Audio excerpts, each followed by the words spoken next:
In front of them was a collapsed marketplace, or what little remained of it. Once it must have been a bustling square filled with vendors, shouting traders, and laughing children, but now it was nothing more than a graveyard of shattered stalls and overturned wagons half buried in ichor. To make things even messier, there were also some odd trees with black-colored leaves. The trees jutted out unnaturally from the cracked cobblestones, their roots splitting the stone like brittle parchment. Their bark was a sickly gray, and their black leaves dripped a tar-like sap that hissed when it touched the ground. There was also something else that was odd. Damon noticed that for a while now, there were no creatures of the abyss flying at him wanting to rip him apart. This was odd considering the fact that this place usually teemed with spawn, the abyss vomiting out wave after wave without pause. For there to be silence here, for the fog to hang still, something had claimed this ground, not one of the frenzied battle-thirsty minions, but something stronger. Damon slowed his pace, crimson eyes narrowing as he scanned the ruined marketplace. He glanced at Majika, who stood trembling, sweat beading his brow, as though the trees themselves were staring back. "So this is where they're hiding?" Damon asked. "Or did you lead me right into some kind of trap?" Majika immediately started shaking. No, please believe me. Don't kill me again. I swear on my grandmother. This is where everyone is hiding. At least when I was there with them, this is where they were. Please, don't kill me again." Damon's crimson gaze lingered on the mage, unblinking, like a predator weighing whether to snap its prey's neck now or later. The man's panic reeked of sincerity, though Damon had long since trusted words at face value. Still, the fear rolling off Majika was almost pathetic, too desperate, too broken to be anything but true.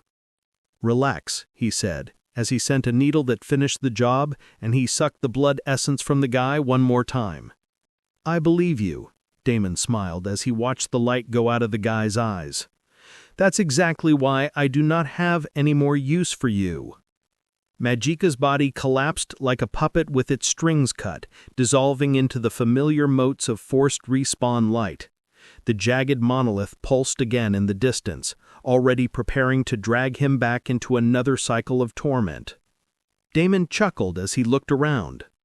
"See you in 5 minutes, sunshine." He only barely finished his meal when all of a sudden a growl sounded somewhere in the distance. The next moment it sounded a lot closer to him and rattled through the broken market like a thunderclap. Damon straightened slowly. Something was coming for him, and it was fast. For a moment, everything was silent, and then it happened. A loud, enraged roar blared and shook the entire plaza, rattling the shattered wagons and sending flakes of ichor dripping from the black-leaved trees. Before Damon could see what it was, a roar of black fire came at him. A tidal wave of black fire surged from the fog, devouring everything in its path. The cobblestones hissed and melted into tar. The warped wagons dissolved like paper, and the strange black-leaved trees shriveled into ash, their tar sap exploding into hissing steam. Damon's crimson eyes flashed as he instantly threw up a blood barrier, black blood flaring around him like a cocoon. The impact hit like a meteor. His shield cracked, heat and abyssal essence bleeding through, burning at his skin even through his defenses.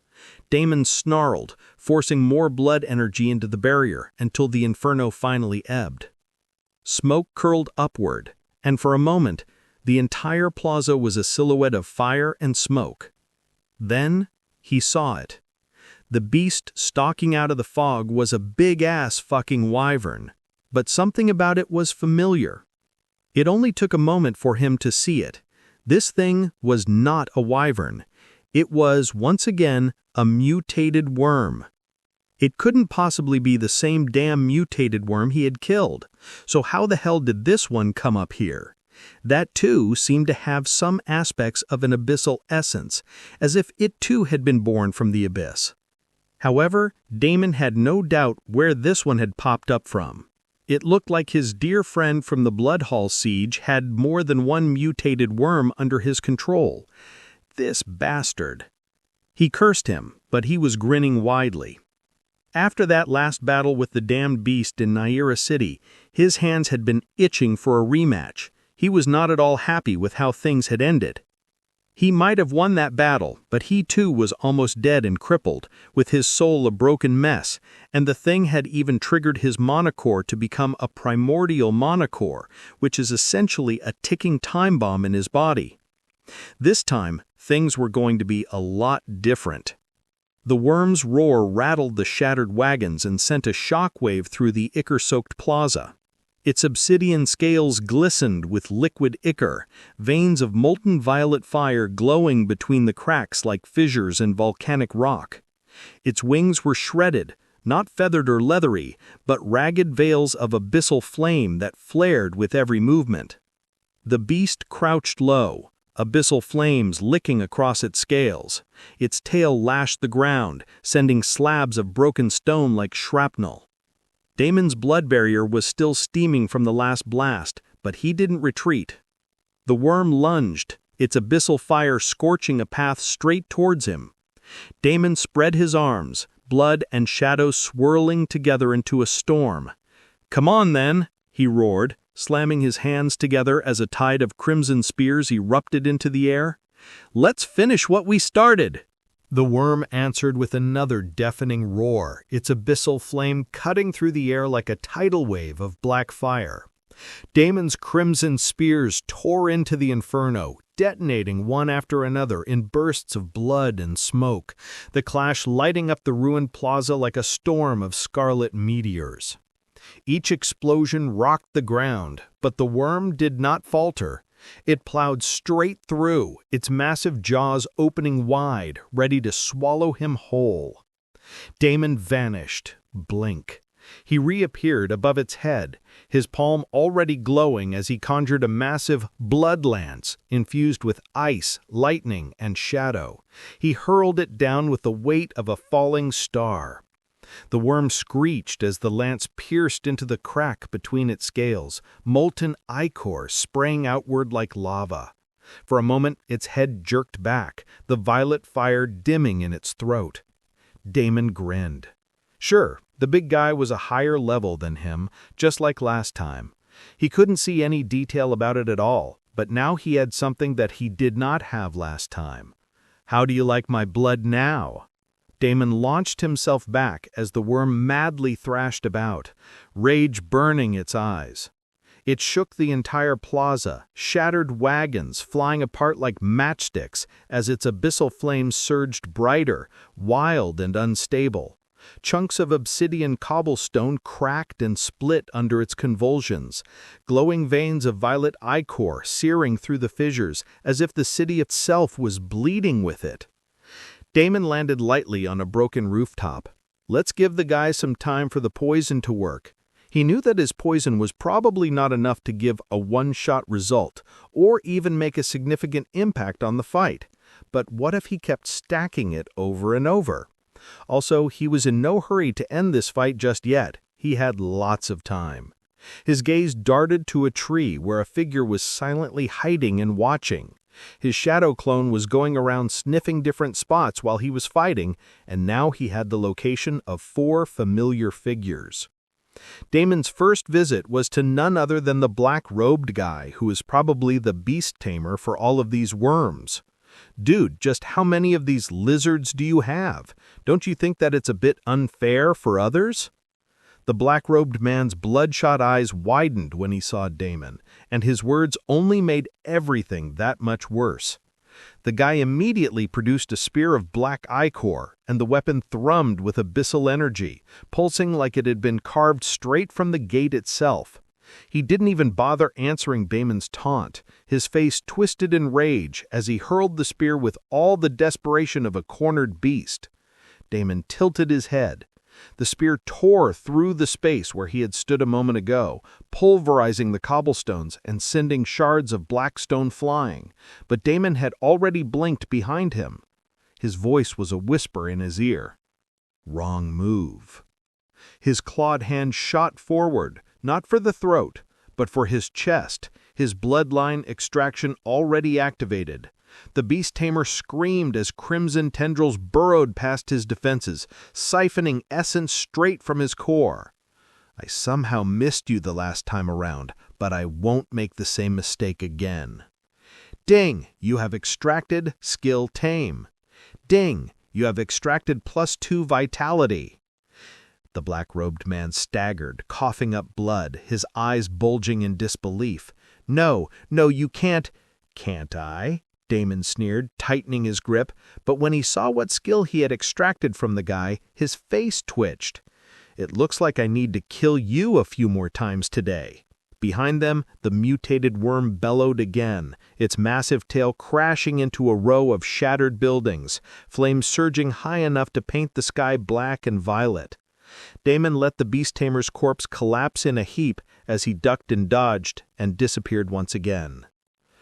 Damon appeared behind his second target, which was none other than RX, but the man in front of him was nothing like the person he had known before. He was shaking and trembling without a hold on anything. Tch! Damon clicked his tongue. The abyss had already done him pretty good. He didn't even know if this guy was ever going to recover from a blow like this. His eyes were completely hollow, and he did not even recognize Damon. Damon let out a sigh and killed him.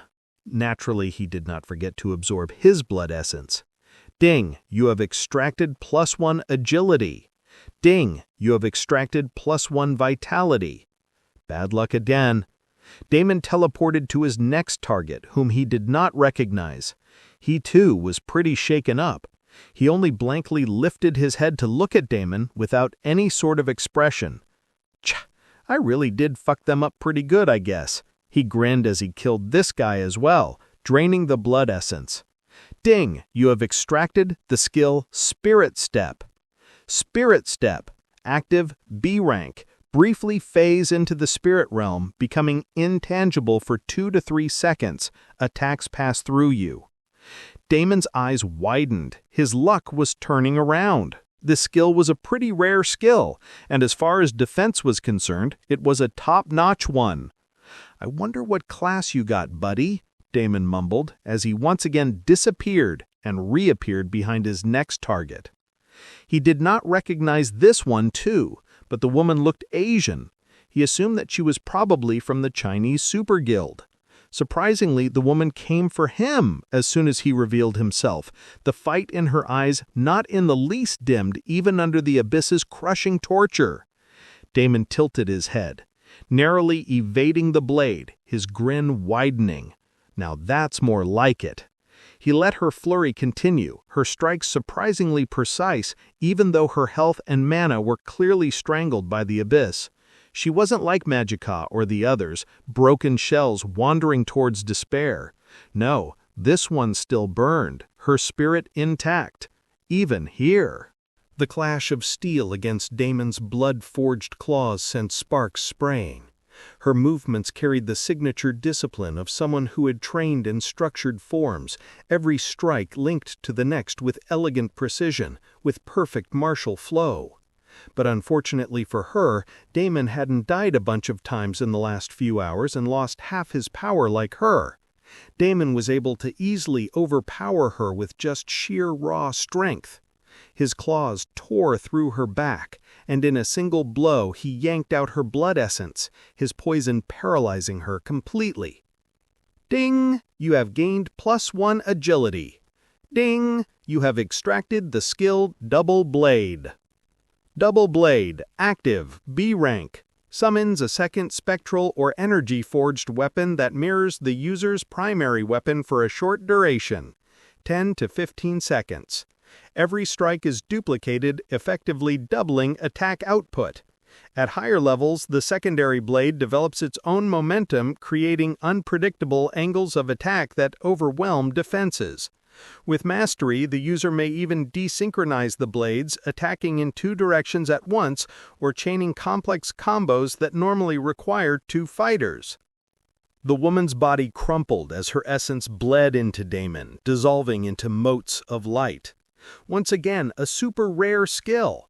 I am on a roll today. Damon did not have a lot of time to celebrate his success as the worm was on his ass yet again. Damon started playing the dance of blinking in and out while narrowly dodging the black flames that were pretty much everywhere now. Even though his mana supply was huge, there was no way he could keep up with this game of running and catching. But the question was, where were the rest of the team? There should have been a lot of people in Laterra when shit had hit the fan. The NPCs should be permanently gone at this point. NPCs typically do not respawn unless they were part of some special quest. But there should definitely be a lot more players than this meager handful he had managed to loot from. Where were the rest of them? Even if Aiden only wanted to do this whole thing with very less eyes on him, there still should be some more. That thought nagged at him as he blinked onto another rooftop, the worm's abyssal flames reducing the street below to a molten river. His crimson eyes narrowed, scanning the ruined marketplace through the smoke and ichor-soaked fog. He'd cut down at least a dozen already, bled them for essence, stolen their skills, but this was Laterra, a city that had once been packed shoulder to shoulder with players. Even after the abyss had devoured it, even after the gate had opened, there should have been more. And yet, there was nothing, just scattered rats hiding in corners. What was he missing? Damon's jaw clenched as he blinked away from another wave of black fire, his mind racing even while his claws dug into the worm's neck again. He sent in another boatload of poison into the damned beast, and then disappeared. The next time he reappeared, it was closer to the respawn point. He did not want to miss the birds he had in his hand for the unknown birds in the bush, so he decided to farm these guys for a while, at least until he took care of the worm first, or the cooldown time for respawning becomes so insane that he simply could not afford to waste time farming. This would only happen after the 10th consecutive kill, so he would still have plenty of chances to farm these top-ranking players' blood essence and rare skills. The worm, meanwhile, was livid with anger. It could now feel the sting of the poison in its flesh and thrashed around in mad rage. Damon playing, running, and catching with it was also adding fuel to its fury. "I've heard that abyssal monsters have anger issues.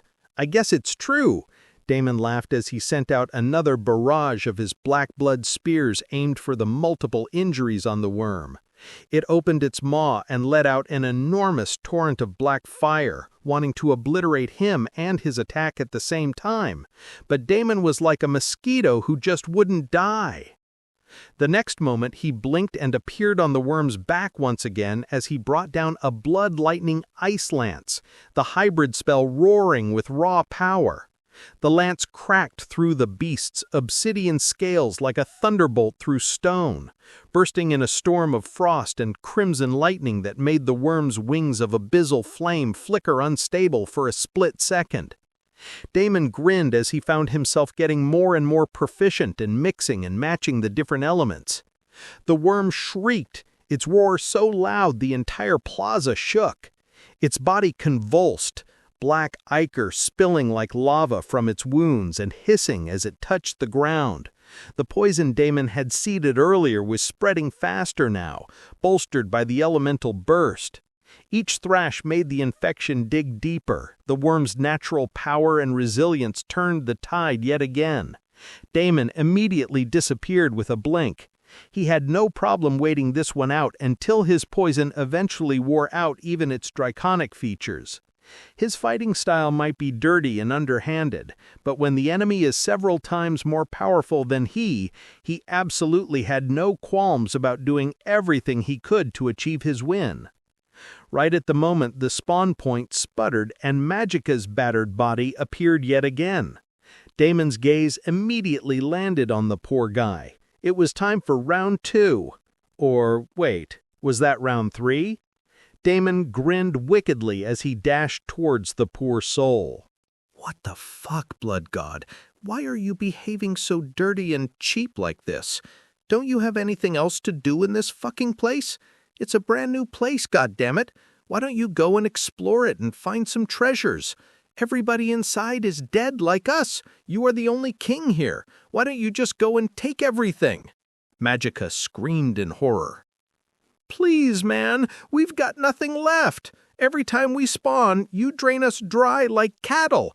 You don't need us anymore. Just leave us the fuck alone," another one shouted. "This isn't even PvP anymore. You're spawn camping like some goddamn troll. We don't have any drops. Our levels have already been squished beyond recovery. So what the fuck are you doing this for? You think trampling on us like this makes you strong? All you're proving is that you're a fucking asshole. Bastard! Just stop it. Who does spawn camping like this anymore? Please, please, please, stop. What is the point of all of this? Just fucking let us go.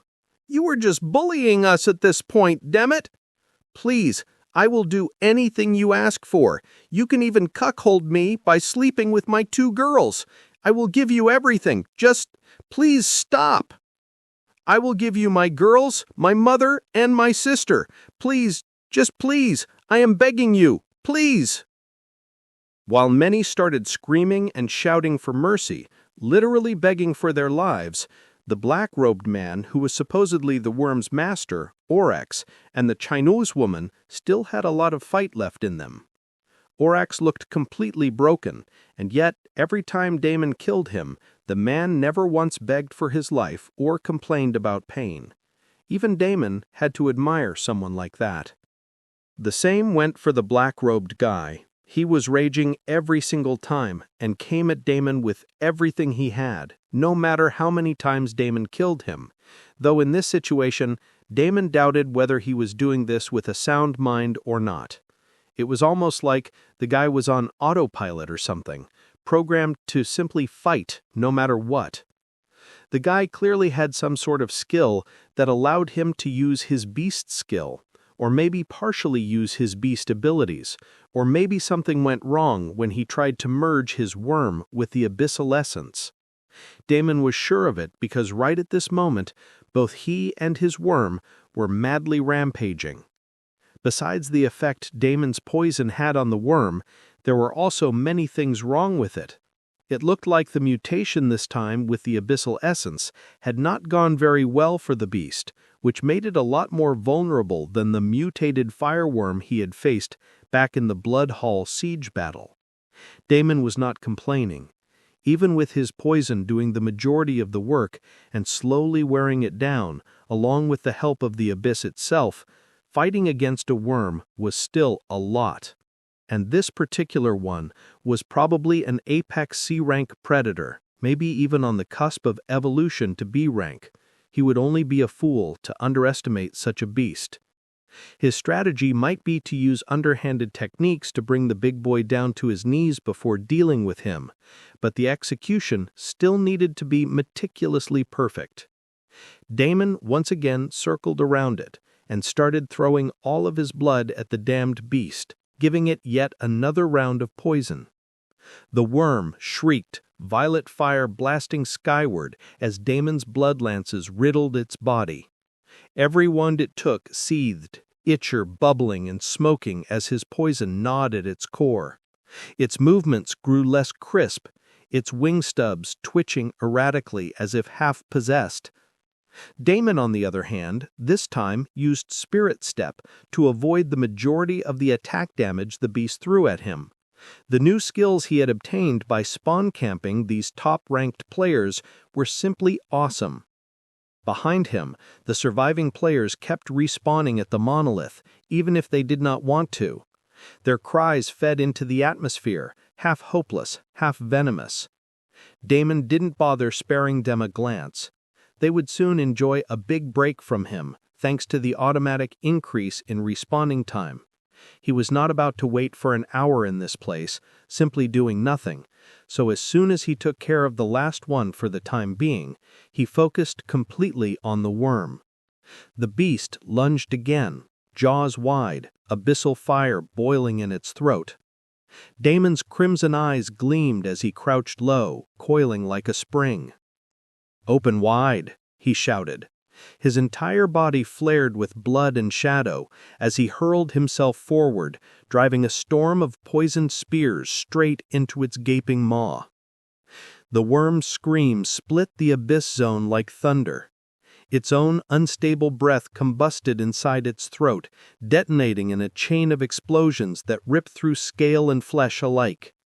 The blast tore chunks of abyssal flesh free, ichor raining down in steaming torrents. The poison in his blood drilled into his body deeper and deeper. By now, every nook and corner of its body had already been seeped with his poison. The beast fell to its knees, blood streaming from its eyes, but still it raged, still it tried to fight, even as Damon's poison finally chewed deep into its very core.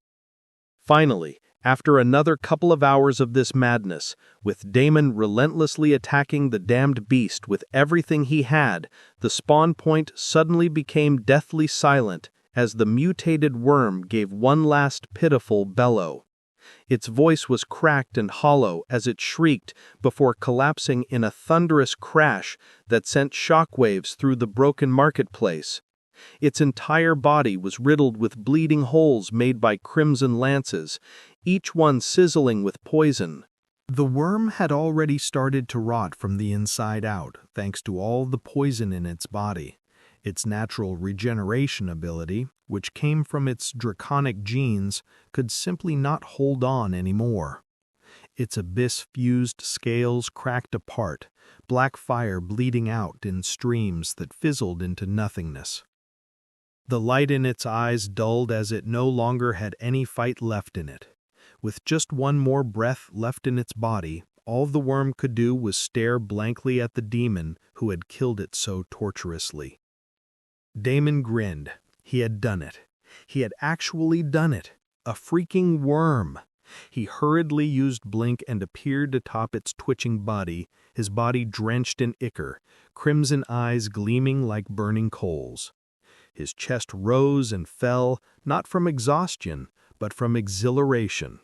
He was going to absorb yet another draconic beast's blood. This was a rare chance that he was not going to get often. Before the beast bit the dust, he started greedily sucking in all of the blood essence that he could muster. The process was nowhere near as painful this time, and his body, which housed the primordial manicore, was more than capable of handling it this time around. Maybe because there was a foundation already, and his body was now tempered with poison in addition, it was greedily sucking in all the blood essence it could. It was greedily swallowing the worm's essence and forcing it through his veins. His blood boiled, his flesh hardened, and his aura flared until he was stuffed with more and more essence than he could handle. He was brimming with so much energy that he felt as if he was about to burst and explode into pieces. It was his gut feeling, and he did not plan to ignore it. He immediately summoned his shadow and sent it further into the abyss zone to pick up more fights. Not that he needed to do it. Without the worm, the abyssal ichor once again started bubbling and more abyssal spawn started appearing in all directions. The fight had caused such a huge commotion that these were not the only ones who paid attention. Damon could already spot abyssal fangs, abyssal imps, abyssal hounds, and even a few abyssal knights crawling out from nooks and corners of the world. Every single one of them wanted a bite of the worm's flesh, and his own, no doubt. It was time to let loose some more. The broken marketplace became a battlefield once more. Abyssal fangs streaked forward like living darts, jaws snapping, while imps screeched above, spitting searing bolts of violet flame. The hounds prowled in packs, shadows trailing from their claws, and behind them the knights advanced in dreadful silence, their obsidian blades humming with corrupted energy. The air itself trembled, heavy with killing intent. Damon exhaled slowly, the pressure within him screaming to be released. He sucked in another big breath, and the next moment 100 blood spears materialized around him. His primordial manicore, along with the thick and rich blood essence from the worm, was filling him with infinite energy, and he let it all erupt at once. The blood spears spun into a vortex around him, their edges vibrating with lethal intent. With a flick of his wrist, the storm broke outward. Spears rained down like crimson meteors, ripping through the abyssal fangs mid-dash, pinning them to the shattered cobblestones before they could even yelp. Above, imps screeched as the barrage shredded their wings, violet fire sputtering into harmless sparks as their bodies were skewered mid-air. The ground shook as abyssal hounds lunged through the carnage, shadows snapping at Damon's heels. When the hounds closed in, Damon surged forward, dealing with them personally. He simply used hand-to-hand combat to tear them apart with his claws. More and more blood essence seeped into his body, and the fighting only stabilized his bloodline assimilation process. There was so much excess of everything, and the egg was also happily eating to its heart's content. Finally, the abyssal knights arrived. Their obsidian swords cleaved through the lingering spears, but Damon was far from being spent. Energy roared inside him like a furnace, begging to be used. He conjured his crimson fire lance and dashed forward to fight with the knight's unit. At the same time, he conjured a dozen more thick lances which screamed forward towards their targets. The clash lit up the abyss zone in a storm of red and black. The brutal melee fight continued on for a while until new abyss monsters no longer dared to show up in the area. Damon's aura finally stabilized as he dealt with the last of the abyss monsters that had popped up. His body, pushed to its limits again and again in this fight, finally finished absorbing all the essence in the vicinity, including the last of the worm's essence. The beast finally dropped dead, the last of its light fading away. Ding! You have extracted Abyssal Essence Resistance +10. Ding! You have gained Abyssal Essence Affinity +10. Ding! You have extracted the skill Worm's Fire Breath. Ding! You have slain Abyss-infused mutated worm. Ding! You have gained experience points. Ding! You have leveled up. Ding! You have leveled up. Ding! You have leveled up. Ding! You have leveled up. Ding! You have leveled up. Ding! You have extracted Abyssal Essence Resistance +1. Ding! You have extracted Abyssal Essence Affinity +1. Ding! You have slain Abyss Fang. Ding! You have gained experience points. Damon closed his eyes and shut down his system interface. A long list of notifications continued to chime in the silent mode. He simply sat cross-legged amidst the wreckage, calm in posture, but burning like a furnace inside. His body was no longer trembling from excess energy. Instead, it drank the abyssal essence with frightening efficiency, pulling it into every vein, every tendon, every bone. Each cycle of absorption hammered Damon's frame, tearing it down only to rebuild it stronger, denser, and sharper. It looked like absorbing the abyssal essence was in itself a type of forging for his body. A thick stream of abyssal essence steadily flowed into him, while another smaller stream steadily flowed into the egg. At the same time, he could feel his body exploding in strength, his stats gaining another huge leap thanks to all the abyssal monsters he had farmed. When Damon finally opened his eyes, he saw a few notifications staring at him. Ding! You have reached level 100. Ding! You have obtained the achievement First to Break the Shackles. First to break the shackles. Your body is now able to assimilate more attribute points before reaching the threshold. You can gain 5% extra attribute points for your level. Ding! Do you wish to announce your achievement to the world and collect more rewards? Yes? No? Damon gaped in shock.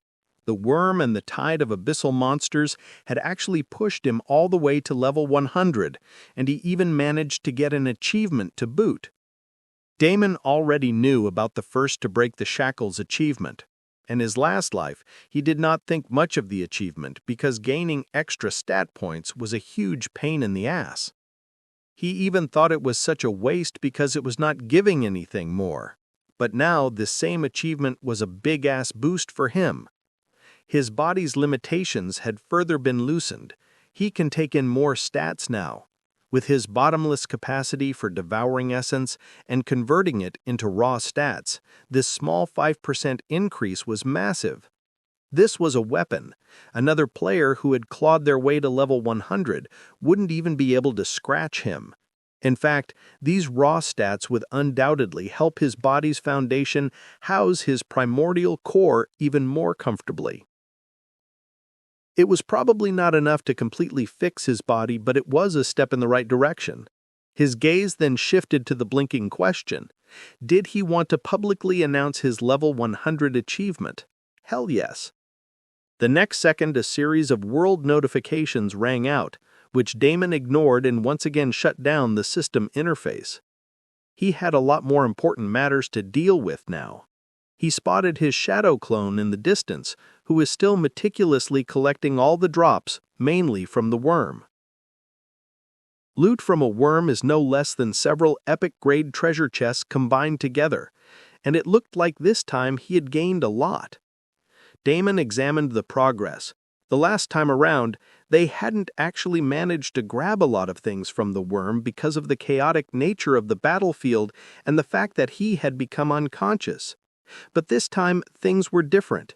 Damon had taken his sweet time to absorb the blood essence from the worm, so much so that his clone had plenty of time to do the legwork on extracting some materials from the worm's corpse.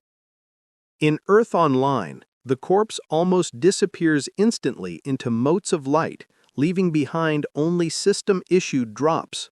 One way to circumvent it is to keep the beast from dying completely and carefully strip away as much as possible. It was very cruel and definitely not something for the light-hearted. However, many players did not care about those things. Items meant money, and money was required for livelihood. Leaving behind a couple of dollars to be kind to monsters was not something many did, and his clone had no qualms about being as ruthless as it needed to be. It had already taken out the beast core, most of the beast scales, and even some of the beast meat and beast bones while Damon had been absorbing the essence.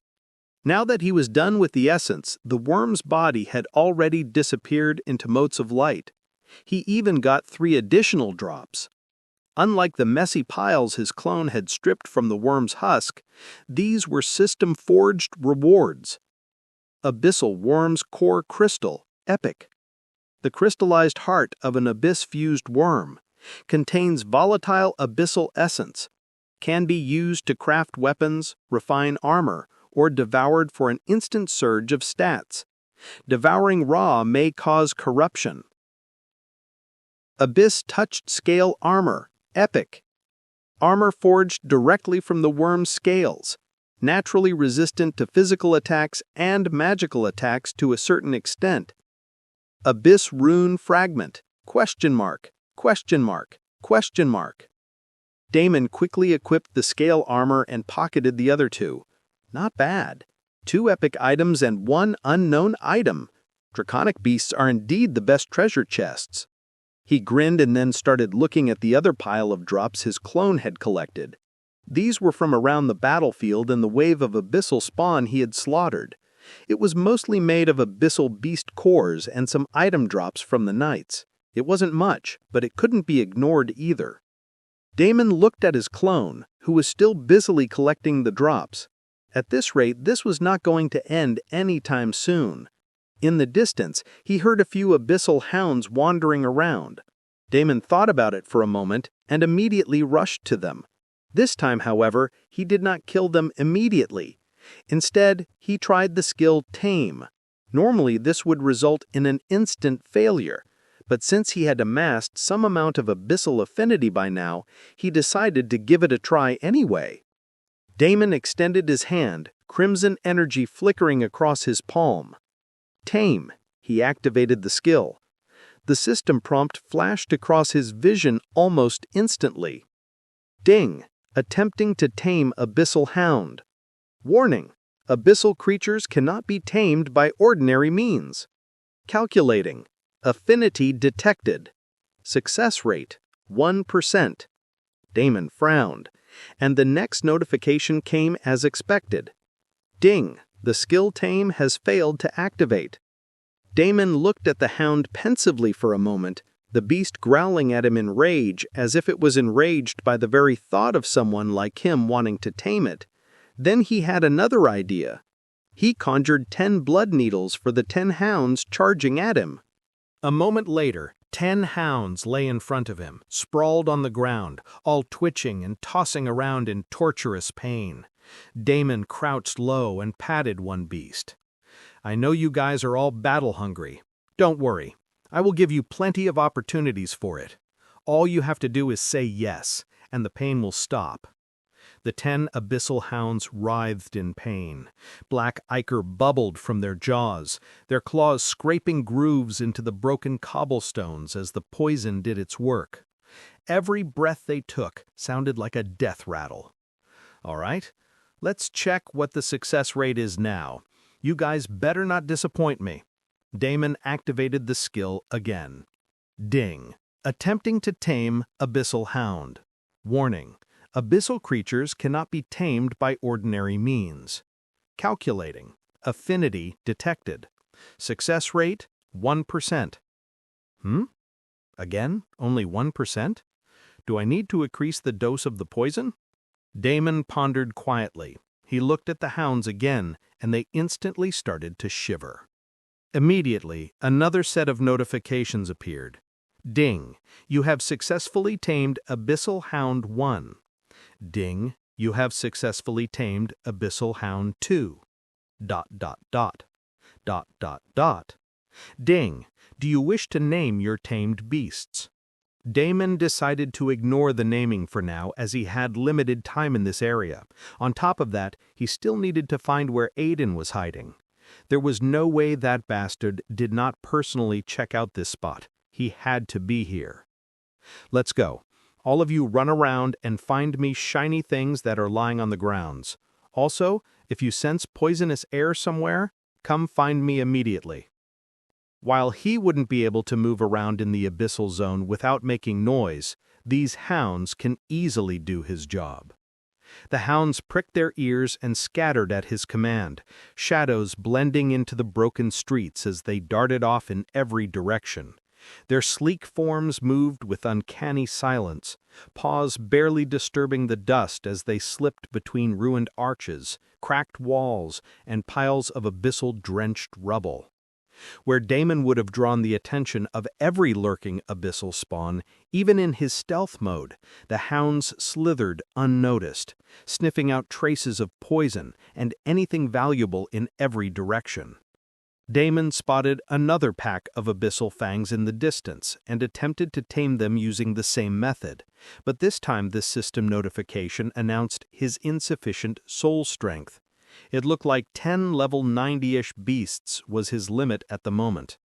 Maybe he could have tamed more if he had tamed weaker beasts, or maybe if he had more Beastmaster skills in his arsenal. It was something to think about later. For now, all he could do was work with what he had.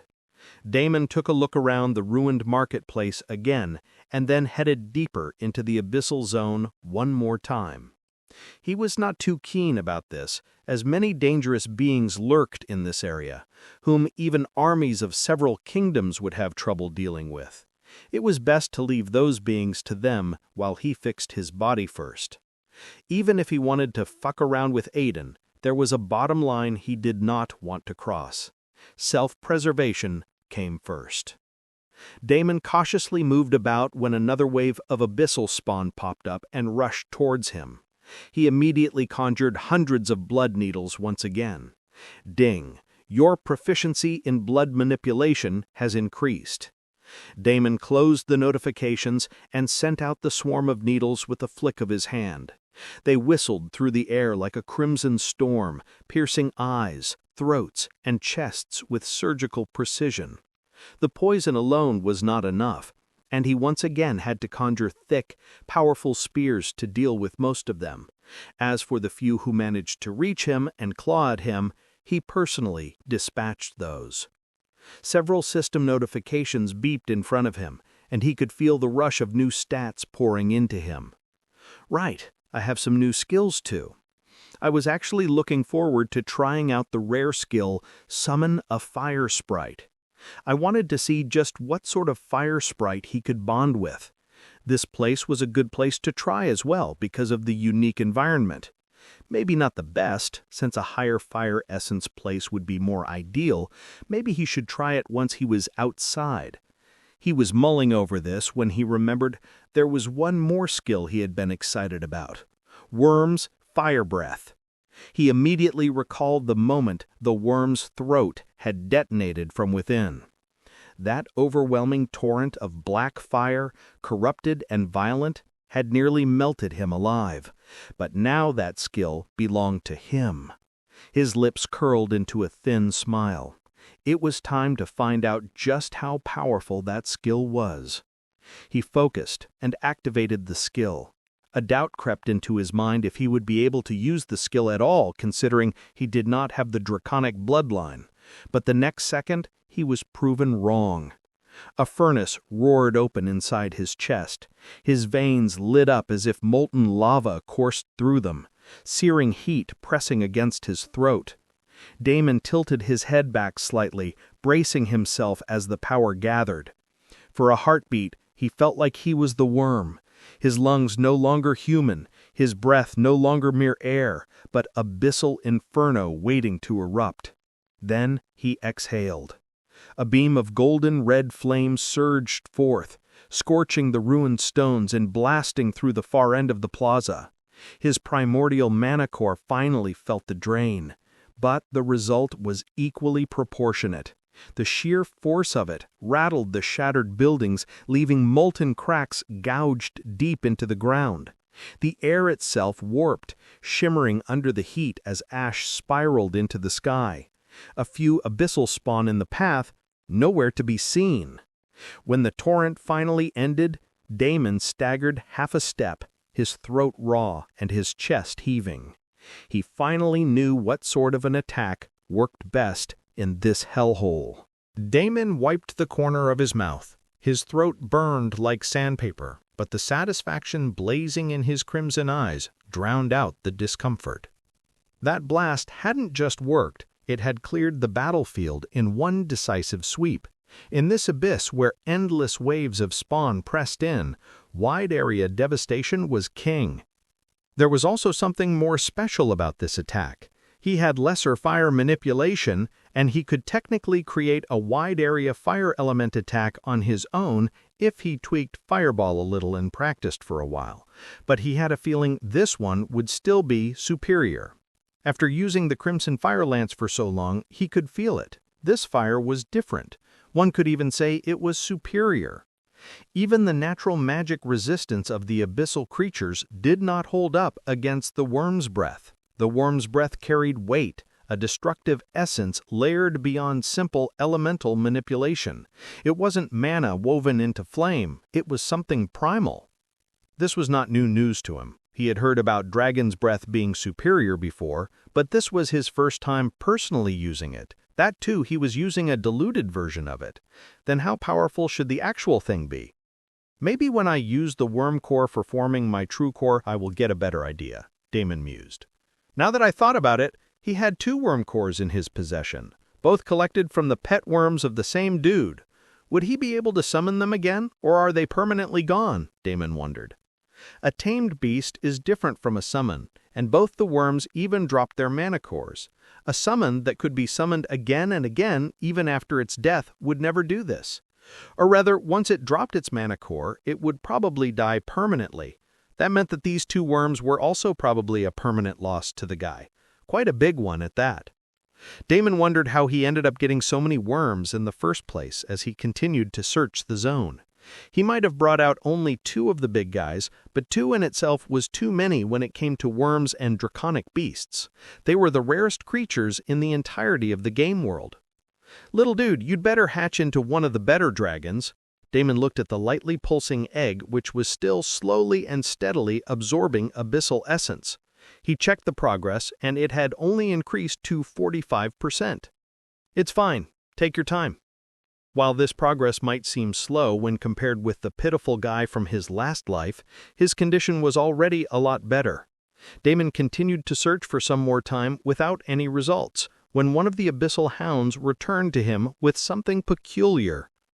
The hound padded out of the shadows, its black-furred body slick with ichor.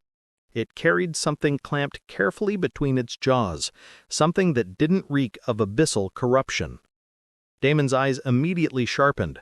The hound dropped the object at his feet with a low growl, tail stiff and ears pinned. Damon crouched down, his claws brushing aside the ichor. What lay there wasn't a monster core or a random trinket. It looked like a token of some sort. Damon's eyes widened as he instantly saw it. The legendary orangish golden glow. The token was of legendary rank? It was unbelievable. The token shimmered faintly in Damon's palm, its surface etched with scales that seemed to shift and ripple under the faint light. The orangish golden glow pulsed in rhythm, exuding an oppressive majesty unlike any treasure he had touched before. Ding ding ding! You have obtained a pass to the Dragon's Paradise World number 158. Description: Dragon's Paradise is a sealed realm where draconic lineages thrive. Few mortals ever set foot within, and fewer still return alive. Access is limited to those holding a valid pass. Damon's lips parted in surprise, then curved into a sharp grin. He clinched the token, feeling the thrum of power run through his veins. He now understood how that black-robed bastard had managed to get his hands on so many freaking worms. With access to such a realm, even he could get his hands on worm eggs and such. This had to be it. He was sure of it. It was too much of a coincidence not to be true. Here he was hoping to get his secret technique, and he had actually managed to snatch the golden goose right from under his nose. As Damon was staring at the token, suddenly he once again felt a presence sweep over him. It sent chills down his spine. He immediately tucked the token into his storage space and looked around him, melding back into stealth mode. He had wandered in this area for far too long. Maybe it was time to get the hell out of here while he was still on the winning side. He first opened his system interface and messaged the group to move out. He then was about to dismiss his minions and move out as well when suddenly one of his hounds communicated with him through imagery. Damon's eyes widened in shock as he caught a glimpse of what looked like a ruined palace. Several corpses were scattered around, players and NPCs from what he could see. At the center of it all was a throne, and a figure was sitting on the throne. He couldn't exactly get a good picture of who it was, but even as the memories of the hound flashed in his mind, all of a sudden, a pair of black eyes without pupils stared straight at him. Damon felt his entire body go stiff. He had a distinct feeling that the eyes were not staring at the hound, rather him. He instantly made the decision to get the hell out of there. He no longer hesitated and did not even waste time dismissing his hounds. In situations like that, even that split second could help. He blinked out of his spot and started rushing towards the exit. The abyss howled around him as Damon shot through the shattered ruins, shadows trailing in his wake. His instincts screamed at him to move faster, every step echoing with the pressure of those eyes boring into him. His body flickered in and out of existence, each blink tearing him farther and farther. Every teleport carried him closer to the faint glow of the ruined city gates in the distance. Safety was there, just a little further. Then he heard it. A soft sound, lilting and amused, like silver bells ringing in a graveyard. A giggle. A young woman's laughter, delicate and melodic, yet gripping with something vile that made his skin crawl. "You cannot run away from me that easily," the voice sang out, echoing from every direction at once. Damon's scalp went numb. His body wanted to freeze, but he forced his muscles to keep moving, to keep blinking. Faster, faster. The laughter followed, louder now, brushing against his ears as though the speaker were leaning over his shoulder. "Come back here, little brat. Your blood smells delicious. Let me have some of that." "Fuck no," Damon hissed through gritted teeth, sweat dripping down his temple. He pushed his core harder, Blink ripping him forward again and again. The ruined gates were almost there. Just a few more jumps and he'd be out of this cursed place. And then, the world itself turned against him. A black ball of energy blossomed in front of him, swirling into a vortex of shadows. The air warped around it, sucking in the light, pulling even his mana streams into its hungry spiral. The woman's voice rang out again, this time with a cruel laugh. "I said, you cannot run from me." Damon's face twisted as he immediately tried to veer off, blinking sideways, then backward, but nothing happened. The skill didn't trigger. His body remained locked in place. Cold realization struck him. Blink had stopped working. "There we go," the voice purred, close and triumphant. "The space here is solid, and you cannot bend it. Now, how are you going to run from me?" Damon's crimson eyes darted across the ruins. He wouldn't stop. He couldn't. If space was locked, then there was still shadow. He sank into shadow meld, his body vanishing as his aura collapsed into nothing. For a heartbeat he was gone, sliding through the cracks of the ruins, invisible, intangible, safe. Or so he thought. A cold hand burst from the shadows themselves, fingers long and slender, nails biting into his collarbone. Damon's eyes widened a split second before he was ripped out of the darkness like a rag doll. The world spun. He slammed into the ground, skidding across jagged stone further into the abyssal zone, his ribs rattling with the impact. A coughing spray of blood stained his lips as he dragged himself up, claws digging into the broken plaza to stop his slide. The melodious laughter returned, filling the air, wrapping around his throat like a noose. "Oh, little brat, did you really think you could hide from me in the shadows? How adorable!" Damon's gaze snapped upward and froze. A figure was stepping out of the swirling vortex. A young woman, her beauty sharp enough to wound, her smile bright and mocking. Midnight hair spilled down her shoulders like living darkness, and her eyes black, pupilless voids, glowed faintly as they fixed on him.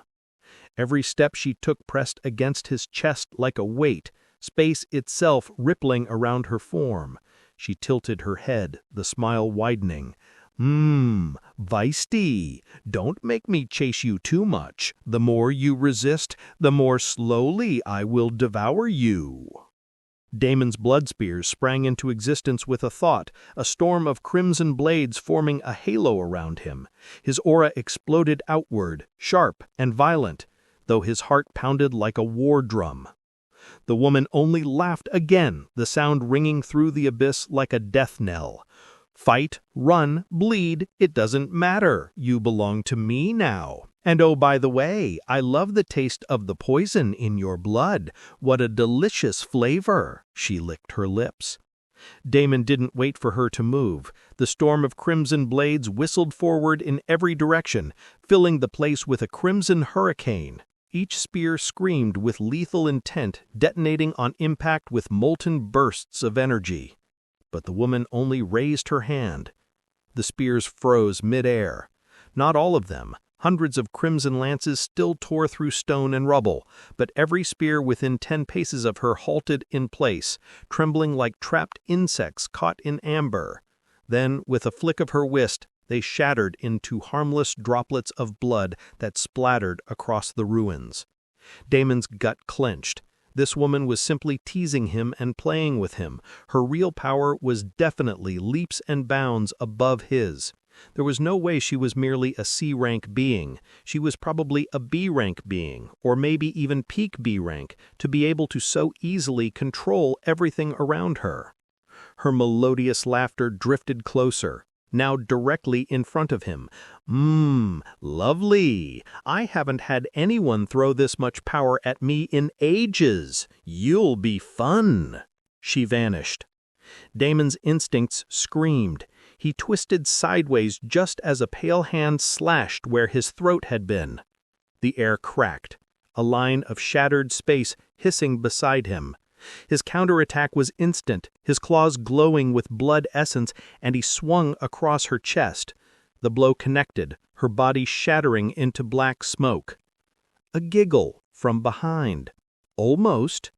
Damon spun. Her void black eyes glimmered with hunger as she walked casually towards him, as though he hadn't been struck. Rage and fear burned together in his chest. He was simply outmatched, and there was nothing he could do about it. The woman had him completely in her grasp, and she could do whatever she wanted with him. Fuck it! He was not done fighting. His monocore roared as he drew on everything. "Burn!" Damon growled, opening his mouth. The world lit up. A torrent of golden-red flame erupted from his lungs, the worm's breath roaring forth like the wrath of a dying sun. It swallowed the ruins in a cone of annihilation, devouring everything in its path. The air ignited, molten cracks tearing across the ground. The woman's laughter finally stopped. When the fire died down, Damon staggered, blood dripping from the corner of his mouth. His throat was raw, his mana drained by the overwhelming release. Everything in front of him was burning. And yet a single shape still stood in the smoke, unburned, untouched. The young woman walked forward through the haze, a smirk tugging at her lips. Her hair fluttered in the heat, her eyes gleaming brighter than ever. "Oh," she whispered, voice trembling with something like delight. "That was exquisite." Damon's heart sank. This was it. He simply had no other trump cards left in him. Just as the woman's pale figure closed in, Damon's heart gave a jolt. A flicker of awareness pulsed through his mind. It was his shadow clone. The duplicate had reached beyond the abyssal ruins and now lingered outside the shattered city gates, staring back at him like a lifeline. The skill's duration was almost gone, the thin tether connecting them trembling on the edge of collapse. Damon's chest tightened. The shadows failed him once already. He used this method only for her to rip him straight out like he was nothing. But this time, the clone is outside. Maybe it could work. He didn't have the luxury of hesitation. A pair of slender white hands reached for his throat, their nails gleaming like razors. Damon bared his teeth and threw himself sideways, diving headlong into the nearest patch of shadow. His mind screamed as he poured every ounce of willpower into the attempt. "Take me to the clone! Outside! Now!" The darkness swallowed him whole. From behind, the woman's laughter chimed, cruel and beautiful. "Didn't we already try this before?" She giggled, her voice brushing against his ears like silk. "Shadows belong to me, little brat. You can't—" Her words cut short. The instant her hand slipped into the shadows after him, something resisted. A barrier, thin but absolute, sprang up between her and Damon. It was the barrier that separated the abyssal zone from the outside world. Damon's world spun. For a heartbeat, it felt as if his body was being torn apart and rewoven through threads of shadows. Then, with a soundless rush, he stumbled forward out of the abyssal. His vision cleared, and in front of him stretched the broken outer plains beyond the city gate ruins. Behind him, the abyssal zone writhed like a living wound. Damon staggered, staring at his own trembling hands. I switched places with my shadow clone." Confirming his thoughts, a system notification flashed in front of him. "Ding! Your skill proficiency in Umbra's lesser shadow magic has increased. Ding! You have learned a new skill. Shadow Exchange, C rank, active. Allows the user to switch positions with a shadow clone or marked shadow within range. Cannot be used if the target is destroyed." Damon blankly read the skill description, so he actually ended up doing what he wanted to do. He hadn't escaped into the shadows, he had traded places with the one he had left outside. Inside, beyond the warped veil, The young woman had finally revealed herself fully. She stood amidst the crumbling ruins, her black eyes narrowed, her smile gone. For the first time, her beauty was laced with something else, an expression Damon hadn't expected. Surprise! Father's legacy! Her lips parted in shock. But then her lips curved again, slower this time, hungrier. She lifted her hand and traced a finger across her lips as if savoring a taste. "You slipped through my fingers," she sighed, "but that only makes me want you more. Next time, little brat, there will be no escape." The shadows trembled violently, and then her presence vanished as if she had never existed. Damon exhaled a long, ragged breath, every muscle in his body trembling from the gamble he had just pulled off. That was too close. He did not linger around there any longer, just in case that woman managed to find some loophole. He immediately used his blood hall system teleportation option and returned to Nira. Only when he slumped on his throne was he finally able to relax, but it was short-lived. He could still feel the woman's prying eyes on him in every direction he turned. Even the shadow of his throne made him unsettled. What the fuck? Damon dragged his palm over his face. Thankfully, breaking the weird mental space he was in, a group of people walked into the big hall. "My lord, we have returned." Aaron instantly teleported next to Damon and stood by his side with a smile on his lips. "My lord, I am back too." Alora naturally did the same and arrived at his side, just an inch closer to him than Aaron was standing. The two of them started staring daggers at each other. The others all looked way too exhausted and could only gawk at the two women as if they were monsters. Damon laughed at the two idiots and shook his head helplessly. "Why don't you all go and rest for some time? We can meet up again after some time." Kalethorn and Riven immediately excused themselves. So did Silvara, Mira, Phoenix, Bloodwraith, and Nevin. Only Kate and Mark remained. Mark then looked around at the three women all now staring daggers at each other and decided to get the hell out of there. "Dude!" Damon called after him, but he briskly walked out of the throne hall and continued walking, pretending not to hear Damon. Now only Kate, Alora, and Aaron were left in the big hall. 2 out of the 3 women were plastered next to him, and the third one started walking towards him with a grave oppression on his face. Damon started sweating. She was definitely going to kill him today. He flinched and braced for the worst slap as she reached closer to him, but unexpectedly, there was no palm coming for him. "Huh?" Damon blinked. Kate smiled warmly. "You might be able to fool others with your goofy grin." She paused, her gaze darting to the 2 women standing on either side of him, and then she continued, "I can see right through you. You are not fine. Can you take a break for fuck's sake?" Damon froze in her embrace, his body stiff as stone. For a moment, the echoes of the abyss still clawed at his ears, the phantom sensation of slender white hands reaching out of the shadows to drag him under. But Kate's arms were real, warm, trembling faintly against his cold skin. His throat worked as if he wanted to say something, but no words came out. Instead, he let out a shaky laugh, trying to brush it off. "You're imagining things. I'm fine. I always look like this after a workout." Kate's hug tightened, her voice muffled against his chest. "Bullshit." Damon smiled. "You are right. I could use a break, maybe even a vacation. Did you guys open the portal yet?" Kate looked at the guy in disbelief. "You are impossible." She scolded him first, but then she let out a sigh and answered, Yes, the portal is open. Mark should be guarding it right about now." Damon chuckled. "Let's go then. I think I might need a change of scenery to take a proper break." Kate shook her head, though a small smile tugged at her lips despite herself. "You call storming headfirst into another death trap a break? You're ridiculous." Damon only grinned wider, though the tiredness in his eyes betrayed him. He stretched his arms lazily, as if the weight of everything he had endured could be shrugged off like an old coat. "Hey, Compared to the abyss, anything else is a vacation. Besides, his gaze flicked toward her, softer for just a second.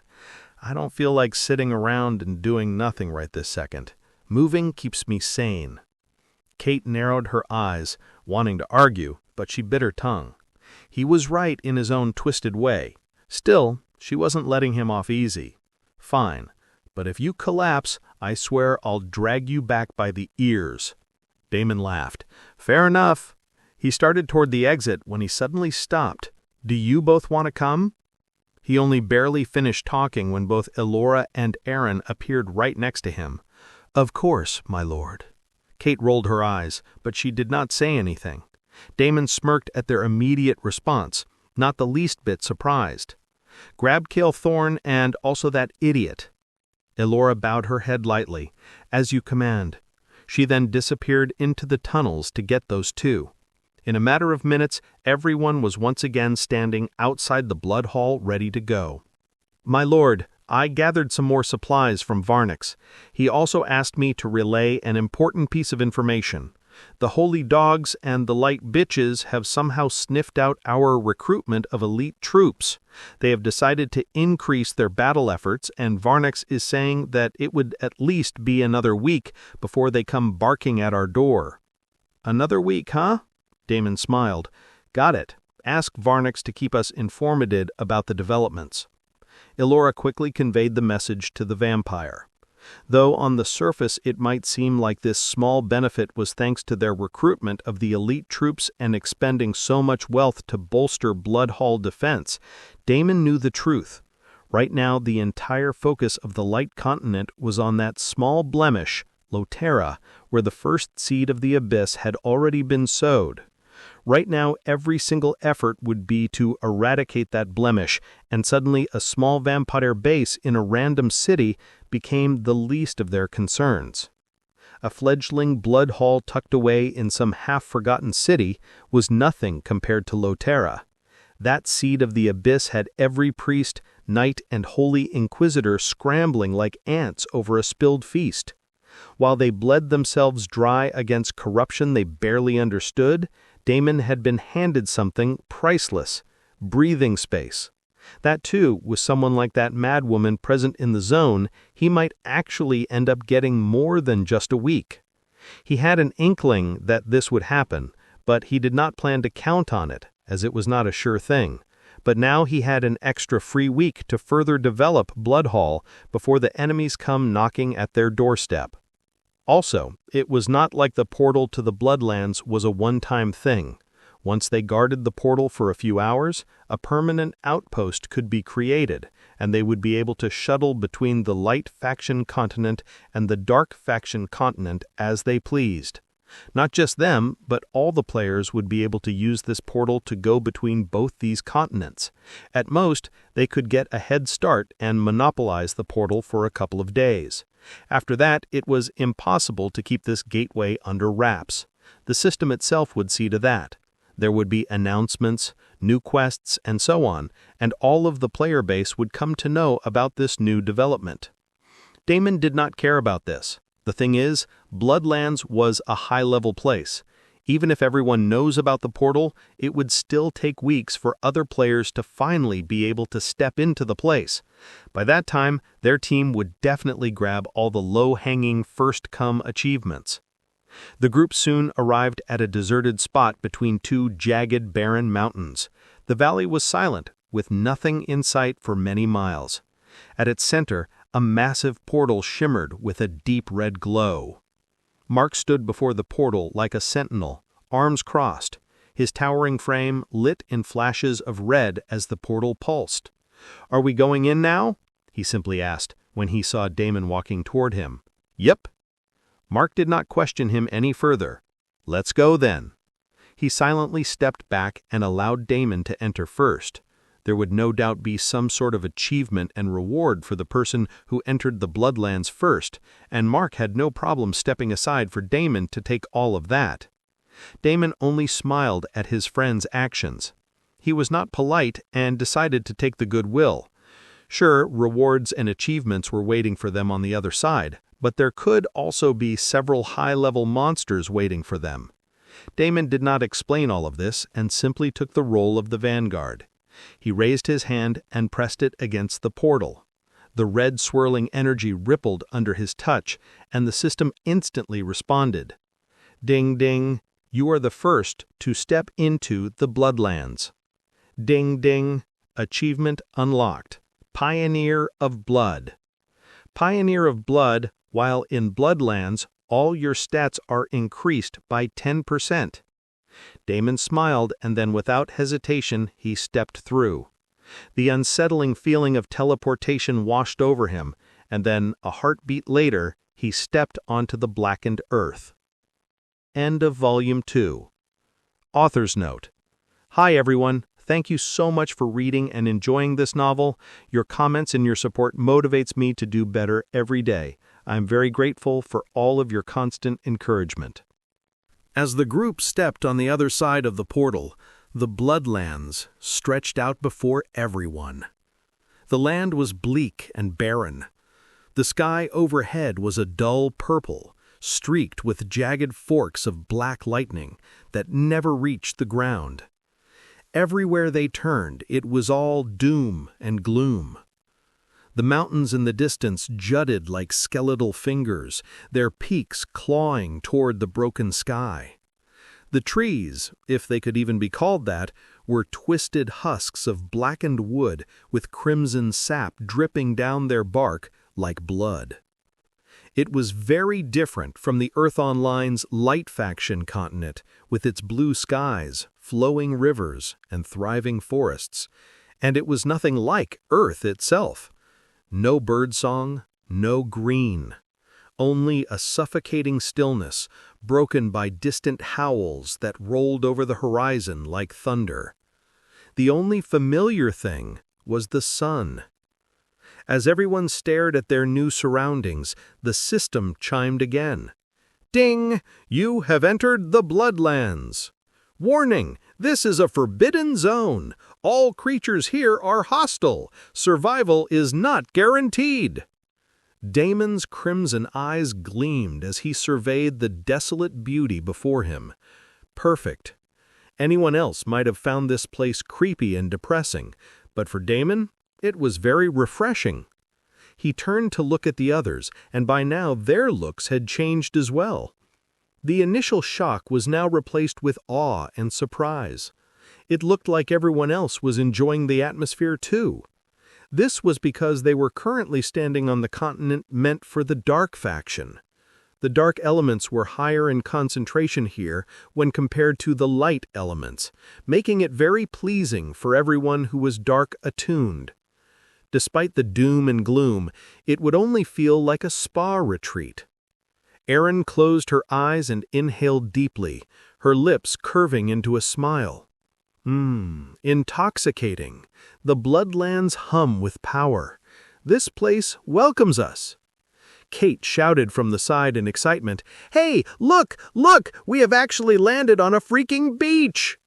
Sure enough, the cracked soil beneath their feet gave way just a few paces ahead to a shoreline of black sand stretching as far as the eye could see. Waves the color of dark wine lapped against the shore, glowing faintly in the dull purple light of the sky. Kate laughed, throwing her arms wide. "Wow, you are actually right! I didn't think this place would be so awesome!" She started running to the beach, wanting to see how different the water here was. Everything around them was new, and everyone wanted to explore it all. Only Damon did not look that excited. He smiled bitterly, with a warning. "Kate, if I were you, I wouldn't go so close to the beach." Kate blinked and turned around just in time to hear sharp clacking sounds. Crabs, dozens of them, were crawling out of the black surf as if they had sensed the presence of new prey. Their eyes glowed a hungry crimson, and their mandibles dripped with brine that hissed like acid where it struck the sand. "Ding! Demon-Bled Krabbis, level 85! Ding! Demon-Bled Krabbis, level 90! Ding! Demon-Bled Krabbis, level 93! They might be high-level monsters and crawling towards them in intimidating numbers, but they were still far from being a threat. Damon casually raised his hand and was about to activate his skill to take care of the entire lot in one fell swoop, but Kate stopped him. "You're gonna burn yourself out. Sit your ass down and let us handle the small fries for once."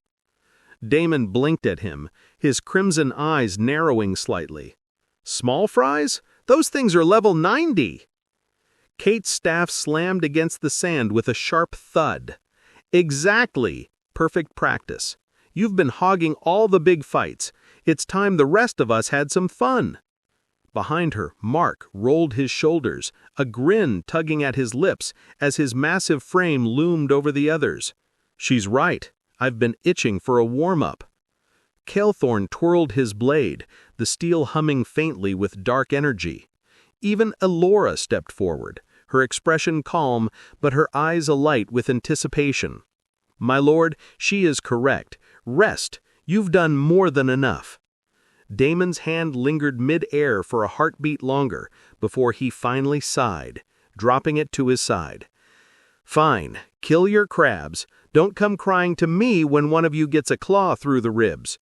Didn't you guys all come here straight from a big fight? Why am I all the one being benched?" Kate jabbed her staff at him like she was scolding a child.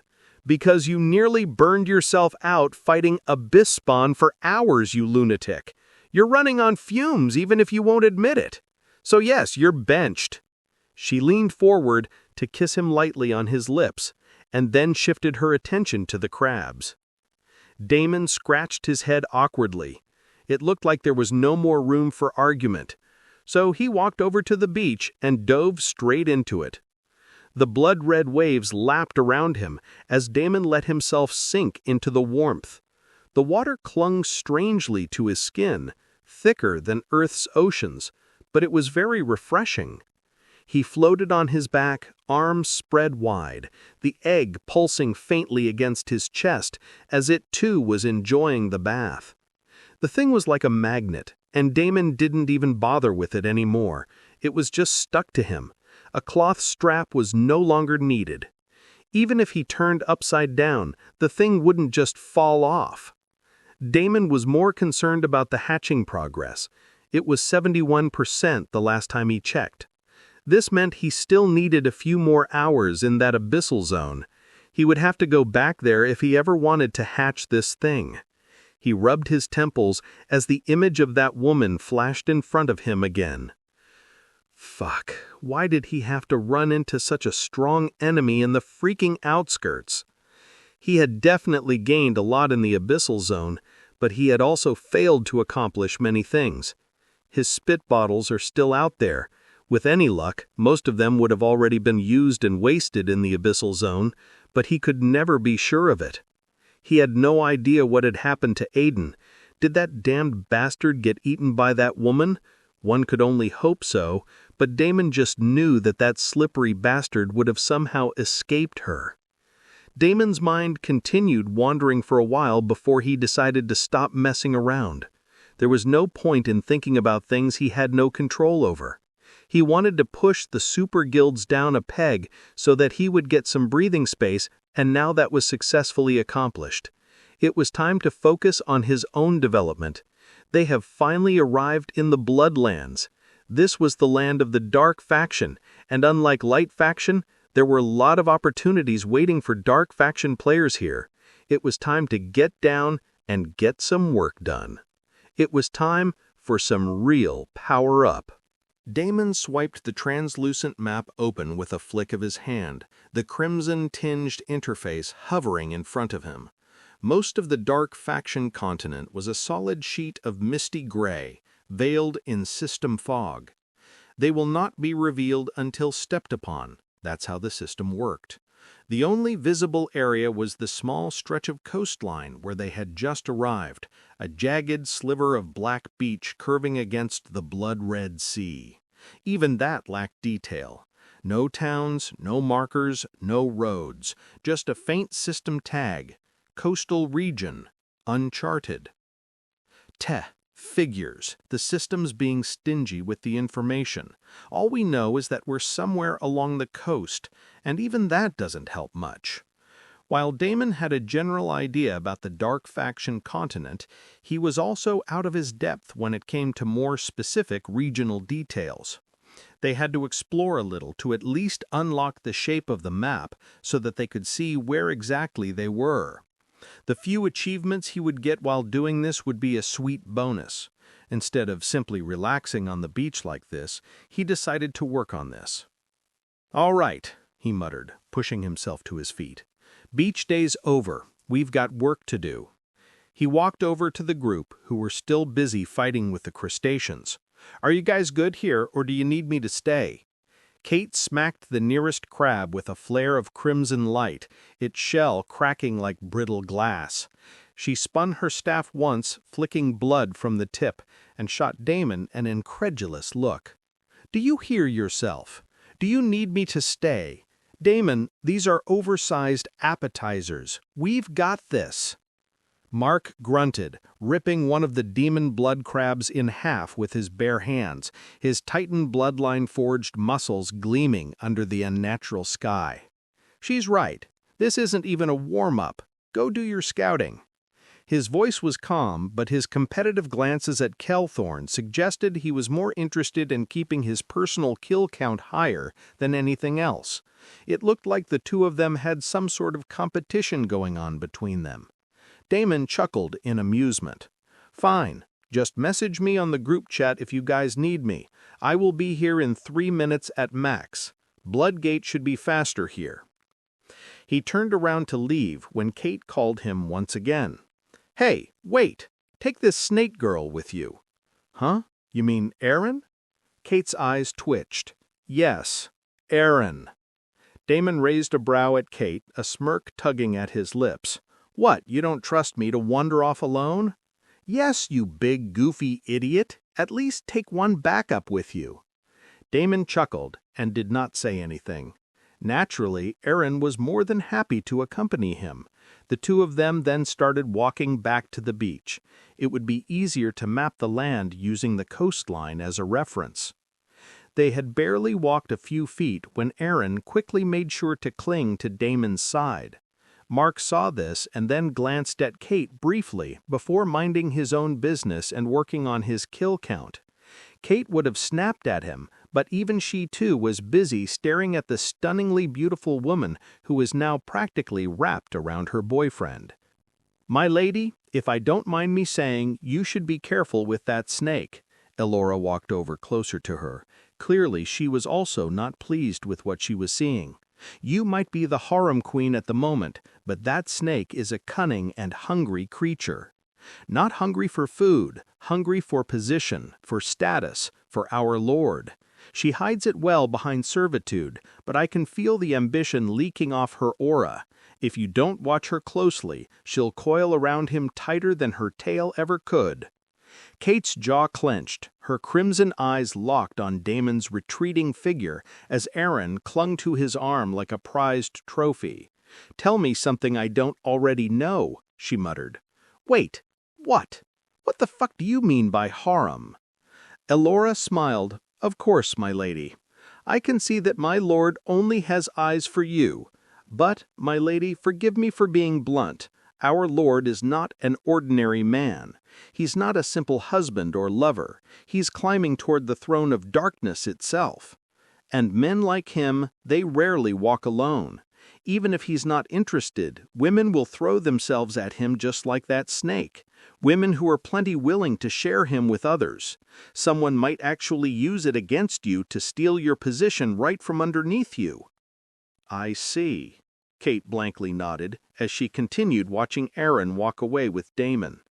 She wanted to tell off the slutty vampire witch for being a busybody, but at the same time she couldn't bring herself to ignore her words. What if Elora was right? What if she couldn't keep up? What if her place at Damon's side wasn't as unshakable as she thought? Would she have to share him with others? What if he asks her to do something like that? Was she ready to do something like that?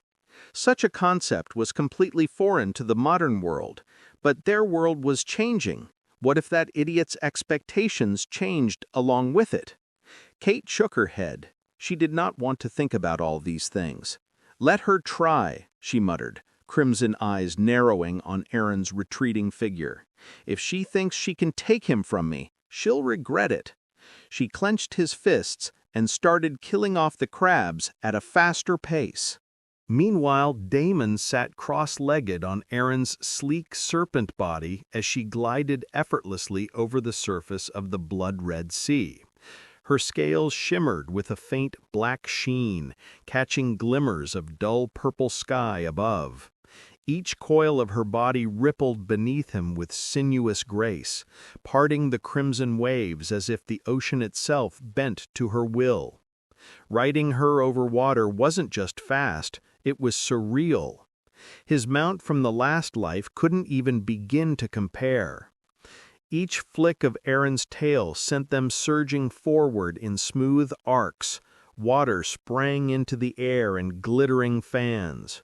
Her massive body undulated with natural rhythm, rising and falling with the swell, carrying him with ease. Damon leaned back slightly, letting the spray hit his face, his crimson eyes narrowing against the rush of salty wind. "Whew, I'll admit it. This is a hell of a ride." He grinned from ear to ear, surprised that he was enjoying this so much. "I'm glad you think so, my lord," Aaron smiled. Then suddenly, without warning, her head dipped beneath the water. A moment later, Aaron rose back up, but this time her top half was no longer that of a serpent. Her torso had shifted back into her human form, pale skin glistening with seawater, long black hair slicked back as she emerged. Her lower half remained a massive serpent mount still carrying them forward across the waves, but her upper half... Damon's eyes went wide. He gulped. Staring at him was the devilishly beautiful face and her two seductive blue-green eyes. But these two eyes were not the problem now. The problem was the soft, jiggly mounds that had suddenly popped up underneath the area where his palm had been resting for balance.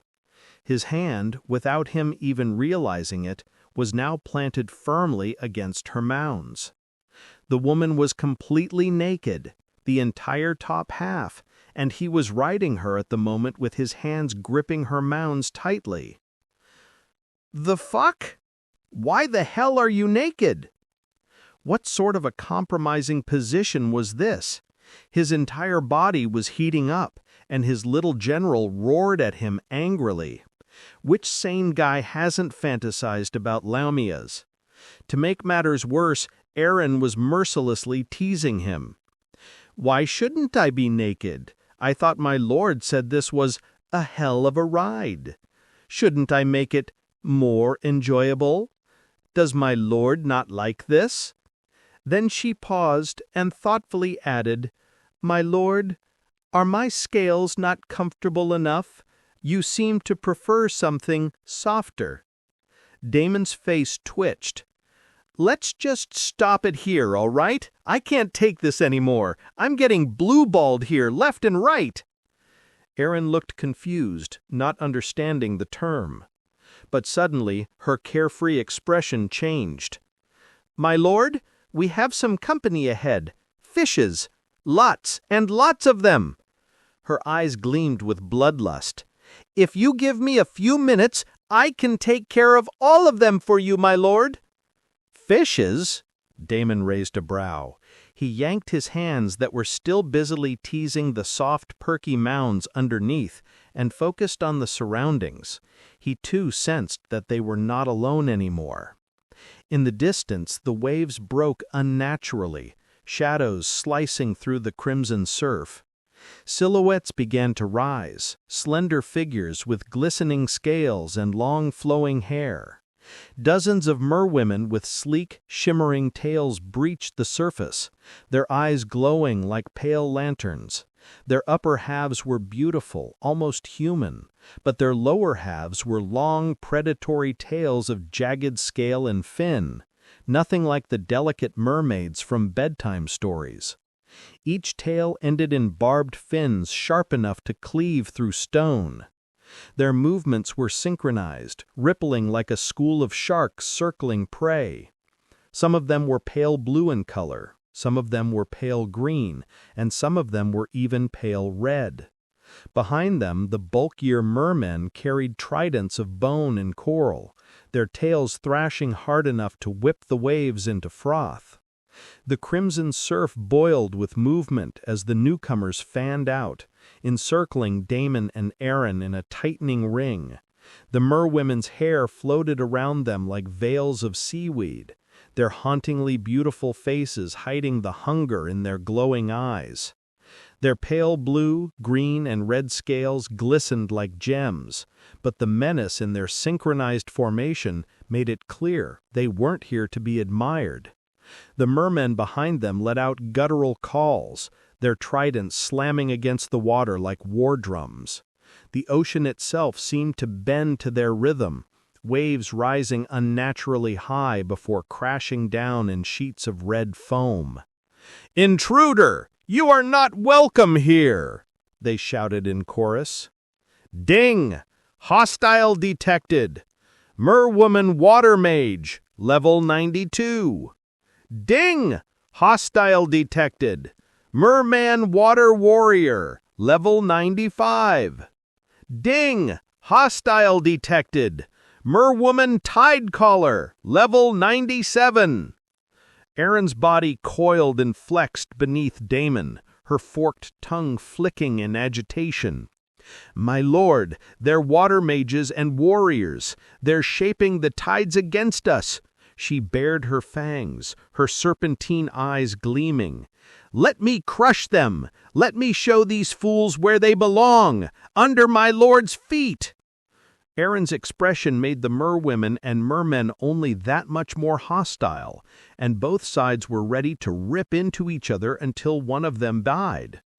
Before something like that could happen, Damon instantly rose to his feet, balancing with ease on Aaron's sleek serpent body as if standing on solid ground. The crimson spray lashed his face, and his crimson eyes locked onto the circle of hostile figures hemming them in. "I am not here to fight," he spoke calmly, surprising everyone, including Aaron. The merwomen scowled, their water magic still at ready to tear him apart. Several mermen growled low, tridents trembling as though aching to pierce him. Even Aaron was not happy. "My lord?" she hissed, half in confusion, half in frustration. She wanted blood, yet Aaron's calm refusal held her frozen in place. Damon lifted a single hand, palm open toward the encirclement. His voice carried over the roar of waves, even and steady. "I came to explore, not to butcher your kind. We are all on the same side. There is no need to fight." The lead merwoman spat, her pale green tail lashing the water hard enough to send a spray hissing into the air. "What are you talking about, bloodsucker? Why would we be on the same side?" Damon's lips curled into a faint smile. "Because you're not human," he replied casually, "and neither am I. You fought their kind before, haven't you? The ones who wear light like armor, who call themselves holy." His crimson eyes glowed, cutting through the surf. "They're your real enemies, not me." To make sure that his words were properly conveyed, he even took out many holy and divine-attuned armor, weapons, and trinkets and dumped them all into the sea right in front of them. "Look for yourself," he showed off proudly. "My kill count is in the thousands now. How many of you can say that?" The merfolk froze. Dozens of glowing eyes darted between one another, uncertainty breaking through their united front. A low ripple of whispers carried across the ring. Holy steel! So many! Thousands? Damon used this chance to boast some more. "I am sort of a hero, by the way. It is very hurtful to see that my own kind would treat me like this. I was expecting a little more respect." Damon finished, his tone dripping with mock offense as he spread his arms wide, standing tall on Aaron's coils like a monarch claiming his throne. After all, who else has cut down more holy dogs than me? Who else has stained the ground with their sanctified blood? The merfolk murmurs grew louder now. A burly merman with jagged coral armor lifted his trident high, water cascading from its prongs as he barked. "He's not lying. I can feel it. The stink of the holy still clings to their weapons. This one has slain many." The lead merwoman's lips curled, sharp teeth flashing, though her tail no longer lashed in outright hostility. "Hero, you call yourself. You're arrogant, bloodsucker, but arrogance is not always empty. If what you say is true—" She paused, narrowing her eyes and looking towards the distance. Damon instantly recognized the telltale signs of a quest. This was precisely why he did not kill these guys. It did not matter that they were level 100. It did not matter that they were currently their strongest. Not only they were in their element, but they were also together, united as the whole clan.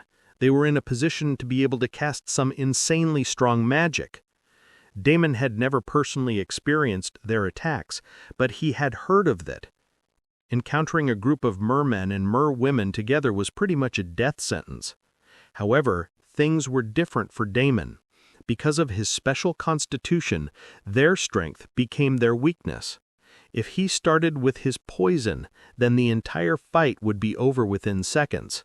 Because of the water, his poison would affect them the most. He can slaughter them all if he wanted to. Aaron was definitely ready and waiting to do just that. Even without his poison, he would be able to pick them off and deal with them. But that would definitely be the wrong approach. He was no longer in the light faction continent. He was in the dark faction continent. Over here, these guys were the NPCs and not monsters. And unlike mobs, NPCs came with quests, reputation systems, and long-term gains. If he played this right, he'd gain something far more valuable than experience points. If he simply went around slaughtering willy-nilly, he would probably gain some experience points and water element skills, but he would also lose out a lot. There was a specific reason why Damon was dealing with these guys so patiently. Merwomen's tears. This was an extremely valuable crafting item. Rare, crystalline drops harvested only when trust was won. Priceless for potions, runes, and especially alchemy involving water or blood elements. But mermen and merwomen are already rare to find, and they don't part with this stuff so easily. He had dreamed of getting his hands on even one vial in his last life. Entire guilds had started wars for a handful of those tears. This was why he was holding his hand, why he hadn't unleashed poison. This was why he was playing along. He did not know the exact method to get these tears just yet, but gaining enough reputation with them should be a start. "Is there something bothering you?" Damon calmly asked the lead merwoman. She didn't answer right away. Her glowing eyes lingered on the horizon, past the crimson surf, past the rolling tide, toward a jagged stretch of coast where a dense black-green forest loomed. Finally, the merwoman spoke, her voice low but carrying enough weight that the surrounding warriors silenced themselves. "That forest. Something festers there, a demon who has no right to be here. He sullies our waters and feasts on our brethren. He uses a cheap trick to get in and out of the water before we can drag him down. Dozens of our kin have been lost to his maw." The other merfolk hissed at her words, tails thrashing in agitation. One of the mermen slammed his trident into the surf, sending a plume of scarlet spray skyward. "We call him the Shore Breaker. Half beast, half shadow. He waits until dusk, then drags our young into the trees. His laughter poisons the waves." Damon's crimson eyes gleamed with sudden interest. Bingo! He had hit the nail straight on the head. A named creature, a demon that had infiltrated territory not its own, and if the merfolk were this furious, that meant the system was dangling something rare behind the threat. Damon's gaze lingered on the misted tree line. He could almost feel the malicious presence waiting there. A demon clever enough to harass a whole tribe of water mages and warriors without being killed won't be simple prey. He smirked, crimson eyes narrowing. The lead merwoman's frown deepened, but a flicker of hope entered her expression. Prove it, bloodsucker. Slay the shorebreaker, and the tides will remember your name. Damon stepped off Aaron's coils and into the black sand that bled seamlessly into the tree line. Aaron slithered after him, her serpent form low to the ground, scales rasping against root and stone. Behind them the ocean stirred. Dozens of glowing eyes still hovered on the surf, merwomen and mermen waiting like a silent jury, eager to see if the bloodsucker would live up to his boast. Damon chuckled under his breath. It looked like he would need to put on a show today. If he was going to do this, he might as well make it a performance worth remembering. Just like how the holy and divine items he had used for the show helped him gain a little traction with these guys, putting on a show here would help too. But first he had to see what this demon was. Nothing in the Bloodlands could be underestimated. Otherwise, he would have to pay the price. He hadn't gone more than a dozen steps into the tree line before the air split with a sharp caw. A piercing cry echoed through the mist, vibrating with malice. The trees shivered as though they themselves feared the sound. Damon tilted his head upward, crimson eyes narrowing as a shape cut across the dim sky. A massive crow, its feathers blacker than midnight, swooped from the canopy. Its wingspan stretched wider than two men lying end to end. Two baleful crimson eyes glowed in its skull-like face, burning with predatory hatred. Ding ding, Crow Demon, level 120. The crow wheeled above them. The mist recoiled from its wings as it circled Damon and Aaron with a terrifying speed. Damon grinned slowly. So this is the shorebreaker, huh? I was expecting a demon, not a scavenger bird. Still... His crimson aura flared as blood lances appeared all around him. To defeat this thing, simple blood lances were more than enough. He did want to put on a show, but at the same time, he also did not want to reveal too much of his strength. Just a little would do. Damon's blood lances, dozens of them, tore through the air like a storm of crimson javelins. To anyone watching from the surf, it must have looked like the heavens themselves were bleeding, raining death upon the massive crow. The merfolk gasped, their voices carrying over the waves, yet the awe turned to shock in the very next moment. Because the crow was faster. Its wings snapped open with a whip crack, and its body blurred into a streak of black against the purple sky. Every single lance missed.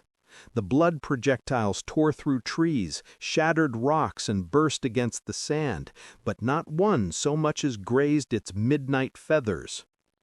With a bone-rattling screech, the shorebreaker retaliated, its talons slashing the air. Wind blades sharp enough to shear through steel screamed toward Damon in a deadly crosshatch. Damon's eyes narrowed, crimson light flickering across his pupils. Now he understood why the merfolk had struggled so much against this demon. It wasn't just its size or its hunger, it was its element, wind. On the coast, where the sea met the land, the crow could dive faster than an arrow loosed from the mightiest bow. Using the wind to dive, strike, and retreat, it could skewer a merwoman in a blink, and be gone before a counter-strike was ever launched. On dry land, where the mer-people were sluggish and exposed, the bird reigned as the perfect predator. But if the demon crow thought Damon was just another one of them, just another unlucky fool stranded on dry sand, it was sorely mistaken. His lips curled into a grin as his aura surged once more, blood swirling around him like a rising storm.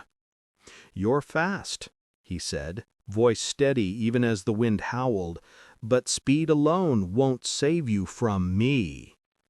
The first wind slash carved into him, except it didn't. His body blurred, dissolving into a shadow that bled into the mist. The slash cleaved empty air. His voice followed, cold and amused, echoing across the clearing. Too slow. A heartbeat later, he reformed directly above the crow, two magnificent wings of blood stretching behind his back. A big, thick, crimson lance formed in his hand, and in one single strike, he hurled it downward. The crimson lance howled as it split the air, trailing a tail of scarlet mist like a falling comet. It smashed into the crow mid-dive with bone-shattering force, and the impact detonated like thunder.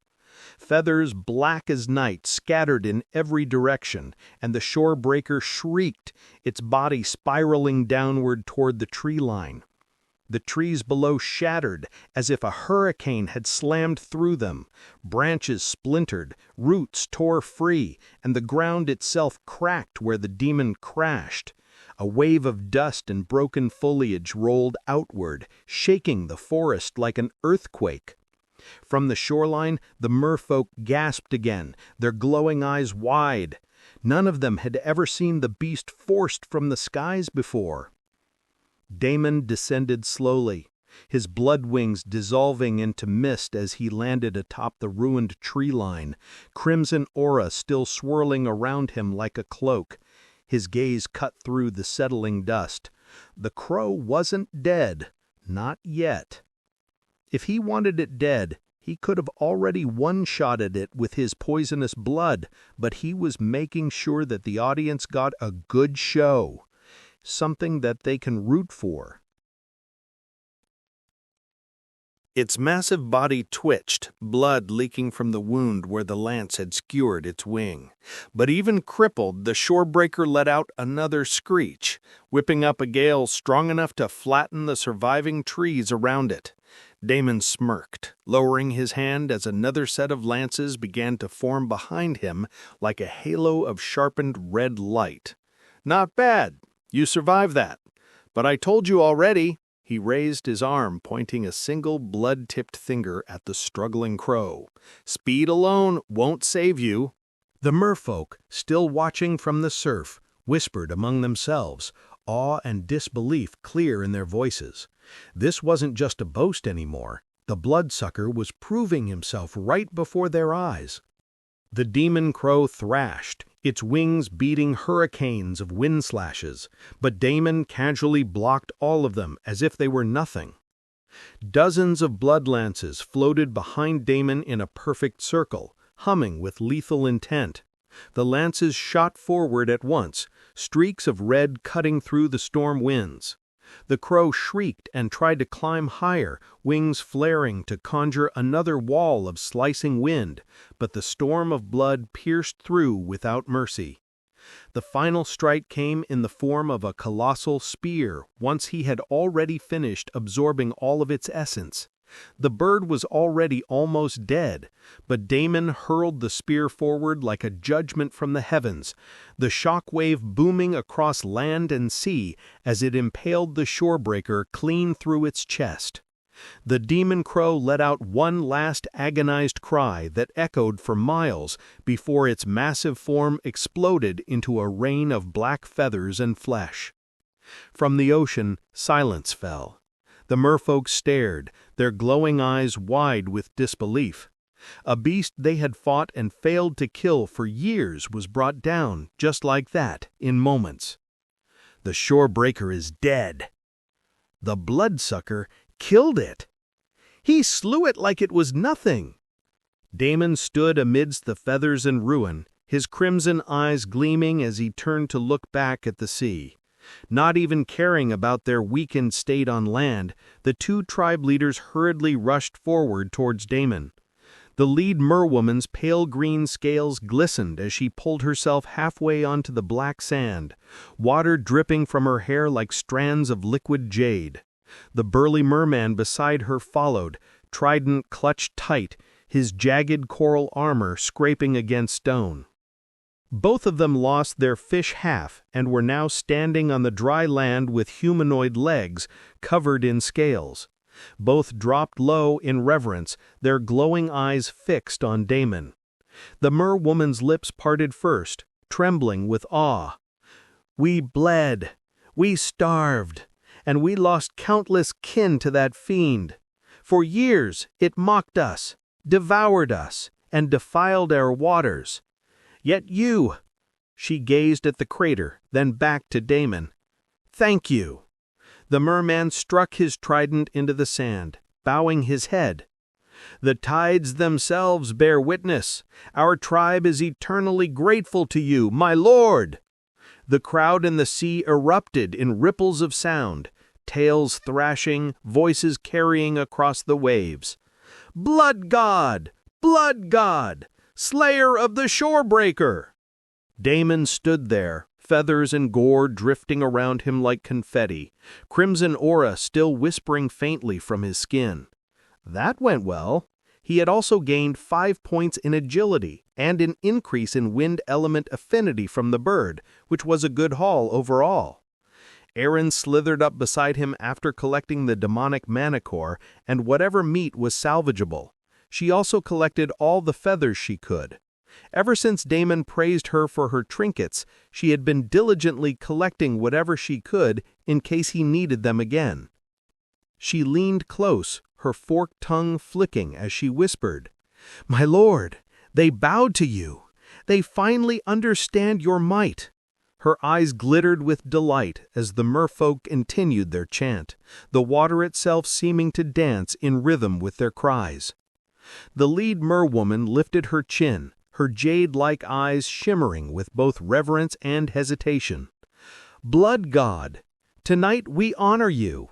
The shorebreaker's death is not just our victory, it is the salvation of our waters. Come with us beneath the waves. Join our feast. Accept our gifts. Please allow us this small act of gratitude." The burly merman drove his trident into the ground again, the impact sending a dull tremor across the shore. His voice rumbled like distant thunder. "The tides themselves bear witness. Our tribe is eternally grateful to you, my lord." "The feast for the blood god! The feast for the blood god!" Damon smiled. "Okay, lead the way." He readily accepted the invitation. "Show me how the Crimson Shoals celebrate their heroes." The lead merwoman's lips parted into the faintest smile of relief. She gestured gracefully, the tide surging at her command to form a wide, rippling path of crimson water that stretched out to the open sea. "Ding! Your reputation with the Crimson Shoals has increased. Ding! You are now friendly with the Crimson Shoals." "Only friendly, huh?" Damon shrugged. He had already expected this. The light faction continent might have thrived on unity and order, but the dark continent was nothing like that. Here, alliances were fragile, forged in blood, and broken just as quickly. Betrayal and grudges were the natural law. For a vampire to be acknowledged as even a friend by these merfolk was no small feat. It was a rare step forward in a land where trust was almost non-existent. Aaron once again gave him a ride, this time in her full serpentine form, as she and Damon glided along the crimson path the merwoman had conjured. The merfolk parted reverentially as he passed, their glowing eyes fixed on him, with awe and fear intermingled. Tides swelled and receded in rhythmic pulses, forming natural drums that echoed the chants. Coral lanterns flickered to life beneath the waves, their bioluminescent glow painting the water in shades of emerald and sapphire. At the far edge of the shoals, the water opened into a vast lagoon. The seafloor beneath was alive with coral towers and glowing plants, forming a grand natural amphitheater. At its heart, an enormous stone table of barnacle-encrusted rock had been raised, laden with the sea's bounty, gleaming shells, crimson-scaled fish, and strange fruits. The merfolk surged forward, circling around it, their chants rising to a fever pitch. Damon leaned back slightly on Aaron's coils, smirking at the spectacle. Quite the reception. Almost makes me feel guilty for killing their pet bird in under 10 minutes. Aaron laughed softly, her forked tongue flicking the air. The lead merwoman guided Aaron closer and bowed deeply. "Blood god, welcome to our humble feast." Damon lounged in a throne carved from living coral, its jagged edges softened by threads of glowing kelp that shimmered faintly under the lagoon's light. The seat rose above the crowd, placing him at the heart of their celebration. Before him, merwomen swam in elegant arcs, tails flicking to shimmering rhythms as they twisted through the crimson water with practiced grace. Their hair fanned out like halos of seaweed, their movements fluid and hypnotic.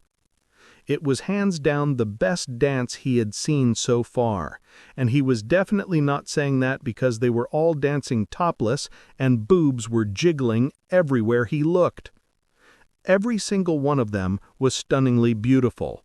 Perhaps not as much as Aaron, but they were beautiful in their own way, elegant and graceful, especially since they were in their element. Moreover, the feast itself was nothing short of lavish. Long stone tables piled high with steaming platters of roasted crimson fish that split apart to reveal soft white flesh. Sheets of crackling seaweed seasoned with brine and flame. Shells the size of shields brimming with glowing pearls of fruit that burst sweet and tart upon the tongue. It was good that he was able to somewhat appreciate food now, otherwise he would have missed out on all of this. The wine was also fantastic. Damon swirled the pale liquid in its coral chalice, watching its faint luminescence ripple as though it held tiny fragments of the moon. It was smoother than any blood wine he had ever had, with a biting undertone that left a lingering warmth in his throat. He didn't know what it was made of, but he knew he wanted more. By the time the last chorus of chants died down, Damon thought the feast had ended. That was until the crowd parted once more. 2 merwomen approached the throne, their scales glistening like jewels under the water's glow. When they reached him, they lowered their heads reverently, their long hair veiling their faces, and tilted their necks toward him in offering. Damon's crimson eyes narrowed, hunger flaring unbidden. He had never tasted merwoman blood before, and the sight alone made his fangs ache. He was also pretty aroused right now, thanks to the elegant dance. He leaned forward without hesitation, sinking his fangs into the first pale throat. The taste exploded across his tongue. He pulled deeper, the merwoman's body shuddering beneath his hands.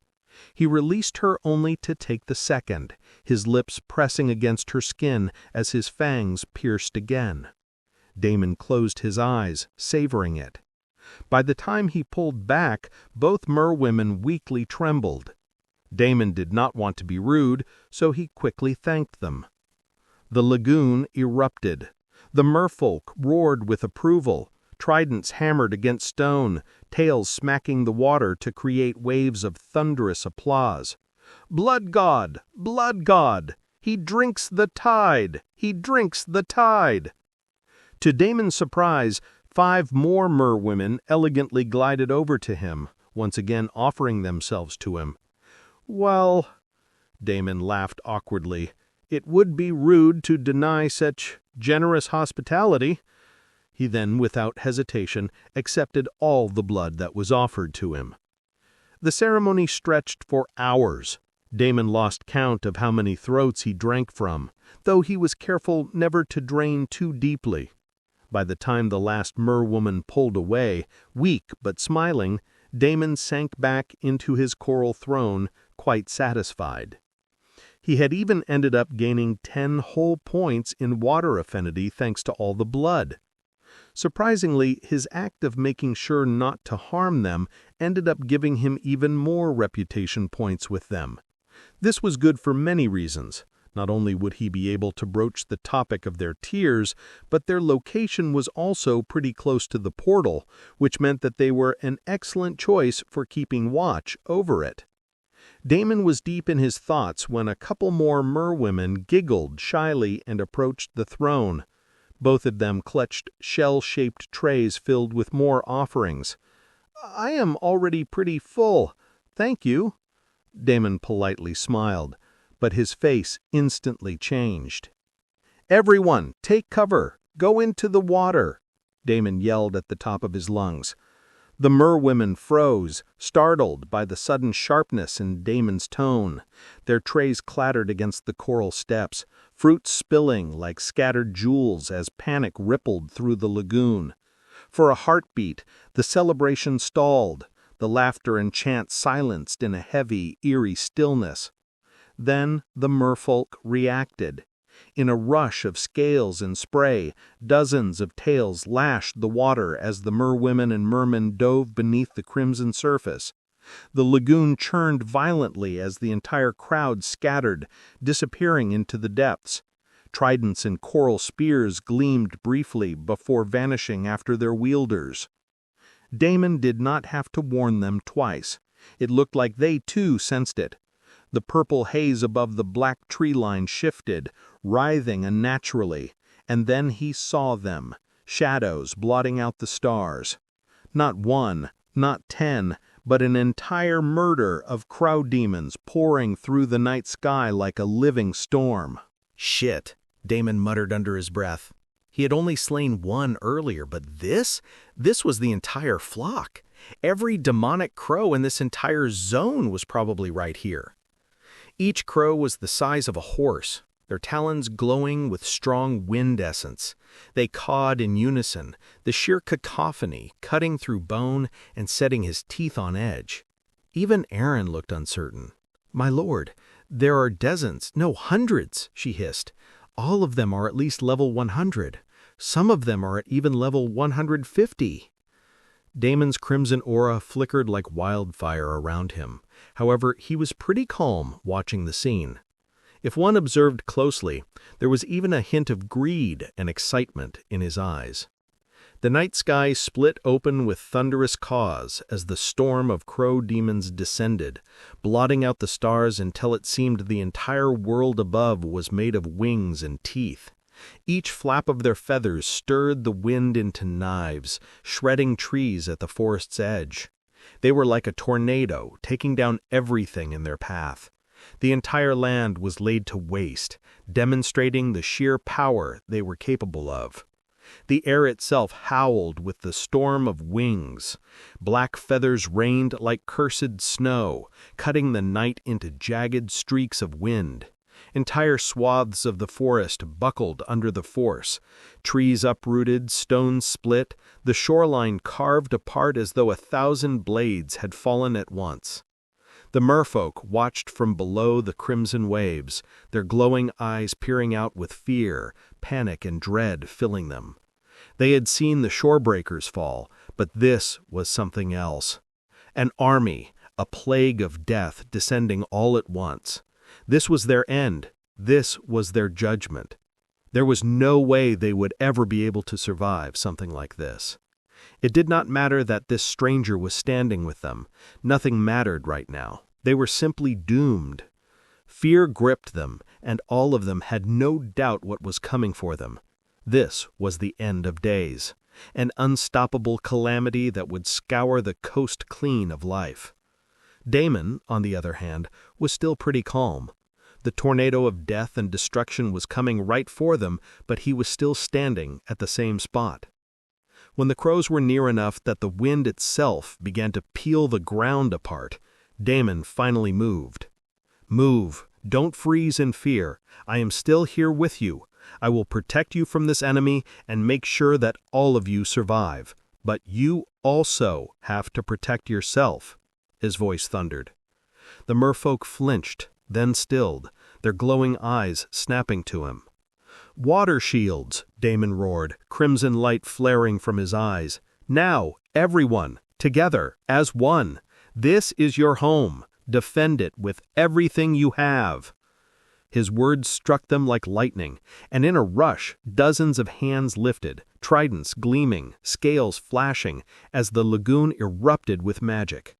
The surface of the crimson water boiled and surged upward, forming a dome of gleaming barriers. Sheets of liquid crystal locked together in overlapping layers like scales of a colossal sea dragon, forged from their collective will. Above, the crows screamed their defiance, the air warped under their descent, blades of wind shrieking down like guillotines. The storm crashed into the shields, detonating in a spray of foam and shattered magic. The merfolk staggered, many driven to their knees, but the barrier held. Cracks laced through the watery shell, shimmering with strain, but they were holding on steadily. "Good," Damon nodded at the effort. It was a decent barrier, and it should hold on for a while. The fact that they were in water and working from an endless supply of water was in their favor, and that would give them the small chance that they needed to survive. "Now it's my turn." Damon's figure disappeared. Then he reappeared in the skies above them. A lone figure silhouetted against the moonless dark, his wings of blood unfurling with a thunderclap of raw aura. Dozens of crimson lances floated at his back in a perfect halo, humming with enough power to split the air. The crows reacted instantly. Their storm turned toward him, talons glowing with wind essence, beaks opening to unleash cutting gales sharp enough to shear mountainsides. Damon only grinned, eyes burning like molten rubies. With a single sweep of his hand, the circle of lances fired in unison. The night split open. It looked like the heavens themselves had cracked, streaks of red light raining downward in a storm more ferocious than the crow's own winds. Each lance howled through the air like a falling star, detonating on impact. And this time, he did not bother controlling his poison. The first line of crow demons exploded mid-flight, shredded into bursts of gore and feathers. "Over here, you ugly bastards!" Damon roared. The flock turned on him at once, hundreds of crimson eyes locking on to his lone figure. A tornado of black wings surged upward, abandoning their assault on the lagoon to tear him from the sky. Perfect, exactly as Damon wanted. The merfolk, watching from beneath their flickering dome, gasped in awe as their predator became prey. Their whispers trembled through the water like prayers. "He's drawing them away. The blood god fights the storm itself." Damon spread his wings wide, crimson aura blazing brighter than the crow's storm. His smile sharpened, hungry and merciless. "Come, then," he muttered, raising his hand as a colossal spear of blood swirled into existence, longer than a warship and thrumming with power.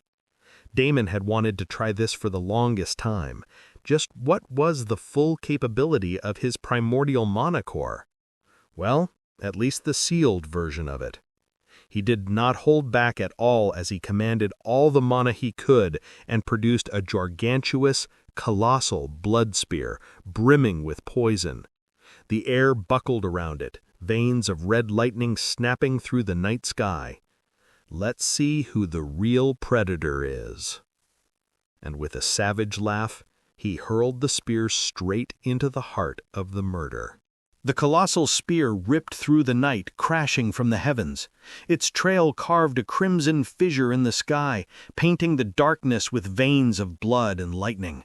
The moment it struck, the world seemed to stop breathing. The spear detonated with a roar that split sea and sky alike. A tidal wave of blood-soaked light erupted outward, tearing through the center of the flock. Dozens of crow demons were impaled instantly, their bodies bursting into chunks of shadow and gore. The shock wave rippled outward in concentric rings, shredding wings, snapping spines, and scattering survivors like rag dolls. The night was lit by carnage, Feathers rained in an endless storm, black silhouettes plummeting one after another as the flock's perfect formation collapsed into chaos. The very winds they commanded buckled, breaking apart into scattered gales that slammed harmlessly into the forest and sea. From beneath the water, the merfolk trembled, their glowing eyes wide as they watched a nightmare-turned spectacle. "He is a god! He is our god!" Erin's serpentine body arced, her lips curling into a wicked grin as her voice carried in a hiss. "Magnificent, my lord! Drown them all in your blood!" High above, Damon hovered amidst the ruin, his wings unfurled like a god of slaughter. His crimson aura roared so fiercely that it rivaled the entire murder's presence. His smile was sharp, savage, satisfied. The system notifications were going crazy. He could feel the stats pouring into him. But the fight wasn't over. Even as endless blood essence flowed into him from all the dead and injured crows, the night sky did not quiet. The murder shrieked louder, the sound splitting the heavens.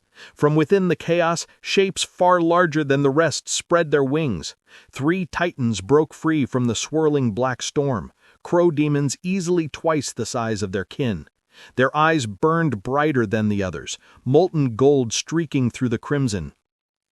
Ding! Hostile detected. Crow Demon Commander. Level 155. Ding! Hostile detected. Crow Demon Commander. Level 152. Ding! Hostile detected. Crow Demon Commander. Level 150. The surviving flock circled around them like an army regrouping behind its generals. The night that Damon had just torn apart was once again reforged into a monstrous spiral of wings and hate.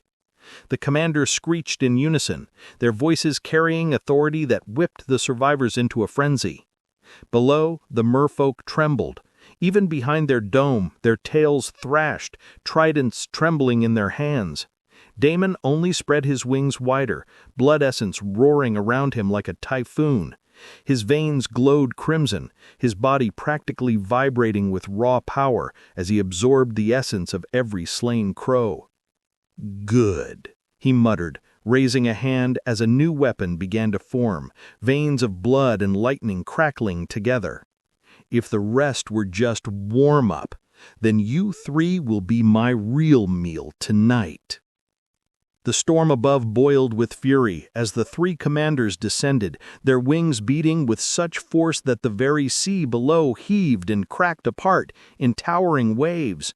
The first commander dove. Its body became a streak of midnight wind, talons glowing emerald as it struck with enough force to split the lagoon in 2.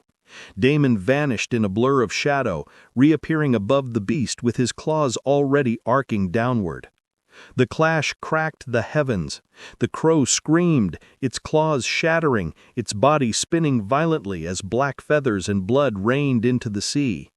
The second commander reacted instantly, wings spreading wide to conjure a wall of compressed gales. Blades of air thousands of meters long hurtled toward Damon, splitting trees, shattering coral towers, and ripping deep scars across the land. The gales howled through the night, a storm of guillotines meant to cleave Damon into ribbons. The air itself screamed as the gale closed in, pressure so sharp it could flay flesh from bone. But Damon didn't flinch. His body dissolved into a surge of shadows, scattering like smoke across the sky. The storm passed harmlessly through him, tearing apart the clouds behind. In the next instant, the shadows converged atop the commander. Damon reformed with a savage grin, his hand already wreathed in crimson flame. He drove it straight into the crow's spine, blood and lightning bursting from his palm in a blinding explosion. The demon shrieked, plummeting like a falling star as its charred body smashed into the forest, toppling trees in a cascade of splinters. The third commander bellowed in fury, its molten gold eyes blazing as it called the survivors. Hundreds of lesser crows spiraled toward Damon, their formation tightening into a vortex of wings and talons. The commander's aura wrapped around them, wind compressed into a singularity of cutting force. It was no longer a flock. It was a living weapon, a black cyclone aimed to consume him whole. From beneath the water, the merfolk gasped, their shield trembling as the sea itself bucked against the storm. "It's impossible," one whispered. "Not even the tides could stop such a strike." Damon only laughed, his wings spread wide, blood essence floating into the night like a second sky. Crimson veins etched themselves across the clouds, lightning dancing through them. He raised both arms, and behind him formed not spears, but a storm of weapons, lances, blades, chains, each one dripping with poisonous light. Let's see whose storm devours who. With a single sweep of his hand, Damon unleashed the blood tempest. The weapons tore forward in a spiraling maelstrom, colliding with the black cyclone in a cataclysmic clash. The sky convulsed, the clash tearing open the clouds, blood-red lightning streaking across the heavens as though the world itself was breaking apart. For a moment, neither force yielded. Wind screamed, blood roared, and the very sea heaved upward in walls of foam. Then the blood tempest exploded outward, swallowing the cyclone whole. Crimson chains ripped crows apart, spears impaled their shrieking bodies, and blades shredded wings and bone alike. The night turned into a rain of gore, black feathers burning as they fell like ash. The cyclone shattered. What had once been an unstoppable wall of wings and wind disintegrated into a blizzard of feathers and blood. The lesser crows were torn apart in droves, their shrieks cut short as chains of blood dragged them screaming into nothingness. The horrendous cacophony that had terrorized the sky suddenly broke apart into silence, abrupt and absolute. One heartbeat ago, the skies had thundered with shrieks and storms of wings, yet now only the wind remained, howling through the shredded forest and across the torn shoreline. For the merfolk cowering beneath their wavering barrier, the change was unreal. They had braced for annihilation, their hearts drowning in despair, only to look up and find the impossible. Their executioners had been turned into a flesh heap. High above, wings of blood spread wide against the purple heavens as Damon slowly descended, continuing to absorb all of the blood essence. The blood essence of hundreds of slain crow demons poured into him in a torrent, searing through his veins like molten fire, and he loved every second of it. His wind affinity was shooting through the roof. He had once again gained 10 levels, which was an amazing feat, as gaining levels after hitting level 100 was a huge pain in general. Thanks to the crows being simple beasts with just a few skills, he even ended up upgrading the Wind Blade and Wind Hurricane skills to level 5. Not to mention the hundreds of demonic beast cores he had gained in the blink of an eye. Overall, he had gained a harvest so outrageous it bordered on absurd. His stats surged across the board. The system's flood of notifications hadn't stopped yet. Dealing with a horde of level 100-plus beasts was not a simple feat. Entire guilds in his last life had been wiped out by less. Hence, the reward for such an impossible accomplishment was equally outrageous. A normal player would have needed weeks of grinding, countless raids, and entire guilds backing them just to scrape a fraction of what he had gained tonight. Damon let out a deep sigh, taking everything in. He tilted his head back, crimson eyes glinting against the purple sky, and allowed himself the briefest smile. The Bloodlands were proving to be everything he had hoped for. Brutal, unforgiving, yet endlessly rewarding for those willing to claw their way through. And Damon was more than willing. If this was the power he could gain from one night of slaughter, then just how far could he climb? The shredded coastline stretched before him, a graveyard of black feathers and broken wings. Aaron had already started collecting all the drops and the demonic cores. Even as the corpses started disappearing one after another, plenty remained for them to harvest. Damon's gaze then shifted to the merpeople. Thankfully, it looked like none of them had been hurt or injured during the battle. "Is everyone fine?" Damon's words snapped them out of the daze they were in. The merfolk blinked, their glowing eyes darting between one another, as though confirming this wasn't some fever dream. Slowly, cautiously, they lowered their shields, the dome of shimmering water collapsing back into the lagoon with a hiss. A few warriors still clutched their tridents tightly, knuckles white against coral shafts, but most let their weapons dip beneath the surface, their tension unraveling into awe. Yes, the lead merwoman whispered, her jade-colored scales gleaming faintly. She pressed a trembling hand to her chest, as if steadying her racing heart. "Yes, blood god, we are alive, because of you." Her words rippled through the gathering. Merfolk voices rose, some choked with disbelief, others exulting in raw relief. A few whispered prayers to the tides, others simply floated in stunned silence. They had prepared to die tonight, to be ripped apart by the murder of crows, and yet here they were, whole, safe, saved by the vampire who stood calmly amidst the wreckage as if what he had done was nothing more than a casual stroll. "Blood god," they cried, tails thrashing the water in reverence. "Savior of the shoals, slayer of the murder." The lagoon erupted into frenzied praise, the sound rolling like a tidal wave across the coast. What had begun as fear turned into unrestrained worship. Everyone bowed towards Damon in unison. The lead merwoman then stepped forward. The burly merman joined her, driving his trident into the sand in a solemn pledge.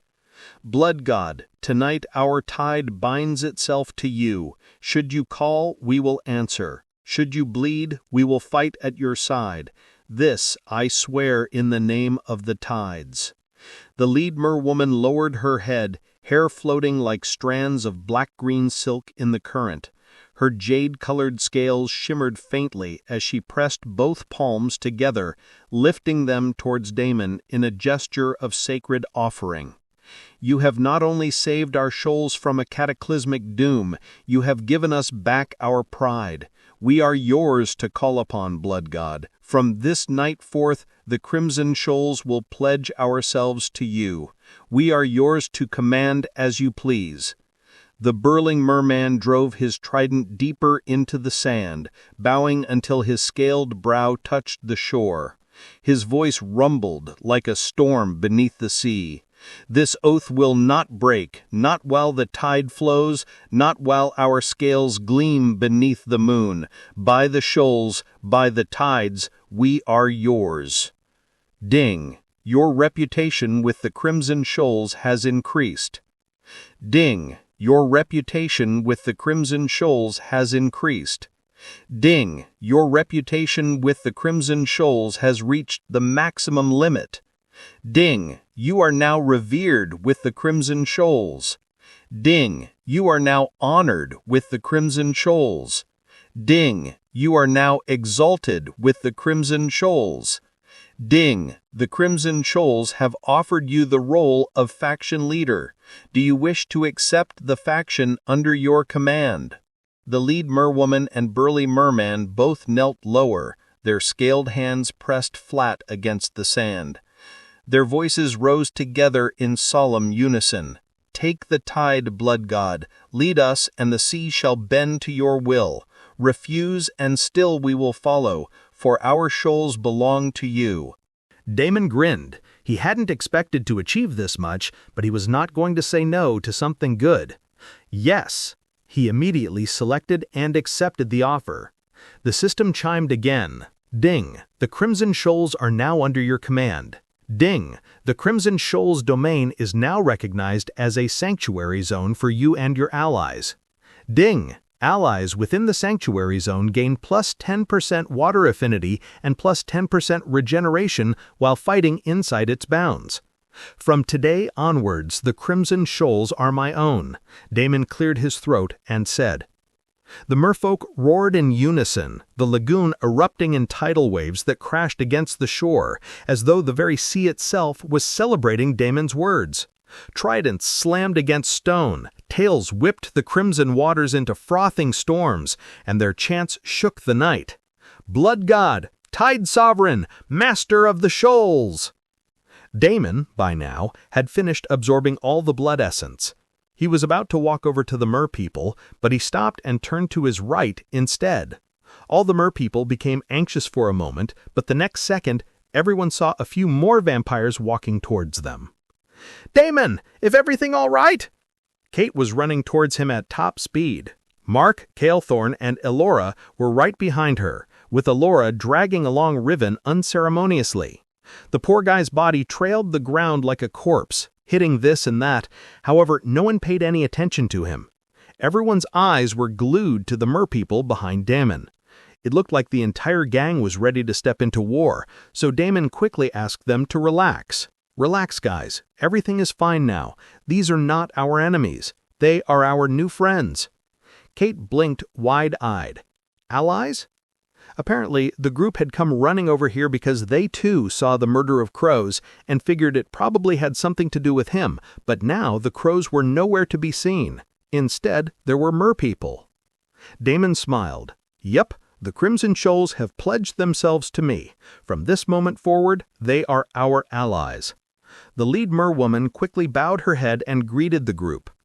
"Please welcome to our humble lagoon. Any friend of our Lord is our honored guest. The sea opens its arms to you, as does our tide." Kate nearly stumbled, still trying to process what she was seeing. This was the first time she was even seeing merpeople, and somehow they were already calling him Lord. Mark exchanged a glance with Damon and then chuckled helplessly. Calethorn and Elora did not even look surprised. They simply took the information as a matter of fact. While everyone stood silently, the lead merman took the opportunity hurriedly to invite everyone to another round of celebrations and a grand feast to commemorate the glorious day when they had been saved from the brink of death. "Tonight shall be remembered for 1,000 tides. Come, feast with us, drink with us as we celebrate our new Lord and Savior, Blood God." He raised his trident high, and the lagoon erupted with cheers once again. When they put it like that, "Ka, ka," Damon awkwardly cleared his throat. He had half a mind to refuse, but there were still a lot of matters left to be discussed. Besides, the others also deserve a break after the constant fighting, so he ended up accepting the invitation once again. The merfolk moved quickly, transforming the battlefield into a place of festivity once more. Broken coral was cleared, tables of stone and shell were set, and glowing lantern jellies floated upward, illuminating the lagoon in shifting shades of sapphire and crimson. Platters of sea fruit and roasted fish were carried forward, while sweet, glowing wines shimmered in coral chalices. The atmosphere, once drenched in dread, now throbbed with exhilaration and reverence. Damon took it all in with a small smile. Everyone else was visibly dazed. Even the usually stoic Mark seemed to enjoy the special dance show put on by the merwomen. Kate looked at both Damon and Mark, staring wide-eyed at the girls, and she shook her head helplessly with a sigh. Damon then leisurely explained everything that had happened. He leaned back against his coral throne, swirling the glowing wine in his chalice as he finished recounting the entire event. By the time he was done, the others were staring at him with a mixture of awe, disbelief, and exasperation. Kate pinched the bridge of her nose, muttering, Of course you wiped out an entire flock of level 100-plus demons in the time it took us to jog here. Why am I even surprised anymore?" Her voice was weary, but her eyes couldn't hide the pride glittering there. Mark chuckled. He probably did not want anything to happen to his dancers. "Shut it," Damon replied dryly, though the smirk tugging at his lips betrayed him. He tilted his head toward the merwomen still twirling in the water, their jeweled scales shimmering with each flick of their tails. "What? I'd be rude not to appreciate the culture." "Yeah, I know you are a man of culture," Mark laughed again. Damon wanted to say something, but seeing Kate's expression, he quickly turned away from the festivities like a gentleman, not even showing the least interest in seeing something like that. Not that it helped. The next moment, a few merwomen glided over gracefully, their jeweled scales catching the lantern light as they tilted their head to the side, exposing their pale throats in solemn offering. Kate's face twitched violently. "You've got to be kidding me." Damon cleared his throat, trying to look dignified even as his fangs tingled with hunger. "It's, a cultural thing," he said quickly, raising a hand in a vague attempt to wave them off. The merwomen only pressed closer, their eyes glowing with reverence. "Cultural thing my ass," Kate muttered, folding her arms tightly across her chest. "If one more woman throws herself at you tonight—" Mark nearly choked on his wine, laughing into his chalice. However, the next second, a couple of women glided over to him, and his stance quickly changed. "Relax, Kate. He's just embracing diplomacy. We should all respect culture." Kate couldn't believe it. Her brother was usually indifferent to women, but today he too was acting crazy. Her lips pressed into a thin line, her eyes darting between Damon and Mark, the two idiots behaving as if they were having the time of their lives. What was so special about these women that these supposedly composed, self-controlled men were acting like drunkards at their first festival? The mermaids twirled and laughed, scales shimmering like gemstones under the lantern jellies, and Damon and Mark looked as if they were hypnotized, spellbound fools basking in the attention. They were just fish women, for God's sake. She exhaled loudly through her nose, muttering under her breath, "They're impossible, absolutely impossible. Next thing I know, they'll be fighting over who gets to respect the culture more." In the end, as more and more appeared and almost pleaded with Damon and Mark with googly eyes, she could only reluctantly give up. "Fine. You guys do whatever you want." Damon laughed and then sank his fangs into one of the mermaids, maintaining eye contact with Kate as if he was hell-bent on infuriating her. Kate gave him a death glare and turned away. But the next second, her eyes widened as a hand roughly grabbed her chin. Before she could resist, a pair of lips landed on her and delicious blood flowed into her mouth. Kate looked up to see a pair of hungry, predatory eyes staring at her. She froze, her body going rigid as the taste hit her tongue. It was warm, rich, unlike anything she'd ever drunk before. It sent a shiver racing down her spine, her blood humming with a strange fire that felt both intoxicating and dangerous. Her fingers curled instinctively, torn between pushing the goofy idiot away and pulling him closer. And he was not looking that goofy at the moment. His eyes demanded something, and her heart started racing at the thought of it. Damon did not wait for her to react anymore. He let go of her chin and then yanked her from her coral chair, pulling her hand. Kate stumbled forward, her pulse hammering in her ears. His grip was firm, possessive, leaving no room for refusal. "Damon!" she started, but she swallowed the rest of the words as she met the crimson eyes. He pulled her closer until the space between them vanished. His lips brushed against her ear. "I cannot act like some prude and wait for you any longer. I want you now." Kate gasped, "Damon, my brother!" She hurriedly looked towards Mark, her face red with embarrassment, but Mark was nowhere to be seen. Even Calethorn and Riven were missing. Kate couldn't come up with any excuses. Luckily, she had her eyes landed on Aaron and Alora, who were still there. "Aaron," she started, but Damon placed a finger firmly on her lips. "Don't look at others. Look at me and only me." With that, he picked her up and sat back on his throne, making her straddle him. Her heart thundered. Every nerve screamed at her to resist, to shove him back, to regain control of the situation, but the fire coursing through her veins from his earlier kiss made her body hesitate, her body pressed intimately against his. And he was not looking that goofy at the moment. His eyes demanded something, and her heart started racing at the thought of it. Damon did not wait for her to react anymore. He let go of her chin and then yanked her from her coral chair, pulling her hand. Kate stumbled forward, her pulse hammering in her ears. His grip was firm, possessive, leaving no room for refusal. "Damon," she started, but she swallowed the rest of the words as she met the crimson eyes. He pulled her closer until the space between them vanished. His lips brushed against her ear. "I cannot act like some prude and wait for you any longer. I want you now." Kate gasped. "Damon, my brother!" She hurriedly looked towards Mark, her face red with embarrassment. But Mark was nowhere to be seen. Even Cale, Thorne, and Riven were missing.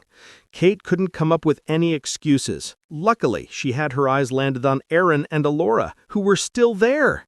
"Aaron," she started, but Damon placed a finger firmly on her lips. "Don't look at others. Look at me and only me." With that, he picked her up and sat back on his throne, making her straddle him. Her heart thundered. Every nerve screamed at her to resist, to shove him back, to regain control of the situation, but the fire coursing through her veins from his earlier kiss made her body hesitate, her body pressed intimately against his. And he was not looking that goofy at the moment. His eyes demanded something, and her heart started racing at the thought of it. Damon did not wait for her to react anymore. He let go of her chin and then yanked her from her coral chair, pulling her hand. Kate stumbled forward, her pulse hammering in her ears. Her grip was firm, possessive, leaving no room for refusal. "Damon!" she started, but she swallowed the rest of the words as she met the crimson eyes. He pulled her closer until the space between them vanished. His lips brushed against her ear. "I cannot act like some prude and wait for you any longer. I want you now." Kate gasped. "Damon, my brother!" She hurriedly looked towards Mark, her face red with embarrassment, but Mark was nowhere to be seen. Even Cale, Thorne, and Riven were missing. Kate couldn't come up with any excuses. Luckily, she had her eyes landed on Aaron and Alora, who were still there. "Aaron," she started, but Damon placed a finger firmly on her lips. "Don't look at others. Look at me and only me." With that, he picked her up and sat back on his throne, making her straddle him. Her heart thundered. Every nerve screamed at her to resist, to shove him back, to regain control of the situation, but the fire coursing through her veins from his earlier kiss made her body hesitate, her body pressed intimately against his, and the world around them faded. The sounds of the mermaids and the distant laughter of the others became a distant hum, drowned out by the pounding of her own heart. Damon's hands were firm on her hips, his touch both possessive and gentle. "Damon," she whispered, her voice barely audible over the pounding in her ears. "What are you doing?" "I'm taking what I've wanted for far too long, Kate. You have no idea just how much I have waited for you, how much torture I have endured. I am taking you now." Damon's words sent a jolt of desire straight to her core, a promise of pleasure and passion that left her breathless.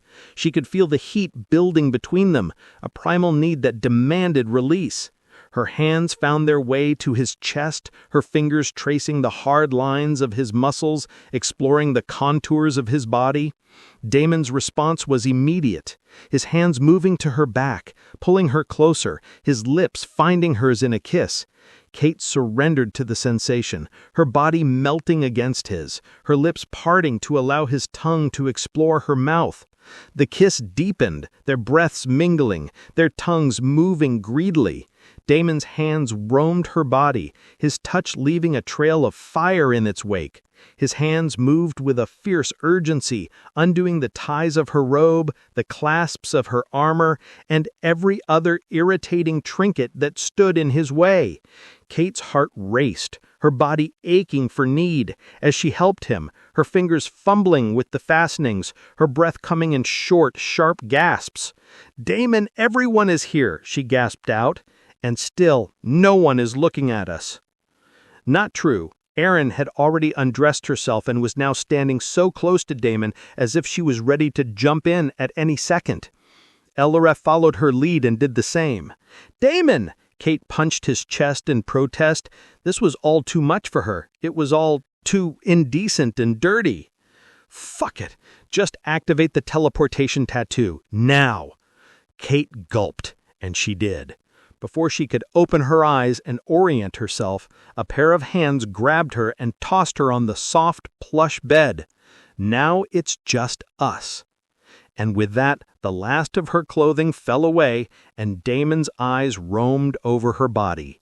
Kate brushed, a flush spreading across her cheeks and down her neck, her body responding to his gaze, to his body pressing against hers, his hardness probing at her entrance. She wrapped her legs around his waist, pulling him closer, deeper, her body aching for need. Damon did not wait any longer and went in to taste whatever he wanted and do whatever he wanted. Almost 15 hours later, Kate finally shoved at his chest, her breaths ragged, her body trembling from exhaustion. "Damon, I cannot take it anymore." She slumped back onto the tangled sheets, every inch of her aching. "My body hurts everywhere, you absolute asshole." Damon's gaze swept over her, lingering on the numerous fresh bite marks that decorated her entire body. Her neck, shoulders, and the curve of her waist. There were fang marks everywhere. Seeing them made his lips curl into a wicked smile. "You look perfect," he murmured, tracing one with his fingertip. The last few hours had been unbelievable. He had finally released all of his pent-up hunger, every shred of restraint he'd forced upon himself until now. The result was written all over Kate's body, her perfect body, with perfect tits and perfect ass. Kate bit her lips in frustration. "Perfect? I can't even move. Look at how many times you have bitten my boobs and my fucking ass. I can't even lie down properly." Damon's gaze landed on her chest, then trailed lower, his crimson eyes darkening with hunger all over again. Kate instantly dragged the blanket over herself, as if that would shield her from the predator eyeing her like a piece of meat. "Don't you dare, don't you even think about it." Damon chuckled. He propped his chin in his palm, eyes gleaming as though the blanket meant nothing at all. "You think that flimsy sheet can stop me?" His fangs flashed briefly as he smirked. Kate's face flushed crimson. "You're insufferable," she muttered, clutching the blanket tighter around herself. "Do you ever stop being a menace?" All right, I get it. Let's continue this later." Damon laughed and surrendered. "Later? You are gonna fucking kill me, you jerk." Damon laughed and lay next to her silently, with his eyes closed. Kate opened her mouth to say something, but she immediately closed it. She, too, silently eyed the man next to her. When he was like this, calm and silent, her heart couldn't help but skip a beat. All the unspeakable things that they had done in the past few hours flashed in her mind, and she felt an urge creeping up. It was painful, yes, but it had also been absolutely mind-breaking. This was her first time experiencing something like this, and she was pretty sure that sex shouldn't feel this ridiculously good. Even the exaggerated stories from her more experienced friends couldn't compare to this, not even fucking close. Maybe it was because they were vampires, and their bodies were now different. Or maybe because it was him. She stole a glance at Damon. Her eyes then landed on the lower half, especially a certain part, which was still ready for more action. Kate bit the inside of her cheek, trying to ignore the flood of heat pooling in her stomach. She gulped. She couldn't control herself as her hands reached for the hardness. Normally, women hated this part, or at least she thought she would, but something about this guy's thing made her want to keep. Kate couldn't restrain herself anymore as she got up and positioned herself. Damon's eyes flashed open to meet hers, a mix of surprise and desire reflected in their crimson depths. "Kate, you don't have to—" He started, but stopped just as quickly as he watched the woman eagerly take him in her mouth again. his fingers tangled in her hair, his grip firm but gentle, guiding her movements with a silent encouragement. Soon he was done, and once again she drank every single drop. She looked up at Damon, part shy, part embarrassed, and part guilty, when Damon yanked her and brought her on top of him. "Don't you dare stop now," he growled, and started everything all over again. In the blink of an eye, another couple of hours passed, and this time, Kate was too exhausted even to talk. Damon kissed her gently on the forehead and finally got out of bed. "La Rocha, can you send in some food?" Then he looked at Kate again and asked, "Do you have some healing potion or something?" Immediately, a smug reply came in. "Food, yes. Healing potion, no. It's not like any healing potion is going to help that. Your marks do not fade away that easily. You should know that." Damon rolled his eyes. Of course he knew that, but it was still worth a try. He sat back down next to Kate and patted her head, combing her long brownish-black hair with his fingers.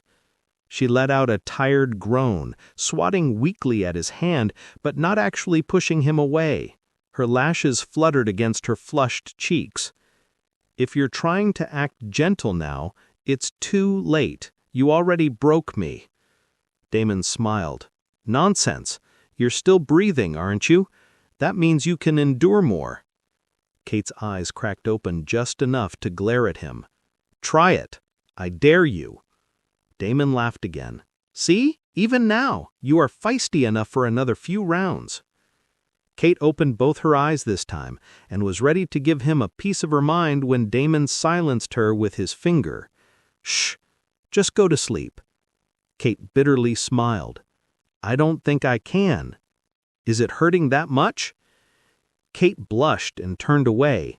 The truth is that she was way too excited to sleep right now, but did not dare to say that to the madman. "Yes, something like that," she lied. Damon smiled and scratched his head. He knew that she was lying right now, as he could smell the wetness pooling between her legs even as they were having this conversation, but he did not call her out on it.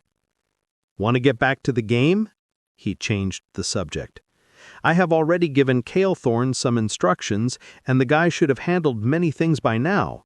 I would like to go back in and check on the progress." "Huh?" Kate was surprised. "When did you do this?" "Sometime in between," Damon laughed.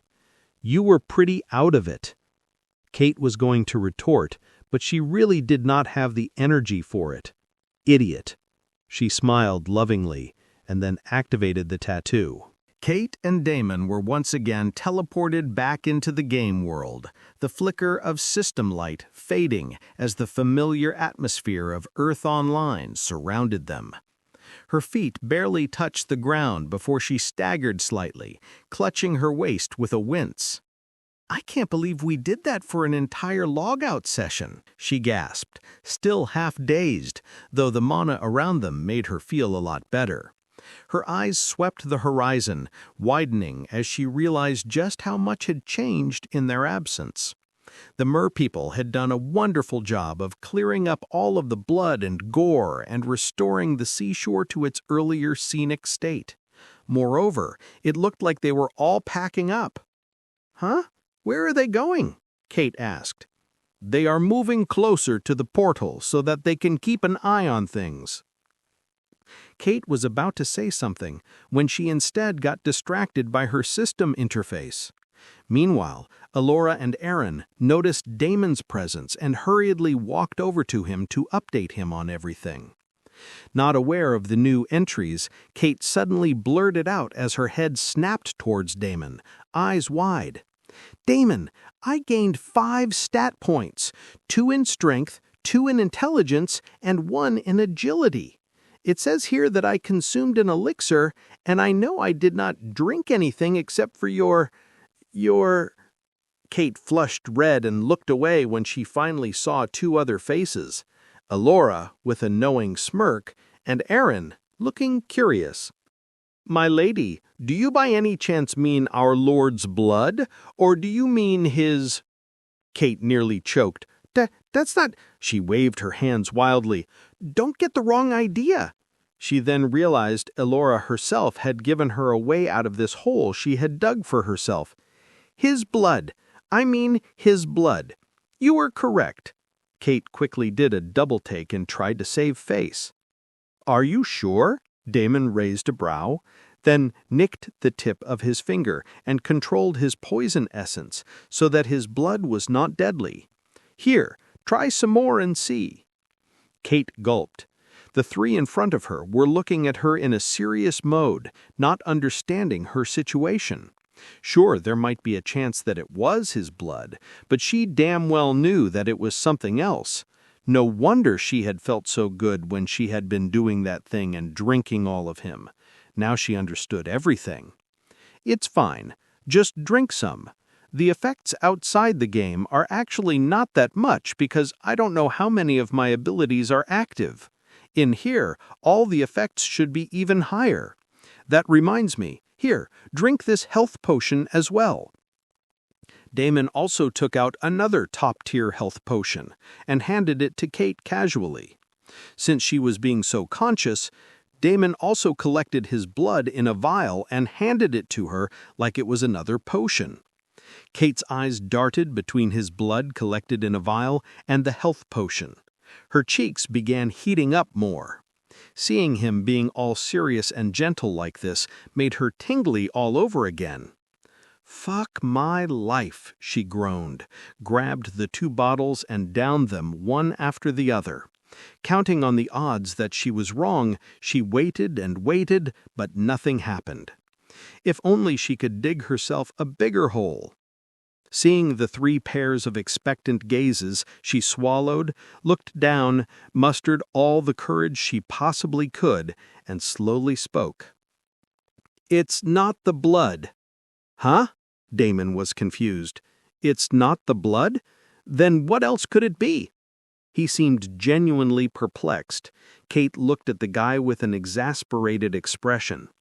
Among the three, Elora was the first to grasp the meaning, and the vampire's eyes directly landed on Damon's lower half.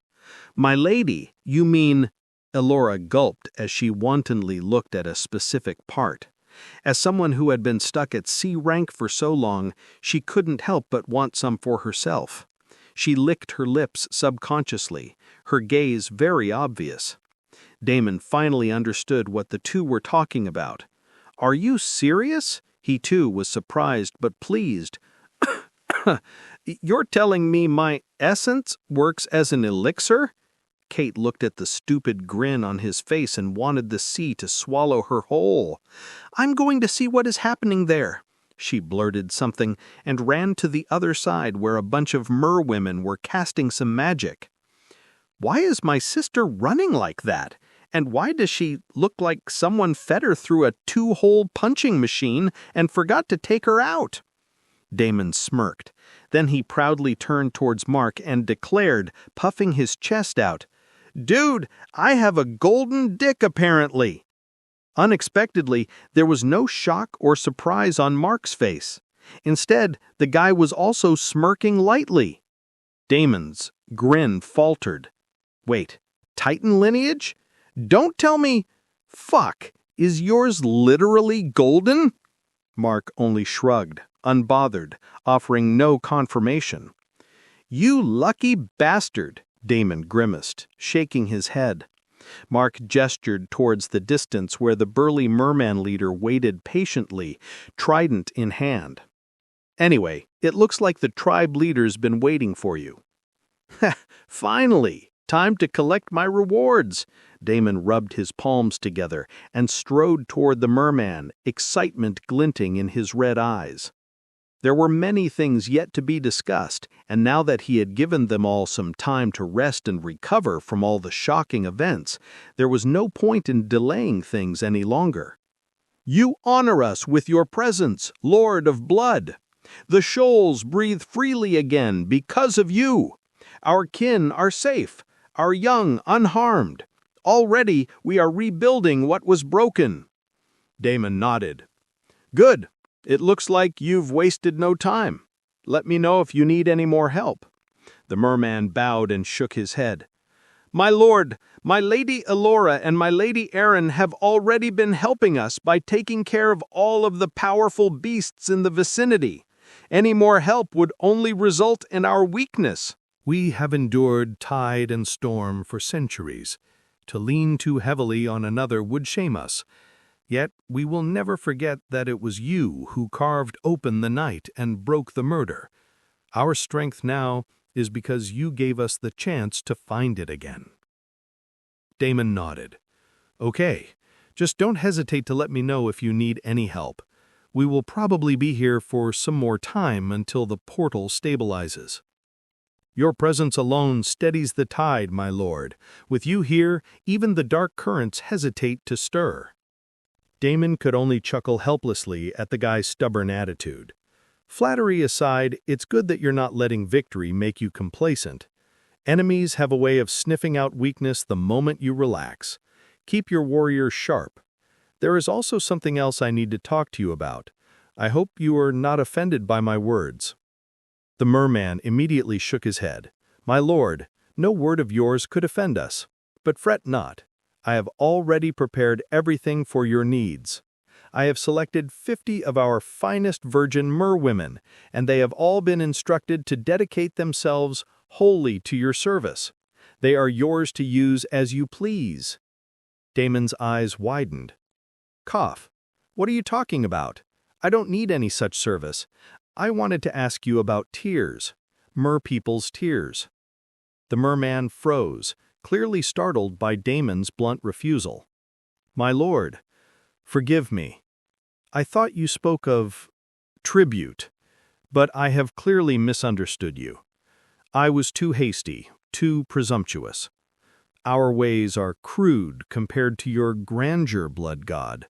Please, strike me down if I have offended you. Damon waved a hand dismissively. Relax, it's fine. It's an honest misunderstanding. The leader bowed and quickly spoke. My lord, I am very grateful for your generosity, but I am afraid I once again have to disappoint you. Please, strike me down this instant. Damon rubbed his temples. Can you explain things to me first? What are you talking about? The leader sighed and then explained. My lord, I am afraid that someone has spread you misinformation. The rumors about merpeople's tears are widely spread. Our tears are indeed valuable to a certain extent, but they are no life-saving elixirs. Damon had nodded. I already know that. My lord, we are also not able to produce them at will. Only once in a blood moon we are able to shed a drop of tear for the ones in our hearts, and I do not have anything collected and ready for you. Please, strike me down for not having the foresight to prepare such a treasure for you. The leader finished, lowering his head until his scaled brow nearly touched the sand, his voice trembling with shame. It is a failure of my duty. I should have known, should have set aside drops long ago for the day you would come. Punish me as you see fit, blood god. My life is yours. Damon pinched the bridge of his nose, exhaling slowly. Why is it that every time I ask for something, you jump straight to strike me down or take my life? Relax. It's okay. Can you start collecting them now? Maybe the next time I pass through this way, I can get some from you? My lord, you would entrust us with such a task? You honor us beyond measure. Yes, yes, we will begin at once. Every drop shed by our kin shall be gathered and consecrated in your name. When you return, the shoals will present them to you. Damon nodded, satisfied. Thank you. Seeing Damon smiling and pleased, the merman became even more enthusiastic. My lord, we might not have tears at the moment, but we have collected a huge amount of other treasures from the sea. Please allow me the honor of presenting all of them to you. Give me a moment. I will prepare everything. With that, the leader hurried off, his voice booming through the water as he barked orders to his kin. Damon smirked faintly as he watched the merman's broad back retreat. Heh, Finally, the reward collecting part. He folded his arms, tapping his fingers against his elbow, as his mind already spun through the possibilities. Soon there was a lot of movement in the waters, with mermen and merwomen rushing here and there.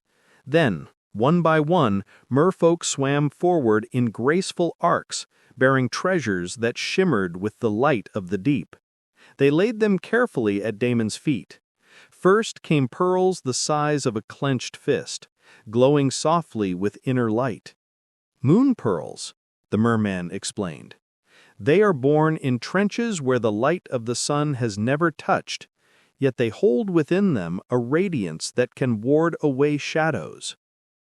Next came a set of coral branches, crimson as fresh blood. The mermaid who carried them bowed so low her hair touched the surf. "Blood coral," she whispered. "It feeds on the wounds of the sea. In your hands, Lord of Blood, it will never wither. It will sharpen your essence, strengthen your dominion." Damon's eyes widened. As soon as he looked at the coral, he had a slight feeling, but now he could even feel his blood reacting so strongly to it. If he was not wrong, then the blood coral should have some sort of bloodline purifying ability. Damon had never expected to run into something like this here with the merpeople. He was impatient to try it out immediately, but he forced himself to wait until they were done with everything. Maybe there were more surprises waiting for him. Then, carried by two burly warriors, came a conch shell larger than a man's torso. Its spiraled surface shimmered with runes older than language, humming with a deep, oceanic resonance. "The tide caller," the leader said, planting his trident beside it. "A relic said to be carved when the tides themselves first learned to roar. Blow it, and the air around you will be filled with water essence, even if you are in the middle of a horrid desert." After the tide caller was set before Damon, the waves lapped against the shore as though echoing the conch's will. This thing was a very valuable item indeed, especially for any water mage. It could instantly turn the environment to their favor. Not just water mages, but even for others, it had the ability to make the atmosphere more bearable. Once again, Damon did not expect something this valuable to pop up here in the middle of nowhere. Yet the offerings weren't finished. Another group of merfolk emerged, this time carrying several baskets of long strands of seaweed. "These are tideweeds," the merman explained. "When consumed, they bolster vitality, granting warriors a 10% increase in their health and stamina for a tide's length. We have cultivated them in sacred groves of the ocean for generations. They are few, but every strand carries the strength of the sea." Damon nodded. While this wasn't much of a treasure by itself, the fact that these guys were farming this and could produce it repeatedly made it that much more valuable. Following the seaweeds came baskets woven from bonefish ribs, brimming with herbs that glowed faintly with oceanic essence, some pale as moonlight, others burning with deep blue fire. "Ocean herbs," the merwoman who brought it bowed lightly and explained. "Used by our healers to mend wounds, soothe corruption, and strengthen the body. Brew them, and even the weakest of warriors will find renewed vigor." This was followed by some more herbs, which no doubt had plenty of uses in alchemy. Damon even knew a couple of famous alchemy recipes off the top of his head to use these herbs in. Overall, the harvest was quite good. And it looked like these herbs could also be produced repeatedly as long as the area wasn't disturbed too much. Finally, a pair of merwomen swam forward with shells so wide that it took both of them to cradle their contents. Gleaming within were ocean gems, sapphires, aquamarines, and opalescent stones that pulsed with condensed mana. Damon could feel their energy even from a distance. "These are ocean's tears," the leader said. "Not of our bodies, but of the world itself. Gems born in trenches from long ago. They will serve well in crafting or enchanting." And then came the last gift. 4 warriors carried it together, their arms trembling from its weight. Resting upon a slab of pearl stone were scales, black, silver, and deep cobalt, each one larger than Damon's hand, radiating a dormant, terrifying power.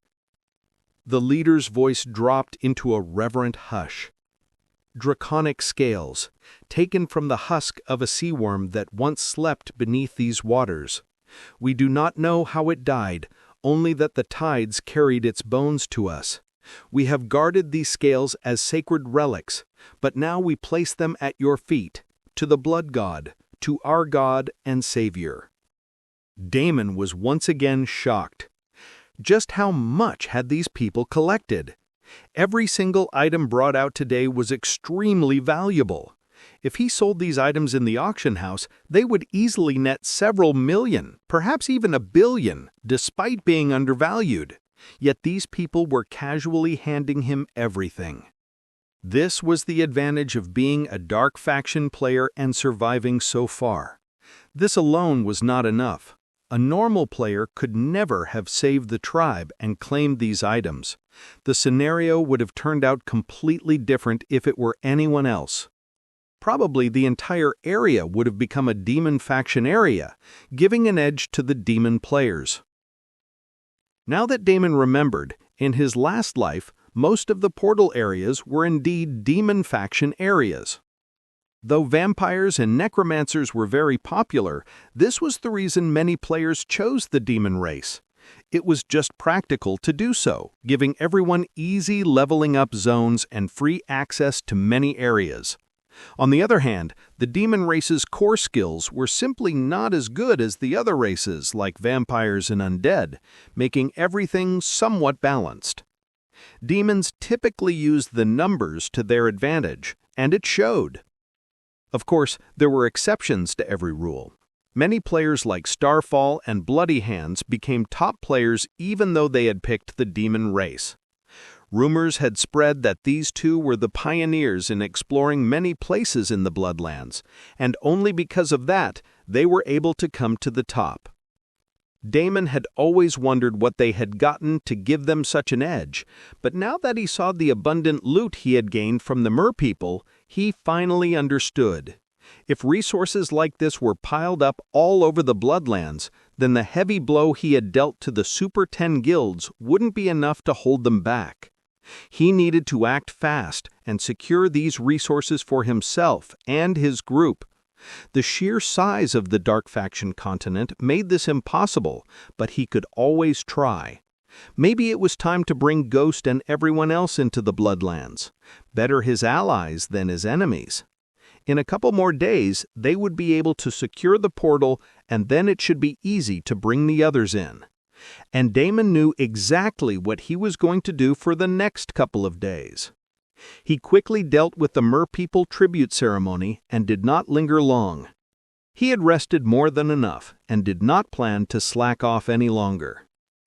Damon's gaze fell on the blood coral. His blood throbbed with hunger, each beat hammering a single command into his mind: consume it. The longer he stared, the louder it became, until it drowned out even the chatter of the merfolk bustling around the lagoon. He walked over and grabbed one. He curled his fingers around the coral, and a shiver ran down his spine. His instincts screamed that this was no ordinary treasure. This was different. It was meant for him and him alone. A faint smile curved across his lips as his crimson eyes glowed brighter. Looks like I know what I'll be doing next. Without another word, he tucked the blood corals, the draconic scales, and the other treasures into his inventory. He had rested long enough. Now it was time to push his bloodline further, to see just how much deeper the abyss of his power went. Damon exchanged a few words with the merpeople and the rest of the group, giving them simple instructions before excusing himself. With the treasures secured and the tide of celebration still swelling behind him, he needed solitude, somewhere no one would disturb him. He walked along the shoreline and found what he was looking for in no time. a jagged cave mouth hidden by kelp. He shoved the kelp aside and stepped in. He dropped to the stone floor, cross-legged, and pulled a blood coral out. His blood immediately surged. It slammed through his body like a tidal wave, violent and hungry. Heat exploded under his skin. His veins bulged black across his arms, throbbing as if they would burst. "Fine," Damon growled, "then take it." Without hesitation, he started chewing down the blood coral and consuming the thing in its entirety. He would have absorbed some sort of essence if he could detect any, but he had no idea what else to do with the thing. Eating it seemed to be as good a guess as any. Ding! Bloodline purification initiated. With a smile, Damon closed his eyes and focused as he ate the whole thing. The coral's texture was jagged, brittle at first, then fleshy. However, the moment he swallowed, the real storm began, and his face changed. His blood roared like a raging ocean. A crimson tide erupted from his pores, wrapping his body in writhing chains and whips that lashed at the cave walls, carving scars into the stone. Cracks spiderwebbed across the ceiling, stone shards breaking loose. The entire cave was about to be destroyed, and everything was going to collapse right on top of Damon. However, Aaron, who had already walked over and stood guard at the entrance of the cave, made sure that not a single stone dropped on Damon or even disturbed him. With a flick of her finger, she dissolved the debris into harmless dust, her eyes never leaving Damon's silhouette. Inside, Damon was a complete mess. The blood coral had become fire in his veins, a living parasite clawing at every inch of his being. Chains of blood writhed around him like serpents, biting into his flesh, tearing open wounds that healed just as quickly. He was bleeding buckets, but all of the blood essence was absorbed right back into the body. Damon threw his head back and roared. The sound wasn't human. It was the guttural bellow of something far older, something primal clawing its way to the surface. His eyes burned with twin infernos, crimson light flooding the cavern. Then the crimson blaze in Damon's eyes was swallowed by a void-like black, and from within that abyss flared irises of molten gold. Damon roared even louder. The pain was unbearable. Outside, Erin clenched her fists in excitement until her knuckles turned white. She could feel the power emanating from him. She couldn't help but prostrate herself in front of the cave and bow her head in worship. The chains of blood that writhed around him didn't just lash anymore. They formed sigils in the air, burning crimson runes that spiraled tighter and tighter, branding themselves into his very flesh. His veins split open, but instead of blood spilling freely, golden light gushed from them, mixing with the crimson in a grotesque yet magnificent fusion. The blood coral wasn't just purifying his bloodline, it was tearing down walls that had caged it. Inside his chest, something cracked. A shackle, an ancient invisible restraint, snapped like brittle glass. Damon gasped, his back arching as the chains that once bound him now dissolved into streams of molten gold, threading through his body and reforging him from the inside out. All the blood coral he had piled up in front of him was sucked dry in the process. A black-colored, putrid liquid started leaking out of his pores. At first, only a little, but soon the black sludge oozed out of his pores in rivulets, hissing wherever it touched the ground, corroding the stone until smoke rose in greasy coils. Damon snarled, gripping the rock beneath him so hard his claws sank deep, cracks spiderwebbing outward from his fists. The molten gold veins across his skin pulsed brighter, forcing more of the filth out. Each breath he took was ragged, but every exhale carried a blast of raw power that made the cavern tremble. Damon twitched and writhed in pain and agony. Eventually, the pained roars turned into a laugh, savage and exultant. His flesh split open along his chest, a river of black ichor flooding out before sealing in an instant, leaving smooth new skin beneath. The chains of blood circling him solidified into gleaming crimson script, orbiting his body like the laws of a higher order. After what felt like an eternity, the pain finally stopped and his transformation reached a crescendo. His aura snapped outward in a tidal wave of crimson and gold, sending an enormous shock wave outward. His body collapsed forward, steaming, but his eyes opened, twin suns of molten gold burning inside an abyss of endless black. Ding! Bloodline purification incomplete.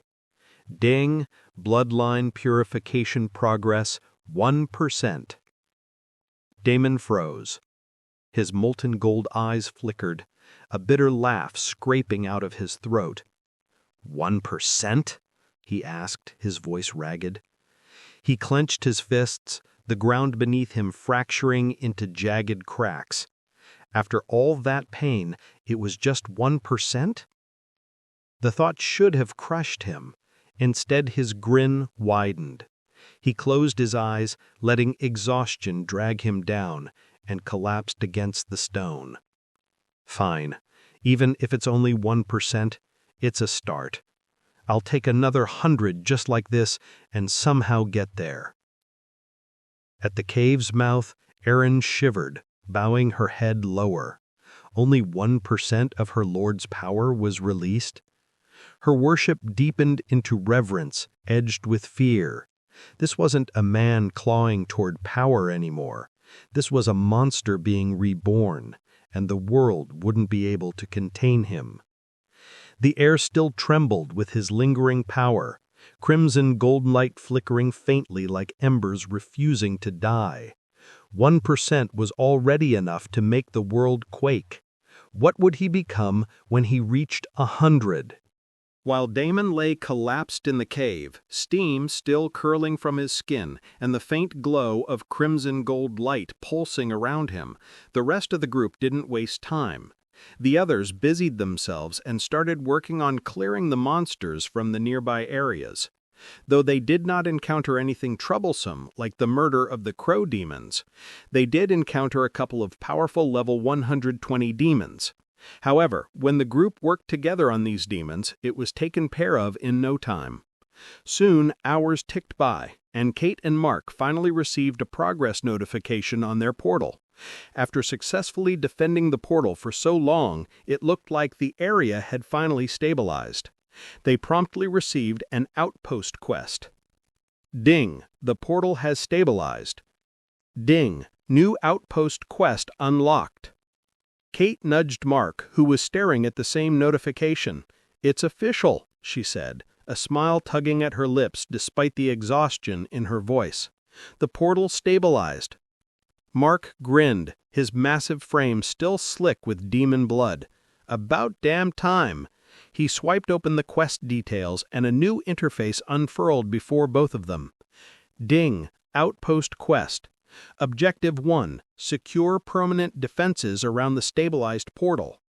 Objective 2. Become a leader recognized by both the system and local forces. Objective 3. Declare the outpost under the banner of your faction. With this, their small corner of the Bloodlands would be cemented, and no guild or raid group could override it without first fighting them for it. Kate turned to Damon's cave and wondered how things were going on his end. Mark followed her gaze. "When he comes out, we'll tell him. He should be the one to take the quest and become the leader of the outpost." Kate absent-mindedly answered. She had half a mind to go over there and see how things were going. She had heard from some mer people that using blood coral was an extremely painful process, and she couldn't help but be worried about Damon. "He's been in there for hours. What if something went wrong?" Mark set a reassuring hand on her shoulder. Relax, that guy's a monster. Besides, even if we go there, it's not like we can be of any help. Kate bit her lips in frustration. She hated this feeling, being useless, being left behind while Damon wrestled with powers she couldn't even comprehend. Her knuckles whitened as she tightened her grip on her staff. "I know," she muttered, forcing the word out through clenched teeth. Her gaze lingered one last time on the faint crimson-gold glow seeping out of the cave mouth before she turned sharply on her heel. "Let's go." Without waiting for Mark's reply, she started into the forest to find more demonic creatures, her staff sweeping low, ready to strike. Mark smirked faintly, watching her back. "Fine," he said, with a smile, falling in step beside her. "Let's go hunt some demons. No sense sitting around waiting." As it turned out, there were few demons to hunt, as most of the surrounding forest had been cleared out by the gentle mer people. Mark and Kate were in a few hours hearing from the mer people that the area around them was essentially secure. Meanwhile, back in the Light Faction continent, the entire player base was going crazy. Lorita City became the talk of the world overnight. Several top players and guilds ventured into the Abyssal Zone only to come back in despair and dread. The zone wasn't just hostile, it was a nightmare.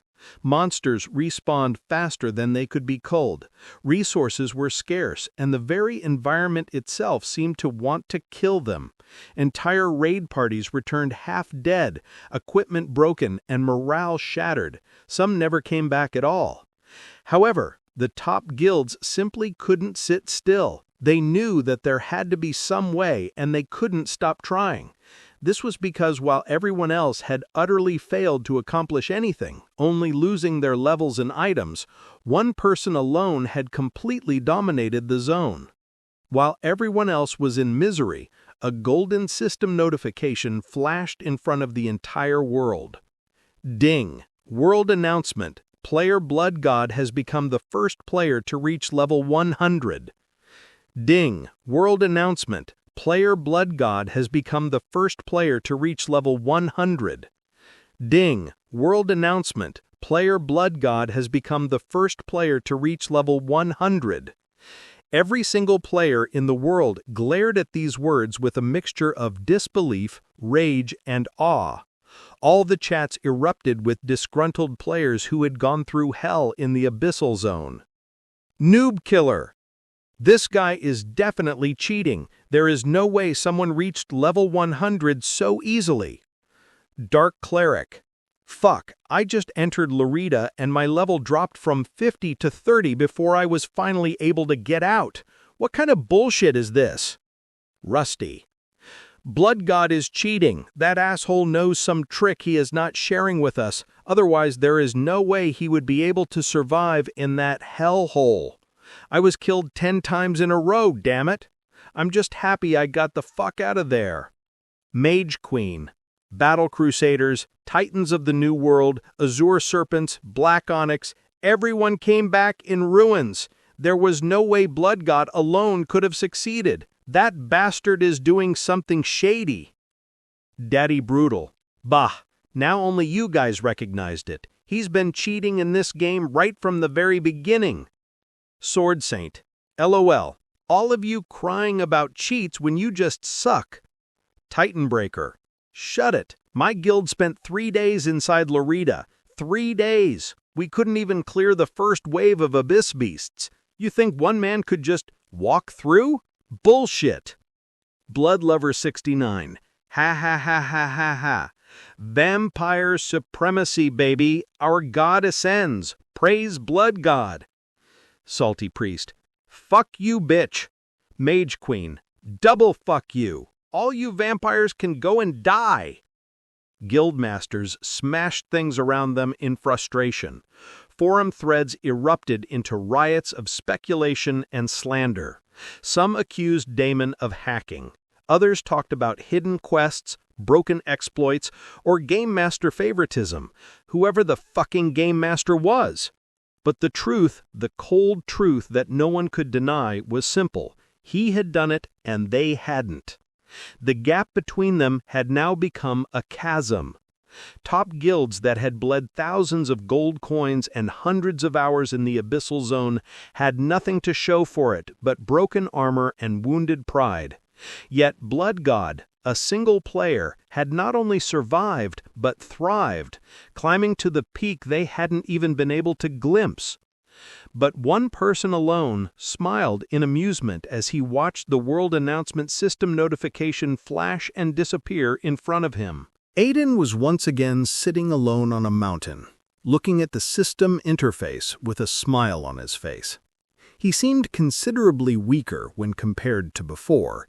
Even his character seemed to flicker in and out, as if he were about to disappear at any second. "I am surprised to see you smiling.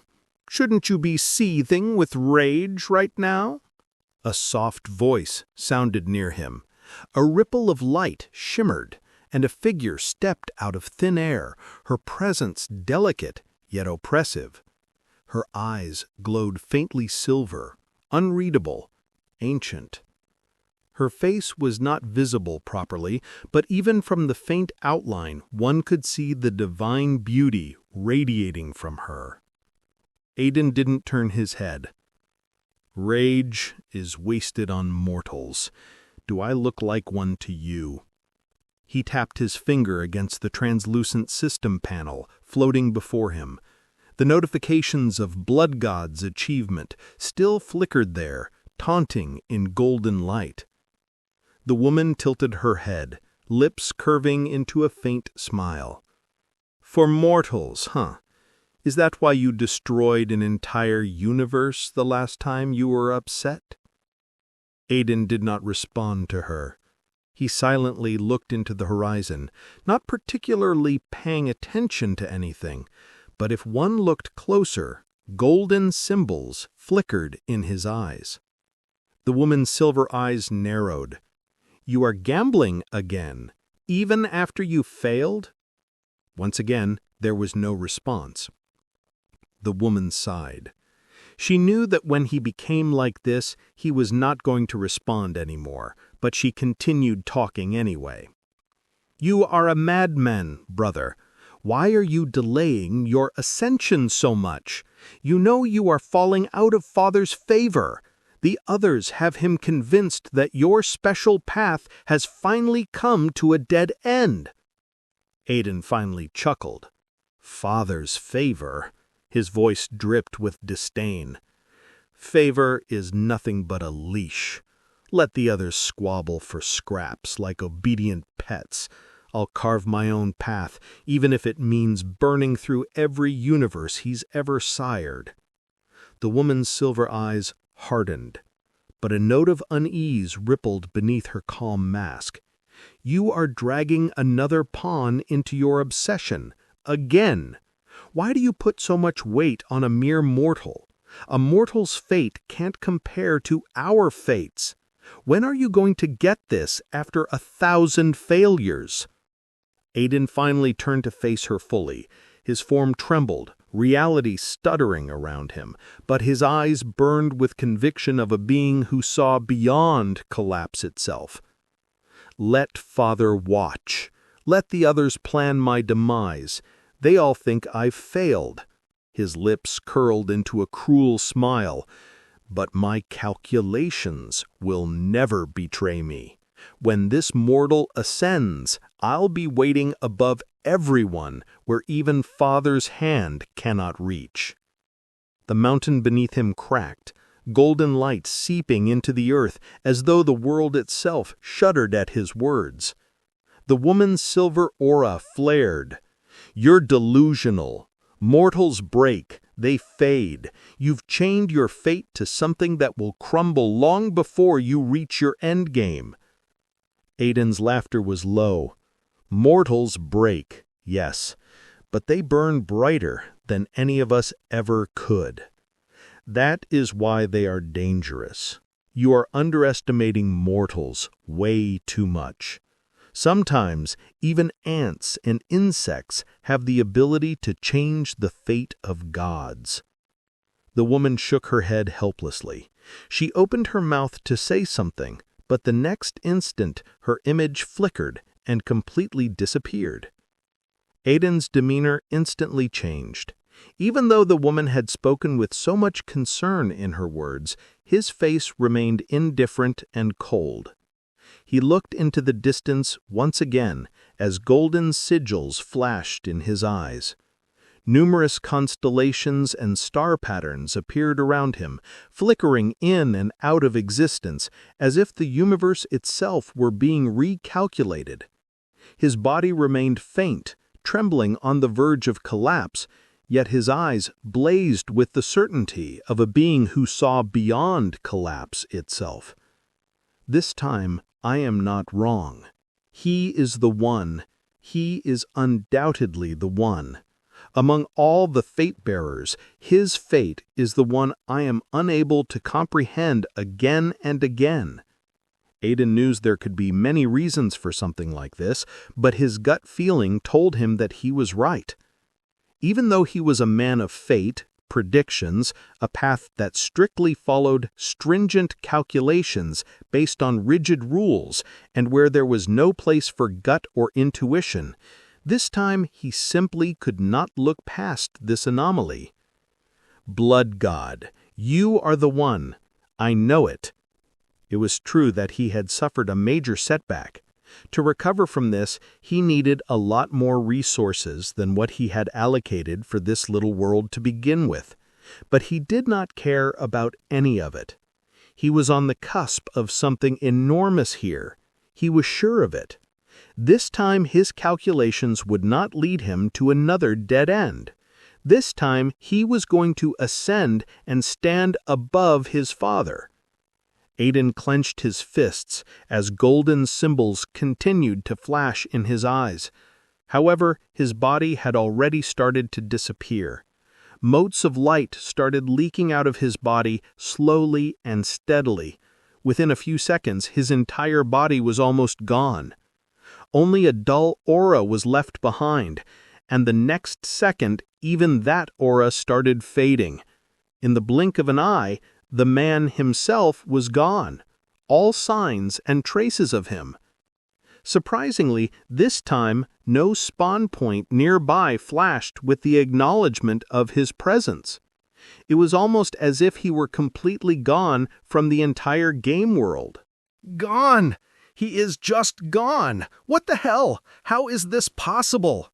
How can that psycho freak just up and disappear like that without even telling us? A man in a mage robe jumped up and down in anger. Magica, calm down. Another person responded. This person had his face covered with a golden mask. Power radiated from him. Power that shouldn't belong to anyone on Earth just yet. How is he able to do that? I too have a freaking blessing, and how come I do not have powers like that? This is so fucking unfair. Magica continued stomping his feet and pacing back and forth. Magica, calm down. The man in the golden mask again reminded him patiently. However, Magica only snorted at his words. Don't tell me to calm down. Am I not calm enough for you? Maybe you should try getting killed and tortured countless times. Maybe you should try getting your soul run through a fucking shredder. Maybe you should try dealing with that bastard blood god. Why don't you then come and ask me to calm down? The man with the golden mask did not respond to his taunt. However, the dozen men standing around him instantly acted, their auras flaring up. How dare you talk to the Lord in this way? Magica couldn't help but shiver at this sight. He knew he had spoken too much. A searing pain exploded in the center of his being. The dozen auras surged like drawn blades, not the least bothered by this. But the man in the golden mask lifted 2 fingers, and immediately everyone stopped. Enough, he said, voice mild, power absolute. Magica is still recovering. His mind is currently not stable. His soul is riddled with cracks. The soul healing potion that we have is not enough to heal him completely. Even a small trigger is enough to break him. The man in the golden mask spoke with the same patience as before. The dozen warriors who had flared their auras immediately stepped back, though their eyes still burned with contempt toward Magica. Magica himself clutched at his chest, gasping, his face pale as ash. The phantom ache of their unleashed killing intent still lingered, scraping against his wounded soul like barbed wire. His rage collapsed into a shiver, his defiance into desperate muttering. "It's not fair. It's not fucking fair. Why him? Why that bastard? Why is he always coming out on top of everything?" The man with the golden mask no longer responded to him. He signaled one of the men standing behind him, and the underling immediately walked forward to accompany Magica to a luxurious room, one of the many rooms in the mansion they were staying in. The other players occupied the other rooms in the wing, all of them recently rescued from the abyssal zone in Lotera. Everyone had logged out of the game and was currently resting in the real world. Naturally, their recovery would be a lot better inside the game, but their souls were damaged beyond the point where they could casually log in. They simply had no other choice. For another month or two, they had to remain in the real world. This was undoubtedly a huge loss to the Super 10 guilds, but the man in the golden mask still remained unbothered. After Magica left the hall, he slowly stood up and walked out. "My lord," another underling walked over to him, waiting for his orders. "Get the next string of players to log in and assist them. In 2 weeks, they should be among the top players in the game. Use whatever resources you need. The northern frontier cannot lag behind others." The man in the golden mask then got into a car that was waiting for him outside the palatial mansion. He sat down, his manners and movements elegant and aristocratic.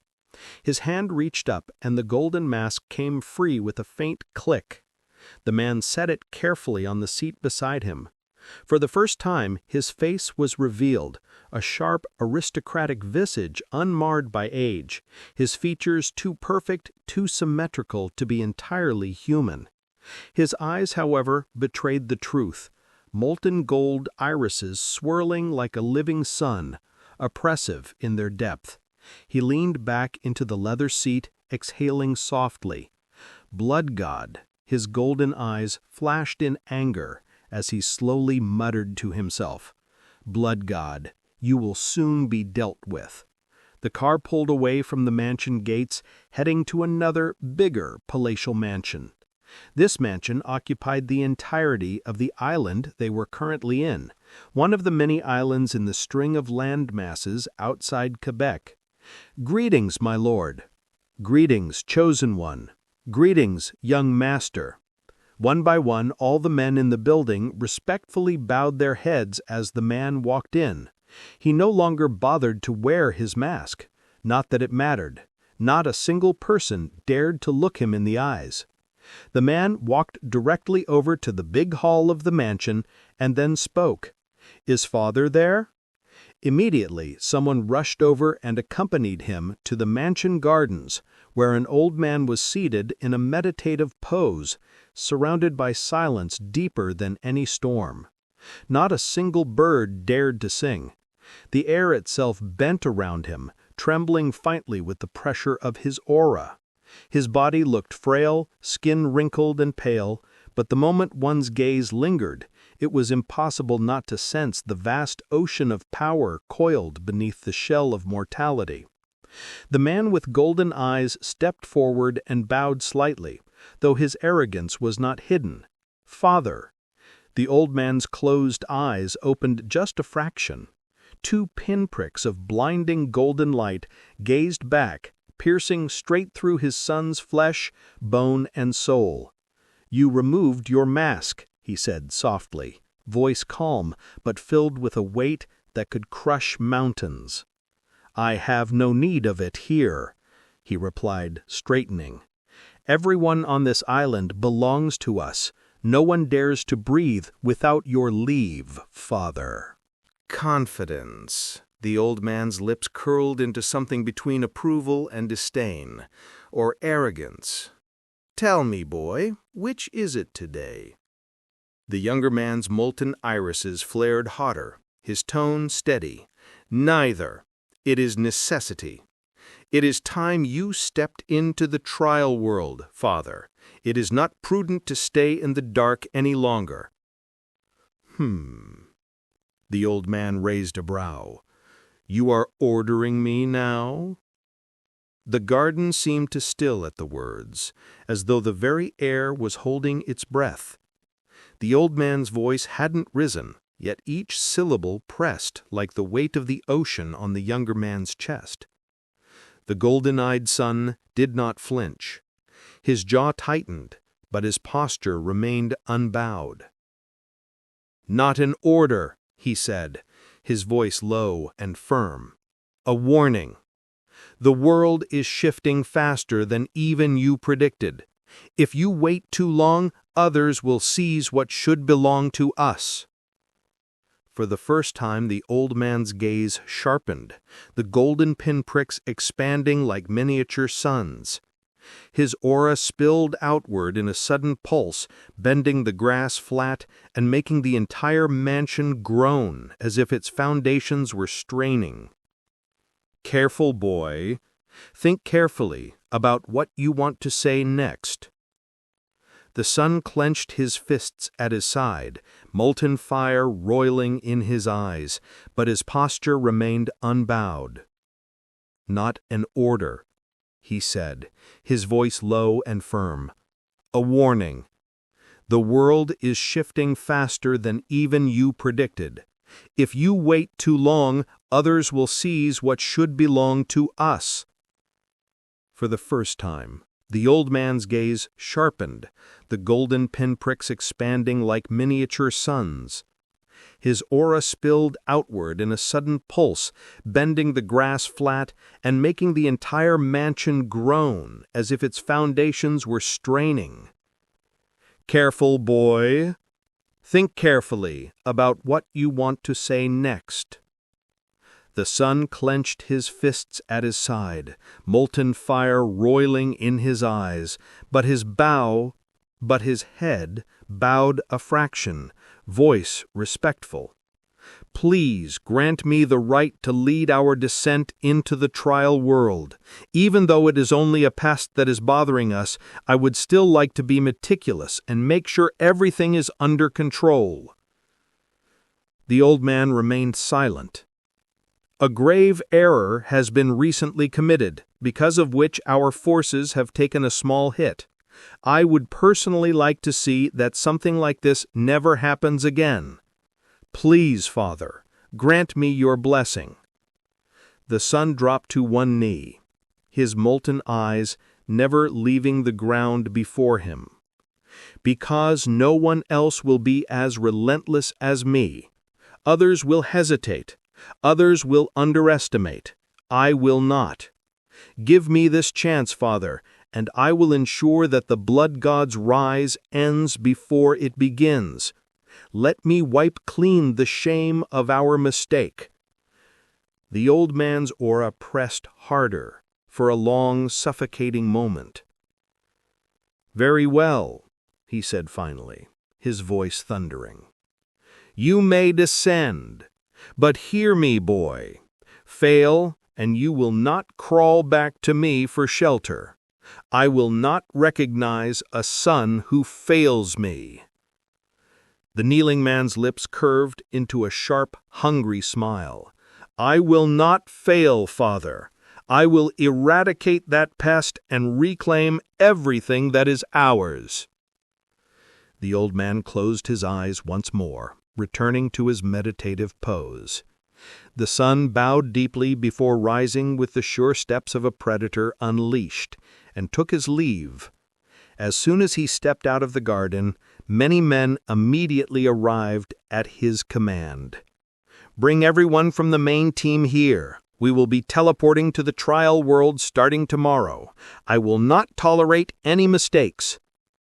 As you command, young lord, one of them said, bowing until his forehead nearly touched the marble floor. The rest echoed the same words.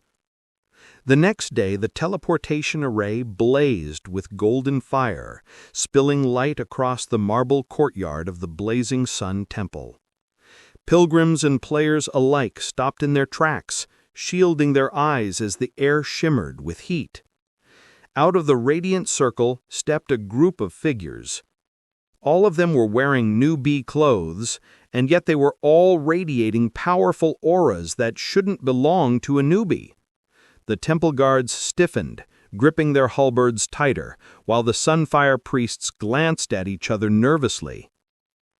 The leader of the group, a young man with molten gold eyes and a golden mask, looked up at the towering effigy of the Sunfire god that loomed over the temple gates.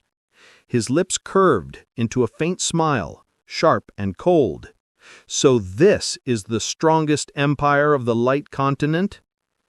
The gathered players murmured and whispered. They didn't know who this group was, but one thing was clear. Something catastrophic had just stepped into the heart of the Sunfire Empire. But it looked like the shock wasn't over just yet. A few minutes after the first group arrived, yet another group arrived at the same spot. The only difference was, this time, the group's leader was a young woman who wore a different kind of mask. It was a simpler mask, with only half her face covered, but even that was enough to display her unmistakable beauty. However, no one was paying attention to her beauty. This was because of the intense, murderous aura that was spilling out of her. The golden-masked man turned his head toward her, molten irises flickering faintly behind his mask. "So, Viola, you couldn't resist descending either." Why should I sit back on the sidelines like an idiot when something so interesting is unfolding in front of me?" Viola's eyes gleamed from behind her half-mask. The golden-masked man chuckled. "Interesting indeed, but I must warn you, don't expect me to be polite if our paths cross." Michael, I should be the one saying that. Those of us from the South don't have the habit of backing down from a fight no matter what. Just as they were talking, another group promptly arrived. This time, however, the person in the lead did not bother wearing any mask at all. "Oi, oi! Look who we have here, the Princess of the South and the Prince of the North! What are you guys doing out of your small castles?" Both Viola and Michael glared at the man, who was dressed flamboyantly, despite him being a newbie as well. There was an option during the first login to select and purchase a different set of clothes, but no one typically opted for this, as it was a gold drain and just for vanity without any real use. However, this person clearly did not care about such things. He did pay for the vanity set and even flaunt it so freely in front of everyone. The newcomer spread his arms wide, as if presenting himself to the entire courtyard, his crimson and gold coat trailing behind him like flames. His hair blazed scarlet under the temple's light, and a cocky grin stretched across his face. "Reynard." Michael's voice was flat, molten eyes narrowing behind his golden mask. "Psh! This bastard is also here." Viola scowled. Reynard's grin only widened at their reactions, his teeth flashing white against the fiery glow of his hair. He gave a mock bow, the tails of his coat flaring dramatically. "Ah, such a warm welcome from my dear friends. I'm touched, truly." Michael's eyes glinted dangerously behind the mask. His tone was cold steel. "Don't call us that." "Oh, come now." Reynard straightened, clasping his hands behind his head in a deliberately careless gesture. "We all carry the same weight of the world, don't we? North, South, West. What a lovely reunion this is. Only the East is missing. I wonder, will he show up too?" His gaze flicked knowingly between them, sharp despite the easy smile. Viola scoffed. "Keep talking, Reynard. Let's see if that pretty mouth of yours keeps smiling when I curse it shut." Reynard laughed again, unbothered, tilting his head so the sunlight caught in his scarlet hair like fire. "Curse me? Here? In their temple?" He gestured casually at the towering effigy of the Sunfire god, its shadow sprawling across the courtyard. "Careful, dear Viola. Watch what you say. You don't want to end up in prison on day one now, do you?" While they were chatting, the teleportation array once again lit up. This time, a new group of people arrived, and every single one of them was wearing a mask. There was no clear leader among them, and the group silently dispersed as soon as they arrived. "Must be those Chinese fuckers. They never cooperate with anyone. Makes me wonder why we even include them in our little group." Reynard spat. Michael's molten eyes narrowed a fraction. His masked face tilted just enough to watch the dispersing figures. None of them so much as glanced toward Michael, Viola, or Reynard. They slipped into the crowd as if they had always belonged there. "They don't need to cooperate," Michael said finally. "Though we are allies, we are not of the same allegiance." "Shh. Always so mysterious, always so self-righteous. If you ask me, they're snakes waiting to bite us the second we turn our backs. One day that whole silent act is going to piss me off enough that I'll try it." Viola cut him off sharply, her silver eyes narrowing. "You won't even see your own blood before they cut your throat." For once Reynard's grin faltered, though only for a heartbeat. He leaned back with a mocking laugh, stretching as though unconcerned. "Fine, fine, princess. I won't say anything bad about them anymore. Hey, I am all for them. I love me some Chinese for breakfast, lunch, and dinner, and I am not talking about food." The men around him laughed at the vulgar remark, and the Sunfire priests at the temple gates finally stepped forward, their voices raised in warning. "Foreigners, this is sacred ground. Leave your quarrels outside the temple, or the wrath of the Sunfire god will fall upon you all." Neither Michael nor Viola lingered around any longer. Along with their teams, they silently departed the temple. Michael's golden mask glinted once before he turned. His team fell in step with disciplined silence. Every one of them radiated suppressed killing intent, and yet their footsteps were soundless. The priests visibly relaxed as his group disappeared into the streets. Viola lingered just a fraction longer, her silver gaze sweeping over Reynard with the cold bite of a blade's edge. "Enjoy your jokes while you can, Reynard. One day soon you'll choke on them." Her voice was soft, but every word dripped with venom. Then, with a swirl of her cloak, she led her followers out through the western archway, their murderous aura fading only when they melted into the crowds beyond. That left Reynard and his men in the temple courtyard, laughing among themselves as though they owned the place. His crimson coat flared as he spun dramatically in front of the effigy of the Sunfire god, ignoring the scandalized looks of the priests. "Ah, don't you just love reunions? Nothing better than watching old friends try to act like they're above it all." He smirked, eyes narrowing dangerously. "But we'll see who laughs last." He then turned toward the teleportation array once again, as if he was waiting for it to light up. But even after a few minutes, no such thing happened.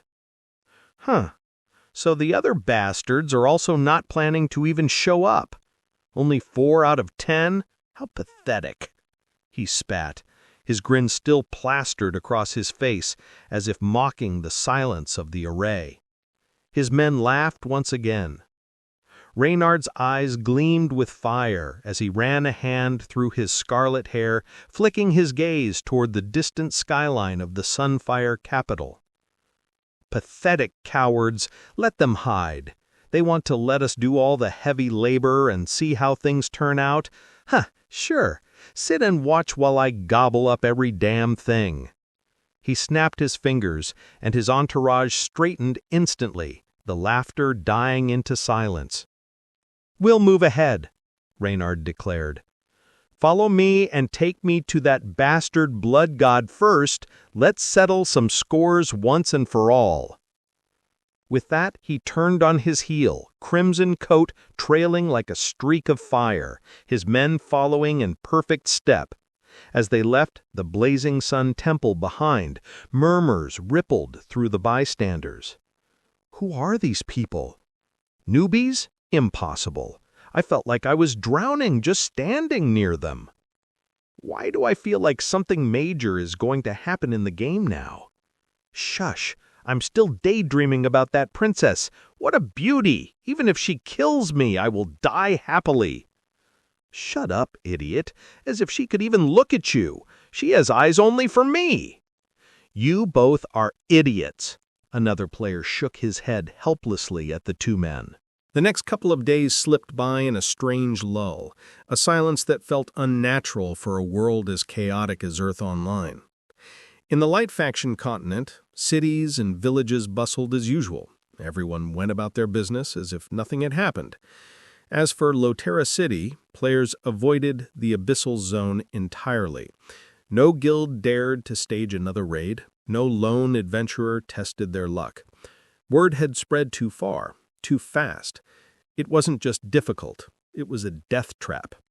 The promise of treasures, rare mobs, and hidden quests normally would have been irresistible, but the sheer brutality of the place had burned itself into the collective memory of the player base.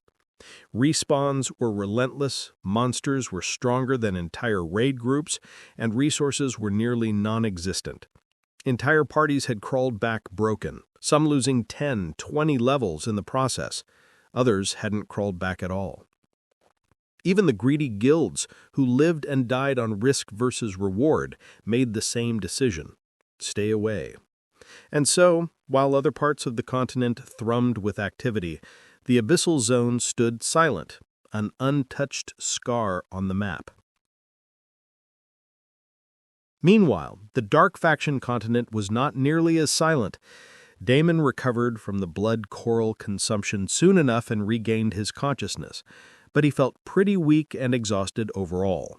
He walked out planning to take it easy the next couple of days when a shocking sight awaited him. In the distance, 10 demonic auras ripped through the air.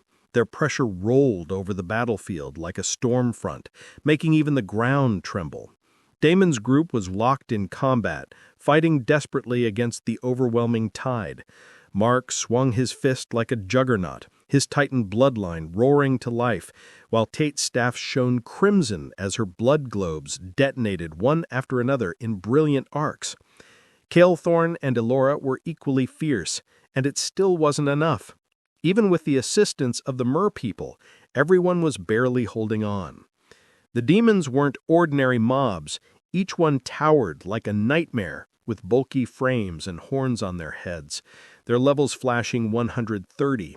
Their claws ripped through the air like scythes, and their howls carried pure malice. Every strike from Damon's allies chipped away at them, but it was clear the group was being pushed to its absolute limit. Damon's gaze hardened. Something was not right. Everyone in his group was exceptional, to say the least. Just this much shouldn't be enough to push them back. What was happening? Then he saw it. The entire area was covered with huge craters of rotting blood and flesh. The whole forest was destroyed. There were broken horns, torn wings, claws, and all sorts of demon remains scattered around. Damon immediately understood. This was not the first 10 demons his group was fighting against. It looked like they had already carved through dozens, if not more. It wasn't weakness that made his group falter. It was exhaustion. Anyone would get worn out if they were constantly in battle. What was happening? Why were all of these demons suddenly rushing here? Wait, where was Aaron? His gaze landed on a rock on the side where a heavily injured serpent was lying, its once glorious scales cracked and dulled, venomous blood leaking sluggishly from deep gouges along the body. Eren was injured? He couldn't believe it. Something strong enough to tact them to injure Eren?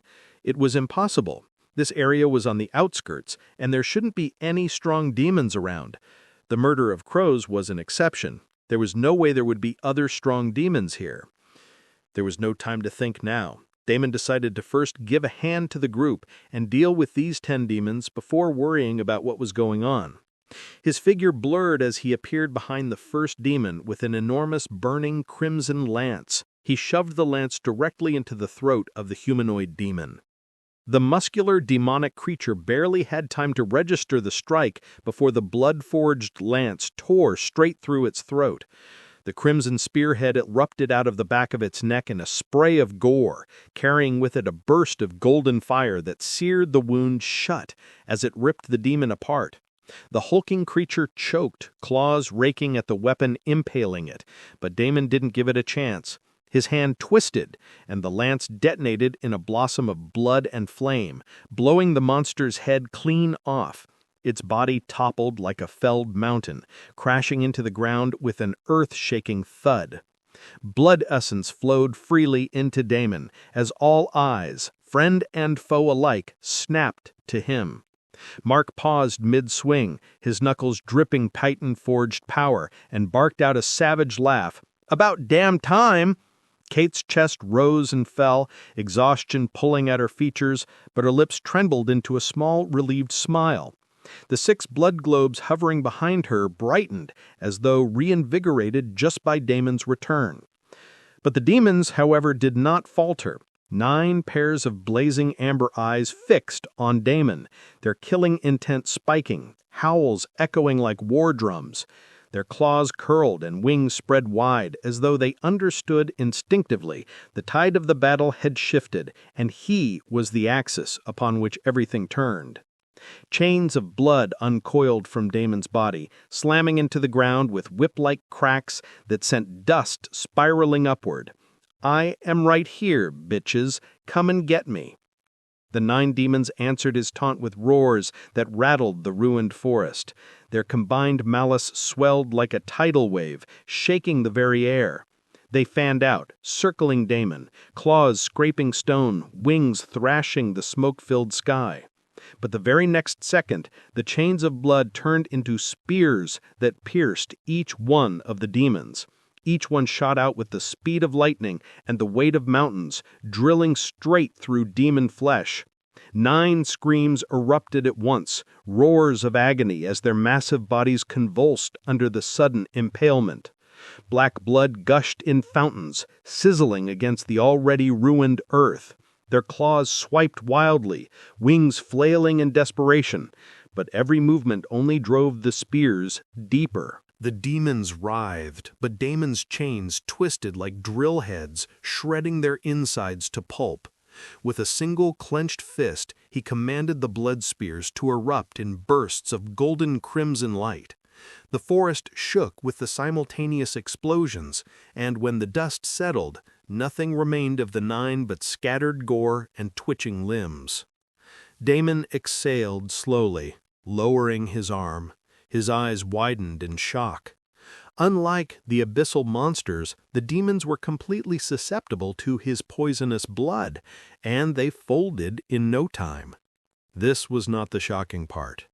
The shocking part was the control he had over bloodline manipulation and poison manipulation.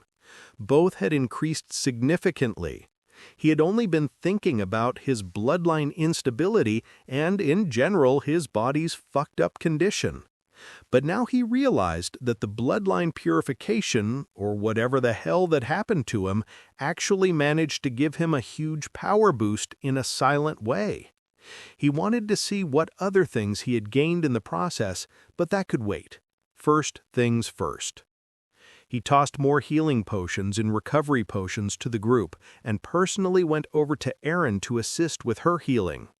Damon crouched beside the serpent, observing her. Her scales were fractured, her breathing ragged, blood still leaking from deep gouges. The sight made his jaw tighten.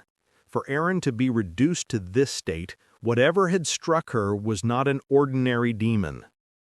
"My lord, he will come back. I have injured him, but he will be back. My lord, I need to protect my lord." Aaron was continuously muttering, even though she was on the verge of losing her consciousness. She was forcing herself to heal faster, to recover sooner, just to make sure that she could fight another demon. Damon sighed. "Idiot, you're already half dead, and you're still worrying about me." It looked like Aaron heard him loud and clear.